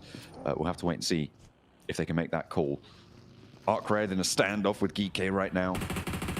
And Kevin hiding up on the staircases. Looking real home alone right now for him, but he's managed to lay the trap. Only one round there. Did he ever set to single fire? That's not great. Either way, he's going to drop down and make up for it with the first. Unfortunately, the trade is there. That was... It felt like he didn't have the selector right on that. I'd agree. I would absolutely agree with you. I think that was set to single shot and not two burst. And that's Geeky down. Oh, and he had complete drop on them. They had no idea. They didn't even check the angle. Yeah, that's a real hair puller. Yeah, honestly, I've been in that situation a fair few times as well. So, well, I was gonna say I don't blame him, but you're at PMGC, so you absolutely should be blamed for that. Yeah. But I have been in that situation. It does feel horrible. Yeah, that would be the worst mistake today if Hero hadn't naded his teammate directly in the face for no reason. But there you go. That's just he's playing under the smoke cover right now. Hero jumping on that grenade, or rather throwing it at Sook for him. Well, for Geeky's chances too. I mean, having the drop on that squad, that could have been all the difference to get up towards 80 points and see yourself like even with Influence Rage there. Because like you say, he absolutely did have the drop on them. Ragnarok at least is able to find Easy for Bad Boy, trying to put some more points on the board. ETSH getting shot out by Nuclear Zone. Fajita finds Shiva. And now Ragnarok is down. Last player for Geeky eliminated. It's not going to feel good. They've got one more Miramar to play today, though, and they are still fairly firmly in the middle of the pack, so they shouldn't be too worried about last chance. But their chances of dashing up to join the top 3 may be on the rocks here. Boars, they're moving around, so Avertus Pro. Ooh, the Molotov on the outside there, of course, just enough to tickle the feet. And will take down Malloy as he tries to cross the open door frame. Exo with the side swipe. Spots Boston, but he's not quite in a position to go for the spray. He was transitioning behind the rock. But Nuclear Zone, they've been holding on this west side for a long time, and they're chiming in with a third party. Good molly. Should burn. I think Cause is down here. Takes a little bit too long to get the first aid off, but no, it actually happens. Havlik. Ooh. Was that self-molly? I think that was a self-molly onto another teammates. Oh, I missed that. I missed that in the Elam feed. I was watching Cause like healing up and desperately trying to get away from the molly on the upstairs. If it was, then it's disastrous. Virtus Pro now on 2 players alive. The Boars seemingly winning this one out. So it would seem, but around the edge, Nuclear Zone moving in, popping the nades in, wanting to third party this one and get towards the circle because, I mean, this is a Twisted Mind circle, right? The question is, who's going to be second place on this one? Because right now, it seems like nobody's going to be able to move without their say-so. However, they only have no elims. So they have no elims right now. And I'm assuming that they're going to run out of ammo at some point. I wouldn't call this Twisted Minds. I would probably say it's more towards Weibo. Honestly, I think Weibo's got the best idea of it. But what about Regnum Tarja? It's a tough cross. It's a tough cross for them. They've got to deal with E-Arena in the coming future as well. Boars, you'll have those sight lines down towards the southeast. If anyone can do it, Regnum Car, you can. But it is incredibly hard. And they will have to crash something, I believe, at some point. This isn't a case of just being able to slow rotate round. Ooh, but easy for Bad Boy. Able to win the trade against Diego there. Gets that shutdown, gets that spray. Arcred still has 4 players alive on this north side, but they have taken a knock to Glory 22. Don't know if they're going to be able to get that one back up. It's in a lot of danger. Yeah, it's already gone. Arcred playing on now as 3 is easy for Bad Boy. Takes the high ground. It's not in the zone, though. There's a lot of fighting going on for this hilltop between Influence Rage and Arcred. The reason being that as soon as you try and leave it, the team that has the top of it is just going to take you down, right? They're going to take these shots. This is exactly what Influence Rage are trying to do still towards Arcred, despite losing that high ground. Hardboy sends straight over. A little barrel roll on that one just to get out of the sightlines. Federal. A little hop up from Lil Boy, though. And he's looking good with the bunny heels. All right, nice one, Hardboy. Weirdest drive-by I've seen. And I think we're getting a little bit too freaky with it now, okay? That's too much. That's too much. Ooh, nice little laydown of Law to be able to pick his teammate back up, but does he have enough time before the blue zone's here? I think he does. Yeah, it should be plenty. And will get his team back up. This res is in the blue zone, though, Blank. And this is not going to be possible, I believe, to get the heal off. It's strange that teams haven't learned that by now, you know? It's stage 4. Yeah, I mean, you can, if you bandage first and then first aid, it's fine. Not in stage 4. You can't. I don't think you can even get it off then. Yeah, if you bandage. Yeah. You have to instantly hit the bandage, though. You can't. I don't think you can't. Go on. I thought it was you couldn't get a bandage off it in time in stage 4, but then again, maybe it is just pixel perfect on the timing. Yeah, you have to be instant. It's hard to do though. It's really hard to do. Have to be completely on it. Completely ready for the fight. Our Nuclear Zone ready for the fight with 2 players of Virtus Pro. I mean, any other team, and I might think, okay, yeah, this should be done and dusted, but the Nuclear Zone, maybe not. They have lost a player as well in the course of it, but they've got 3 points and Blank. They are at least level with Team Secret. If they can get these 2 players down, it seems like they will do. They will have exceeded the 2-day score of Team Secret, so they will not be the new bottom of the table laughing stock. Not this time.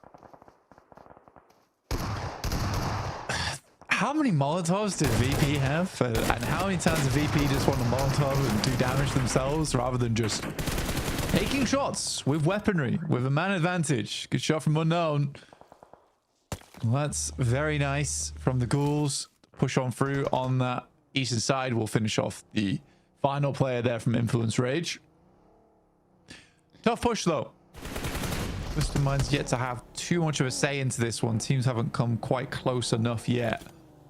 Does move away and suddenly the Flash is now in a really strong position. Just slightly deadened by the sight lines at the moment. That's all.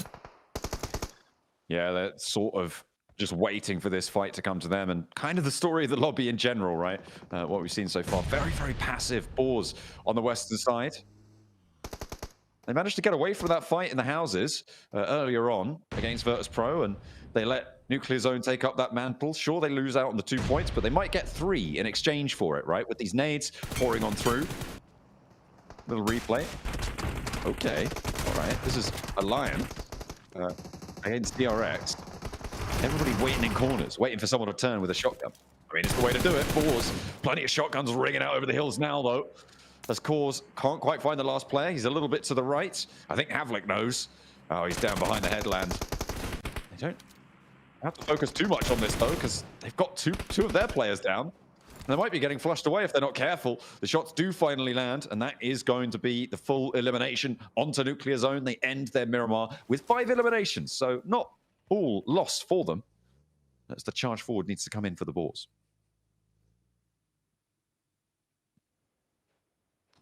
I think I'm most interested right now in E-Arena.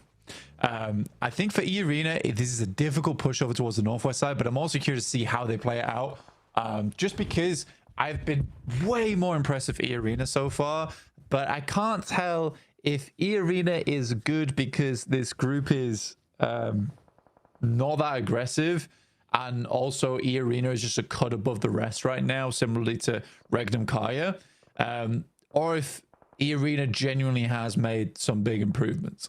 So I'm curious to see how they play this one, because I think this is a tough task for them. And it's a good little riddle to test them. Yeah. A little brain teaser to end the day. Why not? A morsel. Test the Grey Matter. Joker spots the shot over towards one of Twisted Minds, who still only have 2 elims blank. This high ground value not really being seen. Ooh, that's nasty. Silas does get clocked. Will get taken down. Loxy has to back off the angle. And this 2-2 split, well, it was a 2-1-1 split with Silas all the way down there. Not too sure on the efficacy of that one. It's not even in the zone, blank. It's not even towards the zone. It's not like he was pushing in, but he was establishing a second angle, right? Over towards a potential crash, I suppose. But no, it felt weird for Silas to be all the way out there. Nah, you just sweep him. Just trying to pick up as many points as possible. I think I wouldn't have expected these players to be here either, to be honest. Some shots from Lord. Don't quite tag on, but give away position. So I'm pretty sure that now the Burmese Ghouls, they'll tuck in. Still quite a bit of ammo left there. About 170 bullets total. They did lose 2, though. Yeah, I don't know when that happened. It must have happened a little bit earlier whilst we were on board with the Boars on the south side. E-Arena, looks like they want to push towards Wild right now. Take down Regnum Kaya. Loxy moves in for the regroup. That's going to be Wild and Zedwolf holding first. Wild backs off. I think Regnum Kaya as a whole looking to disengage this one. I mean, I'd get away from this as well. But if you're E-Arena, you're chasing this. You're absolutely chasing this down towards the southwest side. I wouldn't personally let Regnum Kaya get away with that. For Burmese Ghouls, this is survival now. Absolutely all about survival. For Twisted Minds, they've kind of waited a little bit long as well on this. Ooh. Oh no. Tumbled out the open. Gonna start to take a lot of damage. Just managed to gather a little bit of speed, but is it going to be fast enough? And they crash straight into True Rippers. Duo in the cabin there. Twisted Minds taking shots furiously, unloading the weaponry. And in comes the Mini 14 for the tap-tap. Looking for more as well onto the True Rippers. The flushes come through. They're snaffled away by True Rippers. But now with 1 player left standing, he's got the pump action on the inside. And E-Arena really suffering on the approach. A terrible tumble on the open leaves them wanting. on health bars, on hope, but it seems like it's all up to Tony K. That mean you're a 4-man. Crash Flash's position. Crash them. Why are you crashing 2 shacks? It's like such an obvious 2-man spot. If you're gonna crash anywhere, you have 2 vehicles, make that your last stand. So many more buildings to play in. Ooh, Weibo trying to hold this. DRX not quite able. Sorry, the other way around. Looks like the windows aren't going to be helped, but the door frames, not so lucky. Weibo with 2, still going. It's Hero and Sook. They are trying to make up for old differences here. Hyunbin on the downstairs. There's a need. Oh, Hero hasn't pulled one out just yet, though. So Sook, he's backing off. He knows that it's only a matter of time. Hyunbin not going for the rares, actually. Waiting for these shotgun shells to come on through. Pops the nade, but the bounce is off. God, as soon as Hero pulled the grenade, that was like, how come we aren't? I mean, honestly, when he pulled the nade, I thought we were getting flashbacks to when he naded Suko. And it gave me a little bit of trauma. Hyunbin, up and comer here from South Korea. Very, very good player. But again, versus 3 of China's best. A little bit more of a difficult scenario. There he goes. It's Legolas. He's laying in with the bow. Or maybe it's retribution time. Maybe Hero's going to go down to it. I would love that. I would love that so much. But Order falls first. Hyunbin is traded off and immediately dispatched. 1 player now stands so easy. Moves on in. Nah, he's going to take it down to the door frame. Weibo play on with 3 on the west side. This is a good cleanup. Very, very good cleanup there for Weibo. A lot more controlled as well. Whereas DRX are coming off a bit of a high from their previous game as well. That's a really, really good result, in my opinion. Lord still maintaining value. Twisted Minds in general on this high ground. I think that they have got a lot more out of this position than I expected them to. And I'm quite happy with the way that they've played it out. He knows. But he does not believe. That's why he's not taking the shots. More so that he's only got 20 bullets left. So that's probably also a contributing factor as to the lack of shots being sent. You imagine there's a drop down coming in the very near future for the Twisted Minds. Back down to earth. So they get away with their 5 elims. Weibo actually pushing up to the foothills now. Has 3. Exo not really going to do too much about it. Just wanting to stay covered off, not challenge at all. And Weibo actually going to roll around towards Twisted Minds. Yes, Exo's playing Assassin's Creed right now. He's playing a completely different game, stalking his target. Oh, just like, where are these shots? Weren't we just in there? Absolutely. But the blue zone's in there now. So Exo has to show face or go down. There's no 2 ways about it. Well, I love the way that I love the animation. Plop. Well, that's unfortunate for the Boars. They'll lose 1, but they do still have 3. They could have played on as 4 if he hadn't done that. That's crazy. I thought he was a solo. I thought he was like a solo or a duo or something, and he was just going for a cheeky little angle. Yeah, but no, like I said, they were a full 4. Just playing solo Assassin's Creed on the western side, and now Boars have got a cause for hatred towards one of theirs. Bit of an annoying scenario. Like you say, playing on 4 would have been way, way more ideal. And the circle goes dead center, so it just pulls everyone out into really unenjoyable position. Again, still sort of annoyed that Irin didn't crash the flash.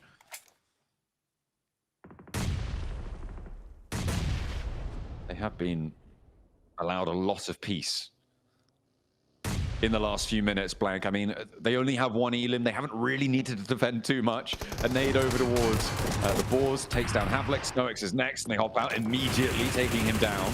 Really nice little flex out there. They control the sight lines, and Tops moves through. Sook not connecting. Twisted Minds on the descent. True Rippers with the pump action shotgun in the shack. He steps out. He's going for the fight. He's actively taking this one. And 2 of the players have fallen, looking for more. Keo wants to stay up with the pump action, but he's finally put to bed. Freak able to keep things under control. Weibo had the off angle coming on in, but the blue zone's crunching too. Nearly miraculous coming on in for True Rippers. A really initiative-taking play as well, but it was not to be. It's always going to be a risk, and Freak, he's abandoning him. Oh no, hang on a minute. He's just moving the vehicle forwards, wants to use it as cover. Give me my Weibo win. All right, where are my Weeaboos at this point in time? There they are. Good spray down instantaneously. No, just a flash off in the distance. I think that Weibo currently have slightly more ground to play with and a lot more vehicles at that too. They're all right up on the edge though, Blank, and one of them's already been knocked. His course who's chiming in for the Boars. Team Flash moving up to the ridgeline as well. Takedown Hero, it's all up to Suk, and he's falling apart in the midst of it, and Boars just go down. Team Flash, they get given a chicken dinner. Oh my god, what is Group Red, man? What is... Oh no. Genuinely, what is Group Red? There is some... I don't want to say it, but like some of the most confused, I think that's the best way I can put it. Some of the most confusing plays out of any PMGC I've ever watched. And the Flash is like, the Flash as like a new team, they are so good. I am so happy with the way Flash is playing, and I bet they're just as confused of what just happened. They're like, what is this? We're playing against players that have been around for 5 years, and this is what we're watching. I mean, they're happy to watch. I think they'll watch on and be like, yeah, all right, keep doing that, guys. We'll see you at the top of the tables. Really nice stuff coming on through for Team Flash to be able to earn a chicken dinner and challenge for the top spot on the tables.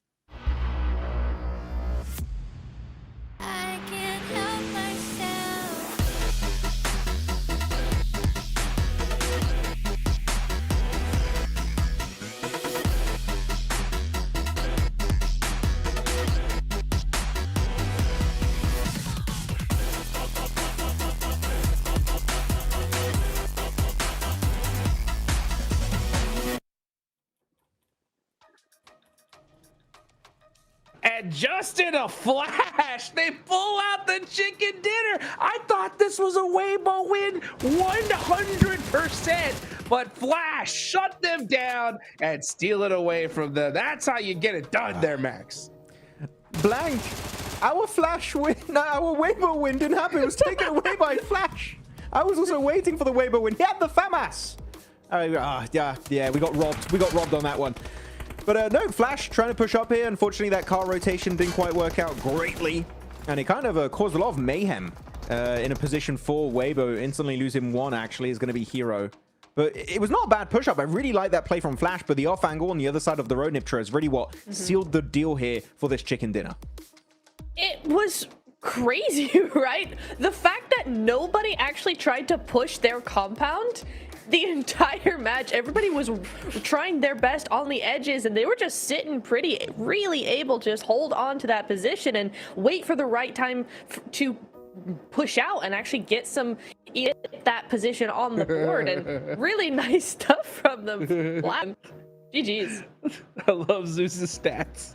You know, that's how you know that chicken dinner was coming. You know, that's how you do it right there. I mean, wow. I mean, this team, they were in that third place spot, right? They get the chicken dinner here. That's going to make that gap even more brutal towards the top. And we thought that, hey, with Weibo, they looked like they were poised to win it, possibly close that gap even more. But that goalpost, Max, it's just getting pushed further and further every game. Are we going to know the champions? Are we going to know the top 3 of this group, Hot Jukes, after this game? Just coming up, are we? Normally it's the last game. Is it going to be the entire day that we just know who's going to be qualified to the finals? It's slowly getting to that point, Hot Jukes, for real. We were talking about for those of you guys that didn't catch Group Green, we were talking about the last game curse. There has been a curse that has been going on for quite a while where the last game, the leaderboards don't change at all, right? Because of just all the chaos, all the craziness of that last match, it comes into play in such a big way. But with these point spreads that are happening here, Max, we could see a whole last day curse happen. Yeah, I know what? And I blame Niptura for that. What? It's all her fault. Why? So it's your fault. What did I You weren't do? on here on PMGC before Niptura. You're the one who joined. And it's ever since it's been weird. It's Niptura. You're right. So sorry, guys. Formal apology after this show. Yeah. My bad. You're fine. No. No, looking back at some of these replays, though, E-Arena, Niptura, I don't know if you have anything to say on that, but pushing it on those sheds when you could have pushed Flash or tried to clear Regnum, not sure that was the best idea in the world. No, I don't love that from them. I would have much preferred them to go behind Regnum Karya, you know, on the south side, try and get that high ground away from Regnum. I understand why maybe they didn't want to go for Flash, just because it was in the middle of two teams, right? They could see Regnum having that overlook onto Team Flash there. But yeah, I would have much preferred a more southern rotation than whatever that was, because that definitely didn't work out in their favor, Max. Here we go, looking at the map rotations here for Team Flash, and they actually took a very early casualty this game, and you know what? That's fine. That's okay. Do you need a full squad to even win the game? Happens. Yeah. It doesn't happen. No. You just need a great compound. And this compound, by the way, in this circle, is god tier. It is so strong because even though it's surrounded by high ground on the southern edge, when you go downhill, you have a little bit of a flat terrain, which means it takes quite a while to go from those ridges up to Flash, and they can easily pre-fire a nade, pre-fire maybe a Molotov, or pre-fire you with guns. There's a lot of those in PUBG Mobile Esport, and Flash actually, we're not even contested that position, right? No one even tried to crash them, Niptura. And the fact that happened had me going crazy. Like, why did no one even attempt it? And Flash are like, free win, I guess. Yeah. Yeah, it's kind of crazy, right? I also want to very quickly, Boars, who we've seen nothing from so far, get 15 points. They're the number one point, the point leader for this game, really, right? Because really nice stuff coming in from them. And again, it's that keeping those players into the late game, spreading out for that control. They did have a lot of control right up until kind of that 4th place finish is where they ended up. So a really, really good show for them. 15 points on the board. That's going to help them so much in the coming games. Definitely. I mean, it's keeping them alive. Let's be real, right? Because prior to this one, they were in 13th place with 30 points. Their cutoff was Virtus Pro with 41. So with that game there, that's going to definitely push them up for sure. Will it get them into that last stage area? Well, that's what we're going to have to wait and see.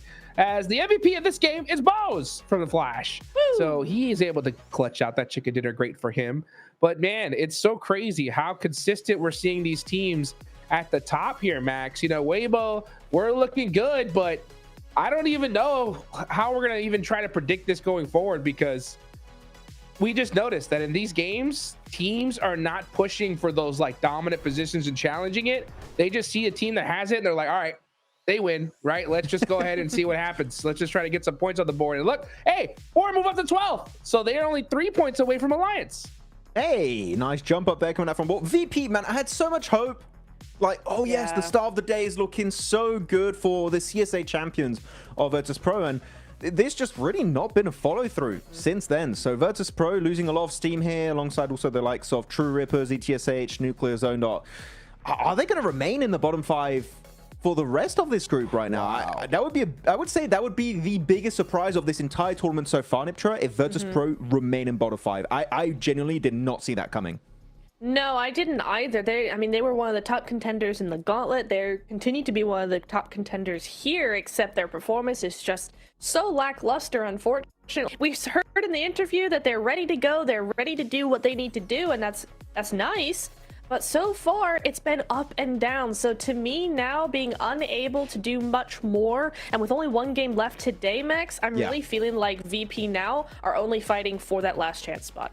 Just trying to survive in this. Oh, yeah. It seems like the point threshold we were talking about earlier remains true, which is 8th place, right? The Niptura, you were correct, and I was very wrong. It's still standing true in this rankings, because that's what, an 18-point difference created in the middle of the rankings between GK in 8th and Burmese Ghouls in 9th position. That's a big gap to have in a very weird spot, Hodgix. In like 8th and 9th is just kind of out of nowhere. Yeah, I mean, it's crazy, because I mean, that's what's so different versus the previous ones that we've seen is, you know, and I do completely agree that it's 8th place on up, hunting down top 3. Everybody else is just trying to survive at this point. With how many matches we have left and how these matches have been playing, it just seems that it's going to ring true. And with Virtus Pro particularly, something's off with the squad. You know, you heard that they had a little bit of they were a little tired, you know, coming into this whole entire tournament. But you know what? One thing that's so difficult is if you have a rough start, how can you bounce back from it, guys? You know, that's one of the hardest things to do. And sometimes some teams are able to kind of have that conversation. Hey, guys, let's shake it off. You know, that mind of a goldfish. Let's just forget about what happened before and make it happen today. But it just seems to be kind of plaguing this team here. Max, what do you think?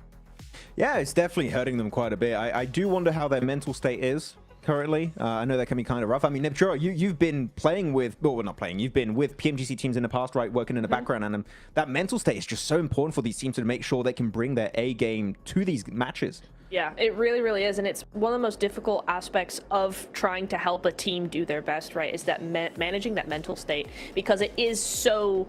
It's so fragile in a lot of ways, right? Because you have one bad game or 2, 3 bad games, and it's so hard to bring it back. That's why a win for some of these teams is always huge in my eyes, because it's like, okay, you've proven to yourselves now that if you just get a game, even if it's the most handed game you've gotten, right? The zone just loves you the entire game. Yeah. A win is a win. You still hold on to it, and it flips you out of the mindset of we're struggling. It's like, okay, we have a win. Now let's use that. And that's always so helpful. So hopefully for VP, I feel like, you know, if you are a VP, if you're one of those teams that are struggling, a win is gonna just do so much for your mental state. Gotta get it. You gotta get it. The problem is that, you know, it definitely hurts to know that, like, hey, pretty much down your gut, all right, top 3 is over. Now it's just about surviving at this point. And I think a lot of these teams, I mean, 9th on down, are gonna have to start shifting to that mentality here, Max, man, and pulling something out, especially for this last Miramar here, because we're seeing teams just consistently get points at the top, and it doesn't look like anybody's gonna be able to stop them.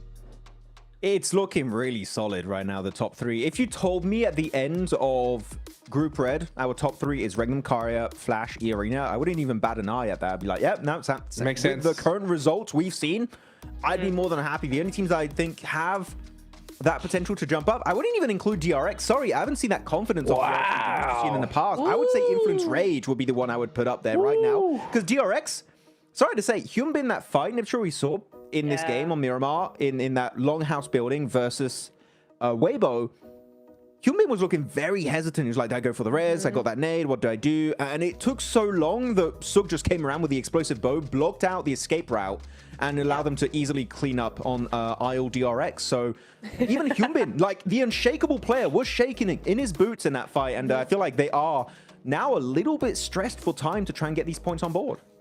Yeah, it is an interesting thing, right, Jigs? Like, it's kind of crazy that such a big team can struggle like that, right? I mean, this is DRX, the global team, and they're just hesitating. They're just a little bit unsure of themselves, it feels like. But hey, only 15 points until top 3, right? That's all they need to get. If they can get one big win here, they're looking very good.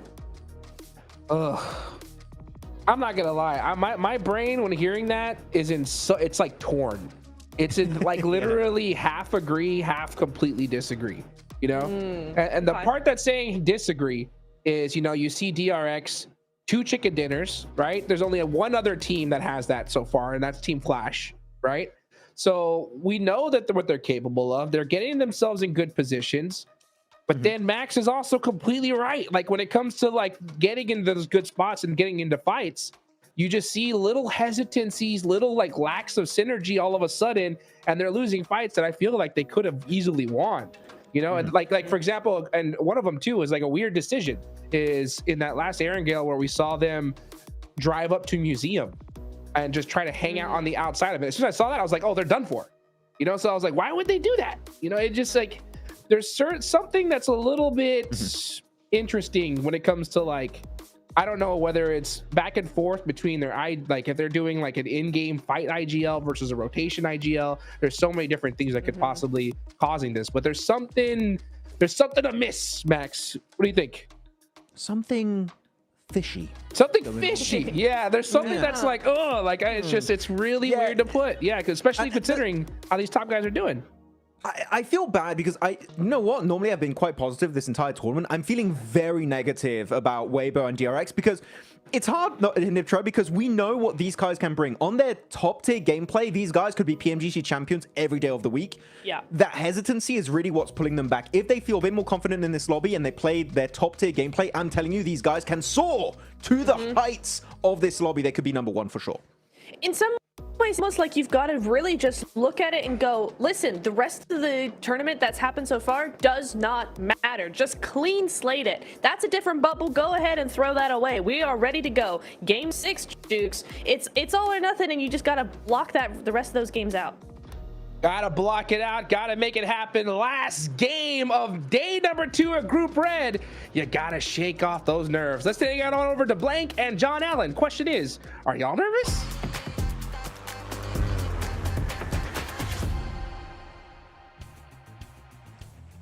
Nervous? You think I'm nervous? No, of course not. We're just happy to be here. Match number 12 at the end of Miramar. We'll be seeing what it's like going into that final day. Our teams, you're right, certainly will feel a little bit nervous. You've got to imagine our plane path from La Cobreria down towards Los Leones, actually straight over the top of the city. But yeah, a lot of missteps, a lot of timid plays coming through so far in Group Red. It is only a few teams who have really managed to stand a cut above the rest, and even then, some of them are still not really they're sort of lacking the luster that we would hope. Yeah, again, it's this issue that we're coming into multiple times now where, yeah, even the guys on this were saying this correctly, is that I just feel like a little bit negative about a couple of squads at the moment as well, where some of these mistakes are so silly. I even just watching back Weibo's push against the Flash, they had so much time just to go for team shots there.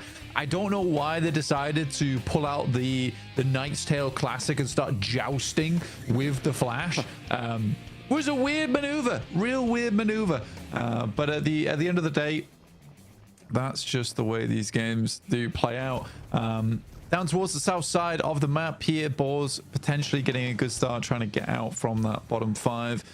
Regnum Kaya also in a fairly central position around Picardo. We're going to solidify that position over towards the top 3. And yeah, we're getting close. We're definitely getting close to seeing who our top 3 is if teams can keep this up. It's starting to isolate itself. Get a bit impatient here, Kevin, are we? All right. Honk of the horn, Ragnarok, hop in. We're going shopping, loser. Let's go. That's now actually an outdated reference, believe it or not. But you know what? I know. It really is starting to get a little bit outdated, but we're old. We're just old. We're two old men. Some old codgers. So, a couple of having a right gossip about these teams. Oh, have you seen what? So you seen what Hero did today? Oh, what a rotter! Have you seen what Regnum Kai has done today, though? From 5th place all the way up to rank 1 here, with a lot of points on board here for them today. And again, I think that day 1 was definitely a learning experience for Regnum Kaya, being able to get back into things here in a much bigger way. And the Gauntlet was. I think this is the thing that annoys me about Regnum Kaya is I think without the Gauntlet, they would be playing a lot worse potentially here than they are right now. I think Regnum Kaya has a little bit of a warm-up problem where it takes them a little bit too long to get into things. I actually think the Gauntlet is such a massive blessing to Regnum Kaya in the grand scheme of things here. I think they'll do really well in the grand finals. Fingers crossed they make it now that I've said that. But yeah, I think they'll do really well in the grand finals purely because they've had a lot more time to adapt their playstyle, how they feel like these lobbies should go, how they're fitting Zed Wolf into the team. So I feel like it's promising. I feel like it is promising, John. Definitely. I mean, we saw it from them back in the regionals, right? Back towards Europe. With Zed Wolf finally sort of seemingly clicking with the roster, and towards the end of that tournament, I mean, they won the region, right? They came 1st place, and it's why we were so surprised about the performance coming in towards the Gauntlet, moving on in. And in general, it's good to see. It's good to see. Weibo, they had a couple of missteps today. Hopefully, they can pick themselves up from the pieces that were left shattered before, as they don't want to slip too much further down. The 7th place, certainly going into that next day. Alliance, they've had a couple of run-ins with Regnum Kaya, and Seven had a run-in with them himself. Welcome back to a quick report with the 7WG. I'm joined by Alliance. Alliance, currently where you're sitting in the leaderboard, it is very close to falling outside of the top 11. With 7 games left, are you looking to be in the top 3 or you're just looking to secure a top 11 finish? Sekarang Alliance di dalam posisi yang bahaya. Jadi sekarang kamu akan tengok untuk mendapat ke top 3 atau untuk safely dapat ke top 11 saja. Buat masa sekarang kita orang akan fokus untuk stay dalam top 11, tapi untuk lebih baik maybe akan mendekatkan diri untuk ke top 3. Esok kita orang akan reset, and insyaAllah kalau ada rezeki bonus top 3 tu. For now we will be only looking to get top 11, but for tomorrow we will reset all over and we will try our best to get top 3. I'm hoping that's going to happen. Now, in regards to that reset, what do you need to do to make sure you secure top 11? Bila yang kamu cakap esok kamu akan reset, apakah yang kamu akan buat untuk membuat reset itu? Maybe fix mistake kecil, macam decision apa semua daripada communication, and esok buat macam first day je, semua 0 point. Maybe I want to fix some mistake, especially in terms of communication, and we just gonna pretend it's gonna be like a first day, everything reset and we start all over. Well, I'm pretty sure all of Malaysia is hoping that you at least keep on going, make it to last chance, or if not, push for that top 3. I can't wait to see what Alliance is going to be doing. The game's about to start, so you can actually start going. Back to y'all. There we go. I mean, it is all about keeping your head up, right? Keeping on going, but I'm sure that's what all of our teams are hoping to do. I'm not too sure if that's unique to Alliance, but there you have it. That is the goal. That is the ultimate goal. Influence Rage looking to try and chase towards the top 3 right now. Blank, the team that is closest to being able to break that boundary, but there are quite a few, all the way down to 8th place, that are within striking distance of E-Arena with a chicken dinner on the cards for Geeky potentially. They could jump up, right? It's a 22-point difference. That's very achievable. Maybe not up to Regnum Kaya, not by the end of today, but tomorrow, a different story. There's always chance to get back into the swing of things. And at this point in time, I think this last game and Rondo tomorrow are going to be the big ones. Rondo, where you can get a huge amount of points on board. Sadly, we're really only having, we said 69, right? That's only 5 elims more. Well, actually 9 elims more than what you'd usually get in any lobby. So it's a curious one. Well, it could be even less. I mean, if we can, maybe it's just one player that survives at the end. Either way, it's about 6 to 9 points more that you can get over a normal lobby here in Group Red. So they're not taking massive advantage of the amount of elimination can be accrued over on Rondo. So tomorrow, I'd hope to see like a lot more fighting, a lot more aggression on that Rondo to try and shoot yourselves up towards the top side lobby, because it's the best place to do it. It really is the best place. It gives you so much opportunity to essentially give yourself a lifeline right at the start of the day. Yeah, get those early Rondo points on board.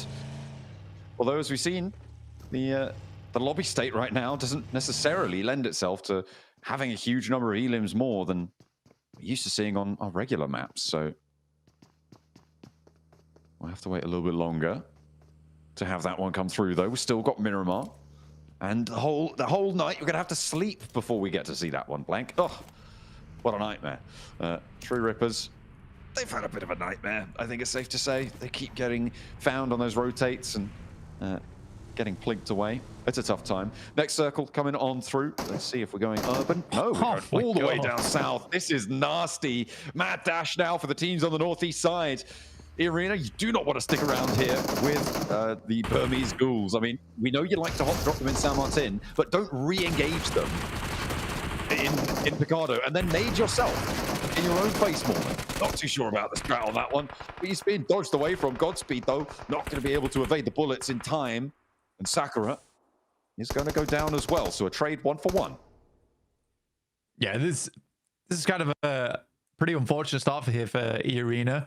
especially because they wanted to cross the 100-point mark this game, which would have set themselves up nicely going into tomorrow. For Weibo, this is last chance for me, personally.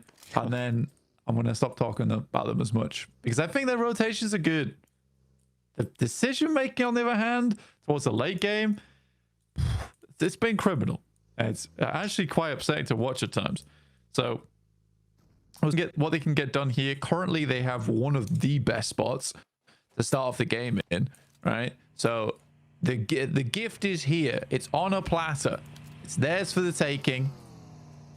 Can they reach it? Or are they going to handcuff themselves again? Oh, well, you know, if they don't make it, Weibo will be on their way home fairly shortly on this game. I think this is their chance, as you said, to prove themselves still worthy of the reputation that precedes them. A really hard shift down towards this southwest side, though, Blank, after that mad dash. Now, it seems like actually quite a lot of our teams have made it in towards the Minnesota Hills, towards Minnesota Valle on this south side. Nuclear zone as well. They surpassed Team Secret's first 2 days, 18 points. Pah, try 21, mate. That's how you really occupy the bottom of the tables. And they are going to be playing on the south side of the circle, close to VP, who have managed to excel themselves away from the bottom side. They have, and not far at all, right? Still in 13th place, still would be going out if we close things down here, which is the big thing to consider. So VP right now, this last chance isn't even on the cards at the moment. Twisted Minds were able to get some more points on some of these matches, up to 50 now. Not super safe. You do have that step off on the ladder. Geeke in 8th place, down towards 9th with 56 compared to Geeke's 74. So that's really where the big drop off happens. And that's sort of the case for this lobby. It's just a bit of a three-way step between 96 down to 83, down to 74, down to 56. And then I guess down to 38 to 27. But I don't see that changing too much, to be honest. All right. Again, Weibo slap bang in the middle. They've got to do it, Blank. Surely they could do it here.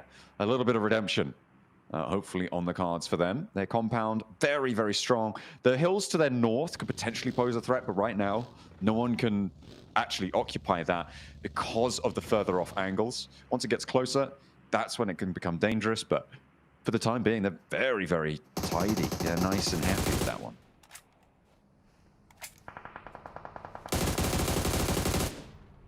Oh, so here's True Rippers on the south side. They're not in the circle, by the way.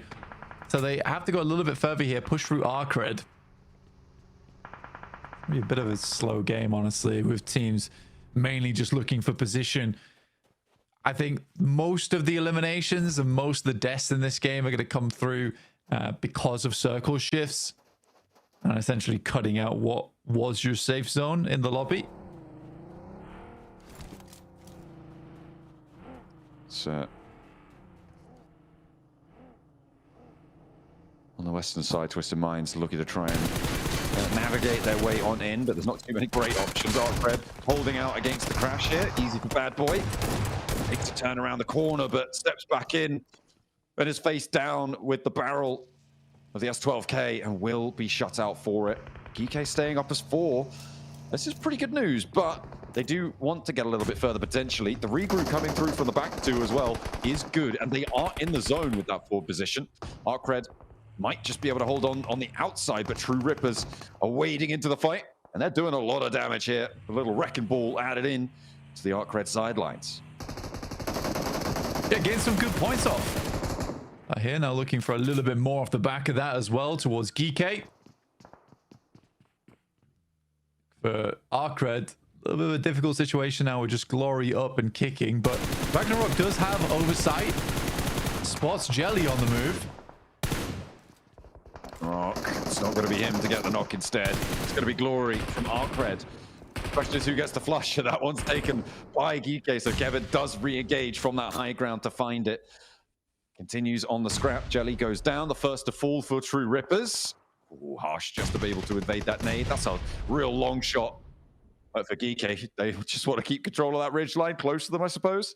In the meantime, Kevin is a little bit trapped on the outside, and the blue zone doesn't make it any easier. Not at all. For Geeke, it's been a bit of a struggle bus getting in here. I doubt they're going to get too much further, even for True Rippers as well as Geeke. And the remainder of Arcred pushing through DRX is going to be very hard. Initial shot, one goes down, but True Rippers will live on.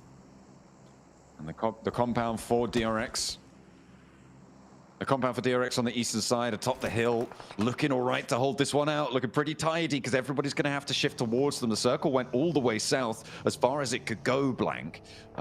That's not going to be too upsetting for teams like Weibo. And actually, Regnum Kaya can start to now play the hill to their north side, make things dangerous. But they've had a crate just drop straight on top of the Weibo compound. So they'll be able to get a refresh, get some nice weaponry as the transitions come down towards the south side. Only one team is out for the day, which is Arcred. Of course, we saw them falling down just before. Actually, I thought Regnum Kaya were going to play the hills to the north of Weibo, but they actually transition all the way down south. They're playing up in the foothills beneath the compound that DRX currently hold. Whilst they're holding out the edge, Regnum Kaya move into place in front of them. That'll make their life nice, well, very, very difficult. So if you're a DRX fan, maybe not so nice. For Regnum Kaya fans, though, very nice. On the western edge as well. Alliance trying to crash in on the northern side. Virtus Pro holding out on the south side. You've got ETSH looking to hold off, and plenty of play zone eliminations going to start to come on through as DRX holding out everything from the high ground perch. Yeah, this is the really, this circle is bad, and this part that's so bad for a lot of teams is that you can see as soon as your portion of the map is cut, it's very likely that you're going to be falling because teams are not going to let you in. Very little room at the inn here, and teams will be turned away at the door, and you have to crash. I mean, for a Lion, I don't think that's a team that's very good at crashing in the first place, so they suffer because of that. What's more interesting to me right now is absolutely smashing Influence Rage on their approach over towards the northeast side. Trying to usurp that prime chaser spot towards the top three. I mean, the teams at the top are pretty happy about this. Let them fight amongst themselves. We'll take the points in the meantime. Twisted Minds want to defend their spot in outside of that final 5 elimination bubble, and Virtus Pro, one of the teams that are trying to take it from them. It looks like they'll have it all in hand. Twisted Minds look put together in the face of Virtus Pro, who closed down their day. Not in style, really, as they're down in 13th place. Not too much possibility of them dropping any further, but for Twisted Minds, that's a really good result to stay alive as 4. Twisted Minds, big, very, very big. Removing VP, like you say, is really huge news to them because you cut out a team that is chasing you at the end of the day here, which is where you really would have liked to have made a comeback. So for Twisted Minds, I think they'll be very pleased with that one. They might not quite know who they've taken down there, but for them, either way, really, really important engagement. And it also sees them with 4 additional points. So they're chasing towards that 9th place position where the Burmese Ghouls currently sit. There it goes down. Doesn't quite get in towards the shack there as Nuclear Zone continue to harass over towards Alliance. Weibo and Regnum Kaya, 2 very familiar faces. One team slightly better than the end game than the other. And when I say slightly, I mean by a lot. And it looks like they are going to be favored as well. Both of these 2 teams now sit in the compound with Weibo, in the hills up towards Regnum Kaya as well. DRX, I think they might just be happy to play edge on this one for a little bit longer. Could still control a lot towards the south. They will have heard that fight for Twisted Minds. They could start to poke their noses in that way. Team Flash as well on that northeast side. See if they could go for a repeat of the last match. Why not? Just wait for it to come to you. They're banking on a hard northeast shift, which, you know what?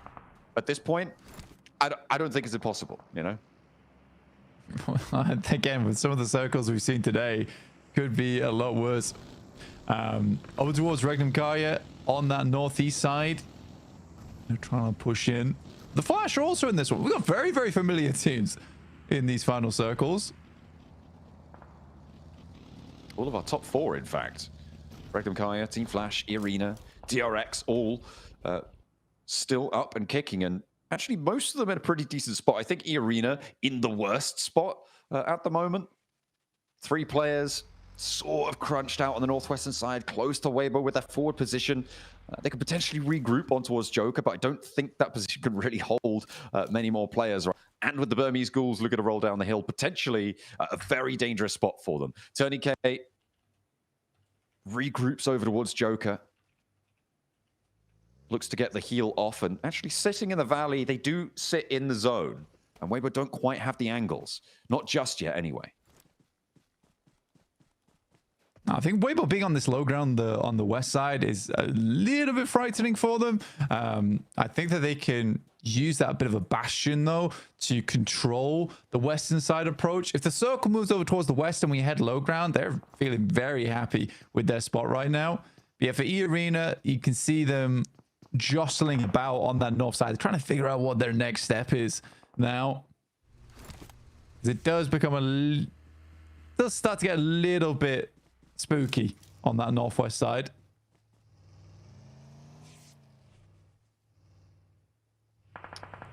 It's a little bit of a ditch there that E-Arena sit in right now. I think it's the west side, really, that's going to get very hot very quickly. Pause. Open the bidding over towards ETSH. As they try and move eastward, it is getting hampered by everybody in the area. Remember, Alliance sit in a little shack, or they were in a little shack before. They split out of it now. Jimmy actually playing down in the caldera a little bit further beneath.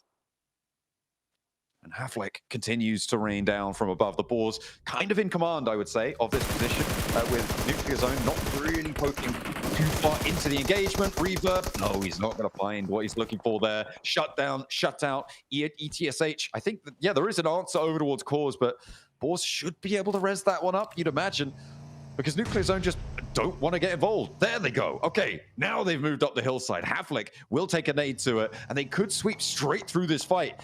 They might have been able to do this earlier, but points are points no matter when they happen, and they'll be happy to take down half the boars on this west edge.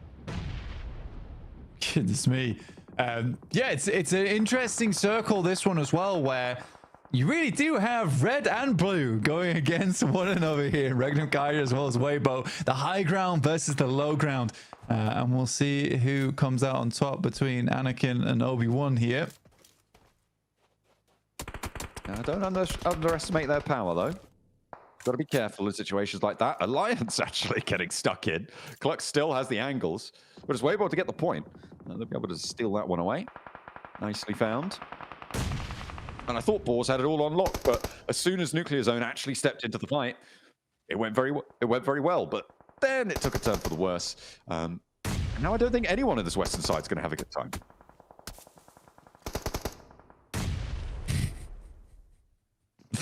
Max is talking about how the road is white and it's red and blue, therefore France. Stop it. He's being very silly. Twisted Minds trying to keep their opponents in check here, though, as Nuclear Zone actually moving over their way. 2 knocks sent back towards Twisted Minds, and likely 1 will bleed out. Walsh probably going to be resable here, as long as Freak and Lord can keep things under lock and key. But on the south side, the zone is moving in. It's pushing through. Third party maybe from DRX. We'll have to wait and see. Last player from Boars to fall. And the teams are kind of taking care of themselves, clearing the way for Weibo and Regnum Kaya to have their long-awaited standoff. I mean, it's taken a while. They're both staring at each other fiercely, lightning sparking across the roadside. E-Arena in the background of that photo. Looking also quite menacing, but from a distance. Oh, a little bit further away there. Walsh takes a lot of damage from Arthur's nade. We'll be able to get away from it. Lord, again, taking a little bit. Not really finding too much. The Arena take a knock on the north side. We're going to hop over there as well. Joker, Tourniquet, very, very split. Unknown. Should have the angle there. That nade looks good. Don't think it quite connected. As we get the picture-in-picture back on Twisted Minds, who are actually doing pretty well against Nuclear Zone, all things considered. But DRX maybe what do you not mean, so all things easy an considered? opponent. Well, look, Look, Arena are going down. Arena are going down, and that's very important. I know my Burmese boys at it again. Arise, you ghouls! Oh dear. Oh no. That's going to be in my nightmares.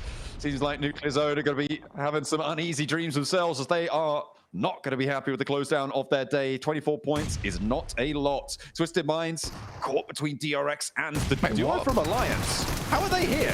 What? Weren't they all the way on the other side of the map, and now they're, as a duo, taking down Twisted Minds? What? How? Someone explain this to me, please. I think the duo from DRX just took down the entirety of Regnum Karya, by the way. What? And now they're taking on the Flash. They're up to 12 elims. What a game so far from DRX. This is an elastic band snap out towards the top of the tables. I was busy looking at that fight on the north. Goodness me, Arena go down, and all of a sudden, chaos unfolds. Regnum Karya went down entirely. Goodness me. Team Flash actually just said straight on in and get to the roadside building. I'll be happy with that. Nice pickup, but what has just happened in the last minute? I know. It's pretty wild. Went to them. Yeah, I mean, as a four-man, only to go down like that is pretty crazy. So we've got currently... the second time they've done that. Yeah, currently got Song Jin Woo down on the southeast side. Got a little bit crazy on this one. I understood that reference. Good. I know that one.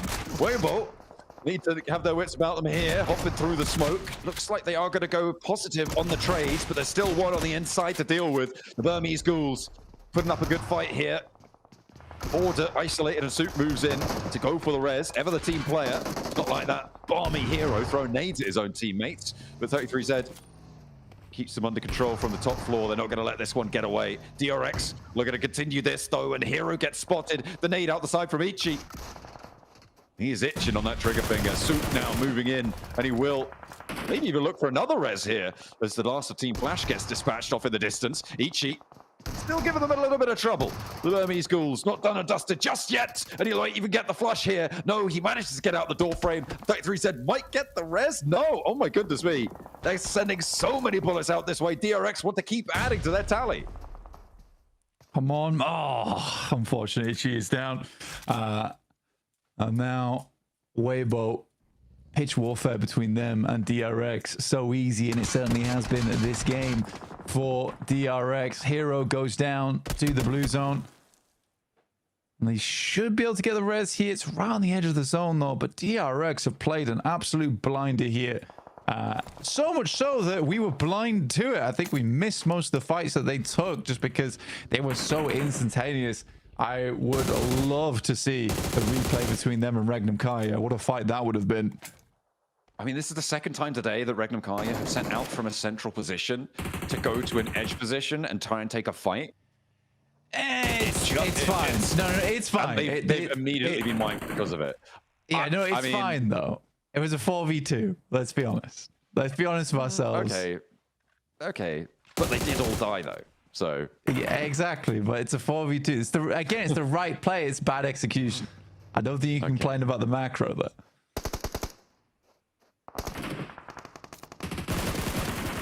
Weibo Gaming actually looking across here. Hyunbin looks to control, draws short of the rock. 33% goes down. Hero back into the car. He's not wanting to stay in danger, but Order able to clip the wings a little bit. Meanwhile, the rest of his team having a real tough time. It's up to Suit to keep them safe. Does he still have that explosive bow? Now might be the time to use it. We'll have to wait and see. I'm not seeing them pop off just yet, so looked out for the shotgun. Just previously, we've seen him do that. Hero, no, he's getting lined up on. And immediately, that is going to get taken down. Alliance up into second place, potentially, if Suit goes down here, which is great news for them. Funnily enough, it's the two teams that Maxman wanted to do fantastically well towards this game. Now, against one another. But only one can come out on top, and right now, DRX is just looking like no other. So good. So good. And a market improvement from what felt like a relaxed Gauntlet for them. Far too relaxed. here. They're looking like they've got a lot of adrenaline flowing through them. A little bit more tense about getting through to that top 3, but it's certainly propelling them forward. Blank and undenied chicken dinner here sits them tied in first place with Reckon Kaya. I don't know who wins on that, on the chicken dinners, but DRX got to be feeling good about this one. Finding the first, that's great news. Now, just for the second, one more player between them and a joint first place. DRX are able to do it. A 20 elim chicken dinner.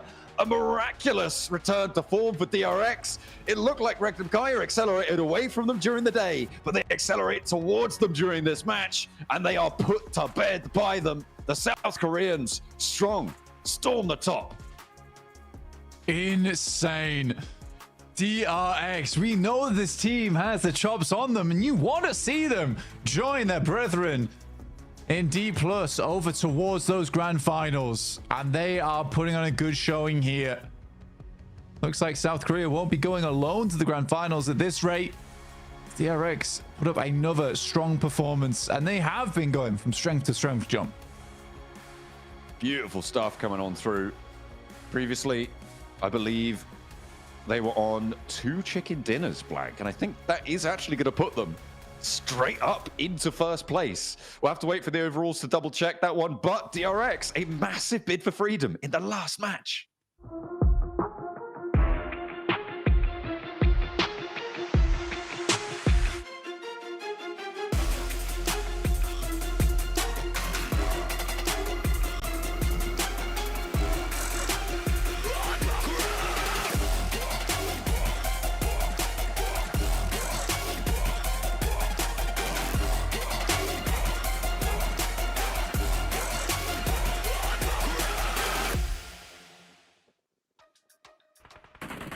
You say something's fishy about our gameplay? Well, we'll show you. We're the damn sharks of the lobby. That's how you shut up any doubters. DRX, the most elimination chicken dinner that we have seen. Maxman, what do you got to say now, huh? I mean, I like DRX. I just wanted to see a bit more, and they gave me more, so much more. Now, DRX, this is the confident, aggressive, controlling DRX that we love to see in these games. And oh my goodness, Niptura, they had this 2-2 split at one point to hold the Southern Ridge. All of Regnum sent on 2 of their players, and they're like, yeah, we win those. And they pretty much 2v4 the entirety of Regnum. Oh my goodness, DRX! Ooh, I'm loving this. Really, really good. Wait, DRX, what? What have you seen? Look at the damage taken. I know. It's so one-sided. I know. I was looking at that. It's crazy, right? They woke up and chose violence. I love this for them. Let's go. DRX, notice how they have a really good game when they're allowed to spread out on some high ground, Max and Jukes. Like, that is their playstyle through and through. And hopefully tomorrow, you know, off the back of this, they're able to get that position in the end game to exactly what they're looking for. And look, I really hope that people understand that I was being critical about DRX because we know they can bring this to the table. And I hope that they're not going to doubt themselves anymore and they just hard commit to their plays, because that was, macro-wise, Hot Juice, the decision-making was exactly what we needed in a position like that. They knew the weakness was going to be that Southern Ridge, and they don't even allow Twisted Minds to get remotely close to being able to compete with that position. So DRX here, with their previous ranking positions in the leaderboards, top 3, maybe? I don't know if the gap was too big, but a game like this, a 30-pointer? Bro, that's perfect timing. Oh, man, it couldn't have been more perfect. I mean, they're moving up for sure. They have to. And yeah, you know, like, it made total sense what you were saying, Max, because, I mean, this is a game where DRX is playing as expected, right? This is what we were waiting to see. We know that they're capable of this. Just earlier on, we were seeing some plays that just had us being like, what is going on? Something's up, you know? And then in this final game, they're like, nah, don't you even worry about it. Don't worry about what we're thinking or how we're doing it. We're going to put up these points one way or the other. And in the last game, they definitely make that happen. It's a huge sigh of relief for the South Korean team and all their fans. Yeah. 100%, and included. it's so nice. Yeah, us included, for real. And it's so nice that they get this win on the last game of the day, right? Because that's giving them such a much more positive outlook on the tournament and their performance at the end of the day. So they've got a really good note to end up on, and now they can move on, get a good night's rest, and come back stronger tomorrow. Oh, okay. Now that makes sense that DRX got the squad wipe on Regnum Car after what I just saw. That POV was brutal. I know that Regnum wanted to try and clear it, but I know that John Allen, he loves when all the players are in one car. It's his favorite thing ever.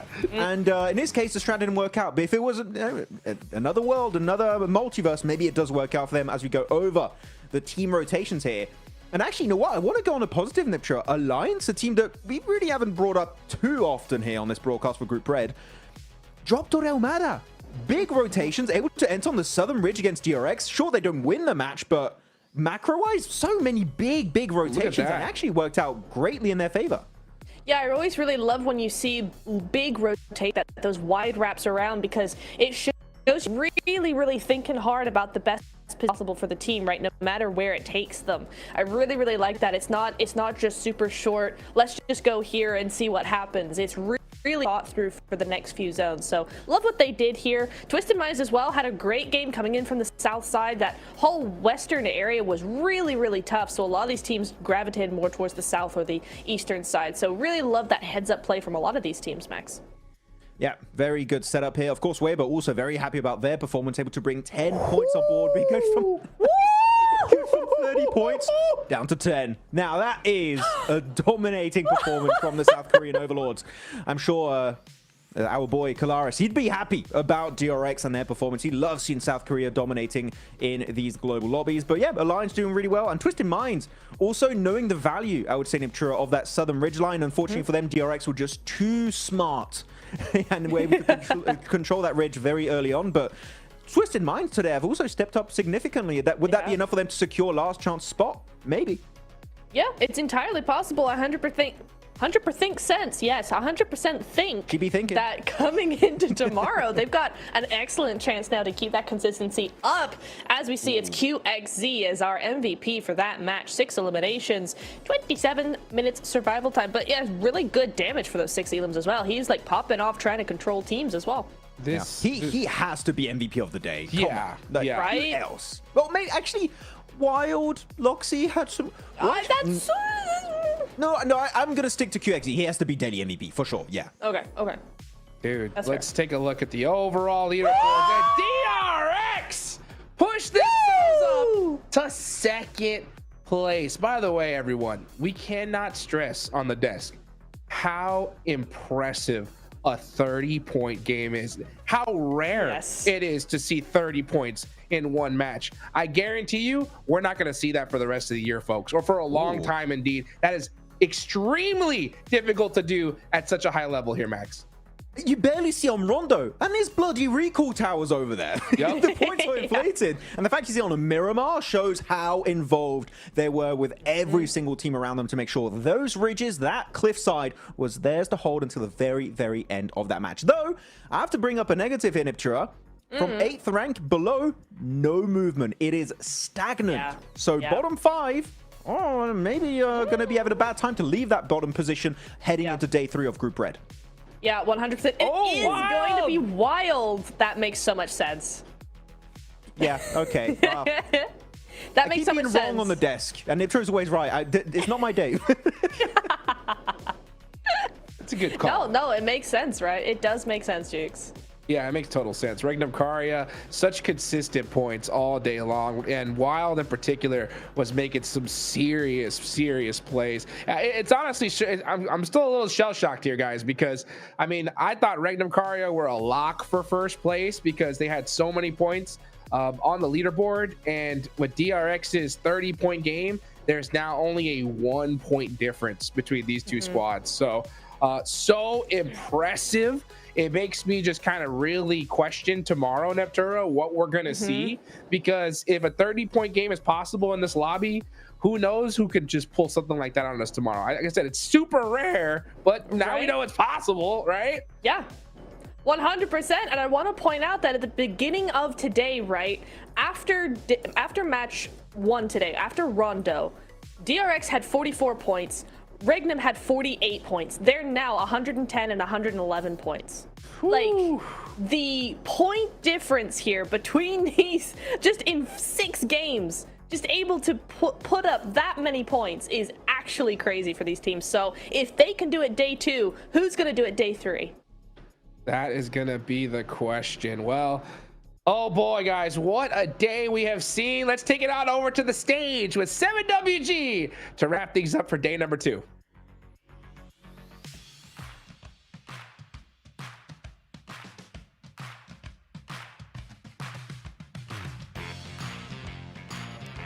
That's right. That last match was a new record for this PMGC, as I have none other than DRX QXZZZ. Their team dropped a 20 bomb on that Miramar. Absolutely amazing. Now, you guys performed really well today. You finished off the day really great. What was the main difference between yesterday to today? 어제보다 오늘 점수도 많이 먹고 성위도 많이 올렸는데 혹시 이렇게 이유가 뭐예요? 일단 초중반에는 어제와 같은 좀 스탯을 가지고 플레이를 했었었는데 좀 중후반 부에는 좀 이렇게 흘러간 건 흐름이 좀 좋지 않았어서 다시 약간 바꾸려고 스타일을 바꿨던 게 좀 득이 됐던 것 같아요. Actually, today's first half is similar with yesterday, but we changed our playlist, so the last half is very good now. I'm happy to hear that the decision making in this last match especially was really great. What alluded to that quick decision making? 그 마지막 경기에서 진짜 점수가 많이 먹었는데 혹시 이렇게 할 수 이유가 뭐예요? 좀 스타일을 다시 원래 하던 것처럼 바꿔서 마음 편한 점도 있었고 팀원들과의 이제 팀 플레이가 잘 맞아서 이뤄낼 수 있었던 결과였던 것 같습니다. As I have said, we have changed our play style and also our teamwork is better now, so we made it. Well, I'm hoping that's going to continue tomorrow because this lobby, even though many people didn't consider the group of death, it is stacked. What I want to know is, out of all these squads that you have here, you had Regnum step it up today as well. Which one do you see as the biggest threat going into tomorrow? 이번 그룹 스테이지에서도 엄청 잘하는 선수도 있는데 혹시 어느 팀에는 제일 잘하는 생각하고 있어요? 뭐 딱히 특출나게 잘하는 팀은 보이지 않고 그냥 지금 흐름대로 가면 저희 팀이 제일 잘할 것 같습니다. Actually, we can't see other teams. We can just see our teams. Our teams is the best. Well, hey, that's a big statement as it is. I see Regnum Karya just staring us down over there, seeing like a bull if they seen red. And I'm pretty sure they're going to be hunting you down tomorrow. Best of luck tomorrow. Kamsamnida. And, I mean, can this squad keep it up? Can they perform like they did today? Because everybody's going to be stepping it up on the final day of Group Red.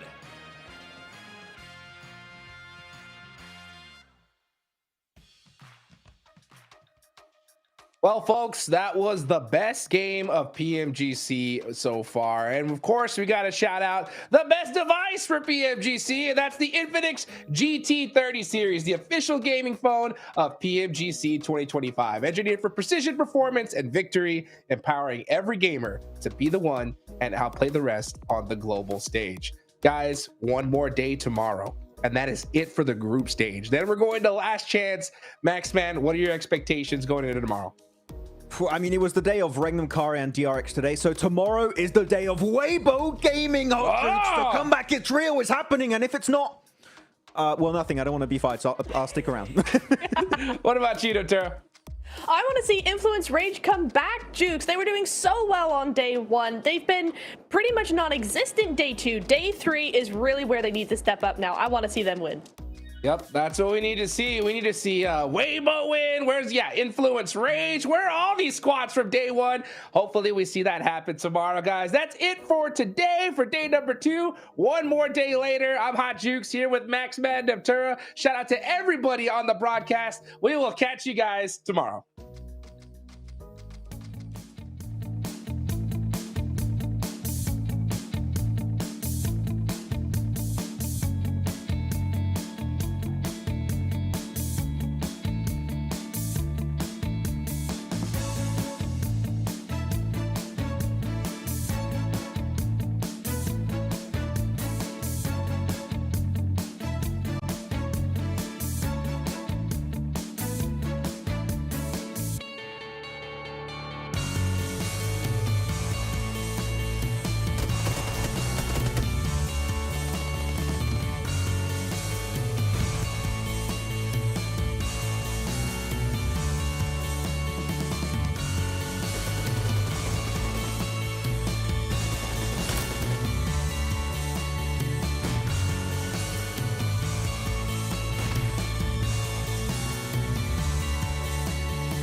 There's a fire in my heart, yeah, it burns for the game we play. Now I rise and take my turn to be born again for this day. I know they're waiting for me now to win it all. I hear my name cried in the crowd. They call, fighting through all of the pain. I'll never fall, risking everything I have to stand up tall. Now my flames burn bright and my head's held high. Oh, can't knock me down. No, my fears are buried down tonight, and I dried my eyes 'cause I'm a fighter, won't ever back down 'cause I'm breathing fire. Oh, yeah, I'm breathing fire.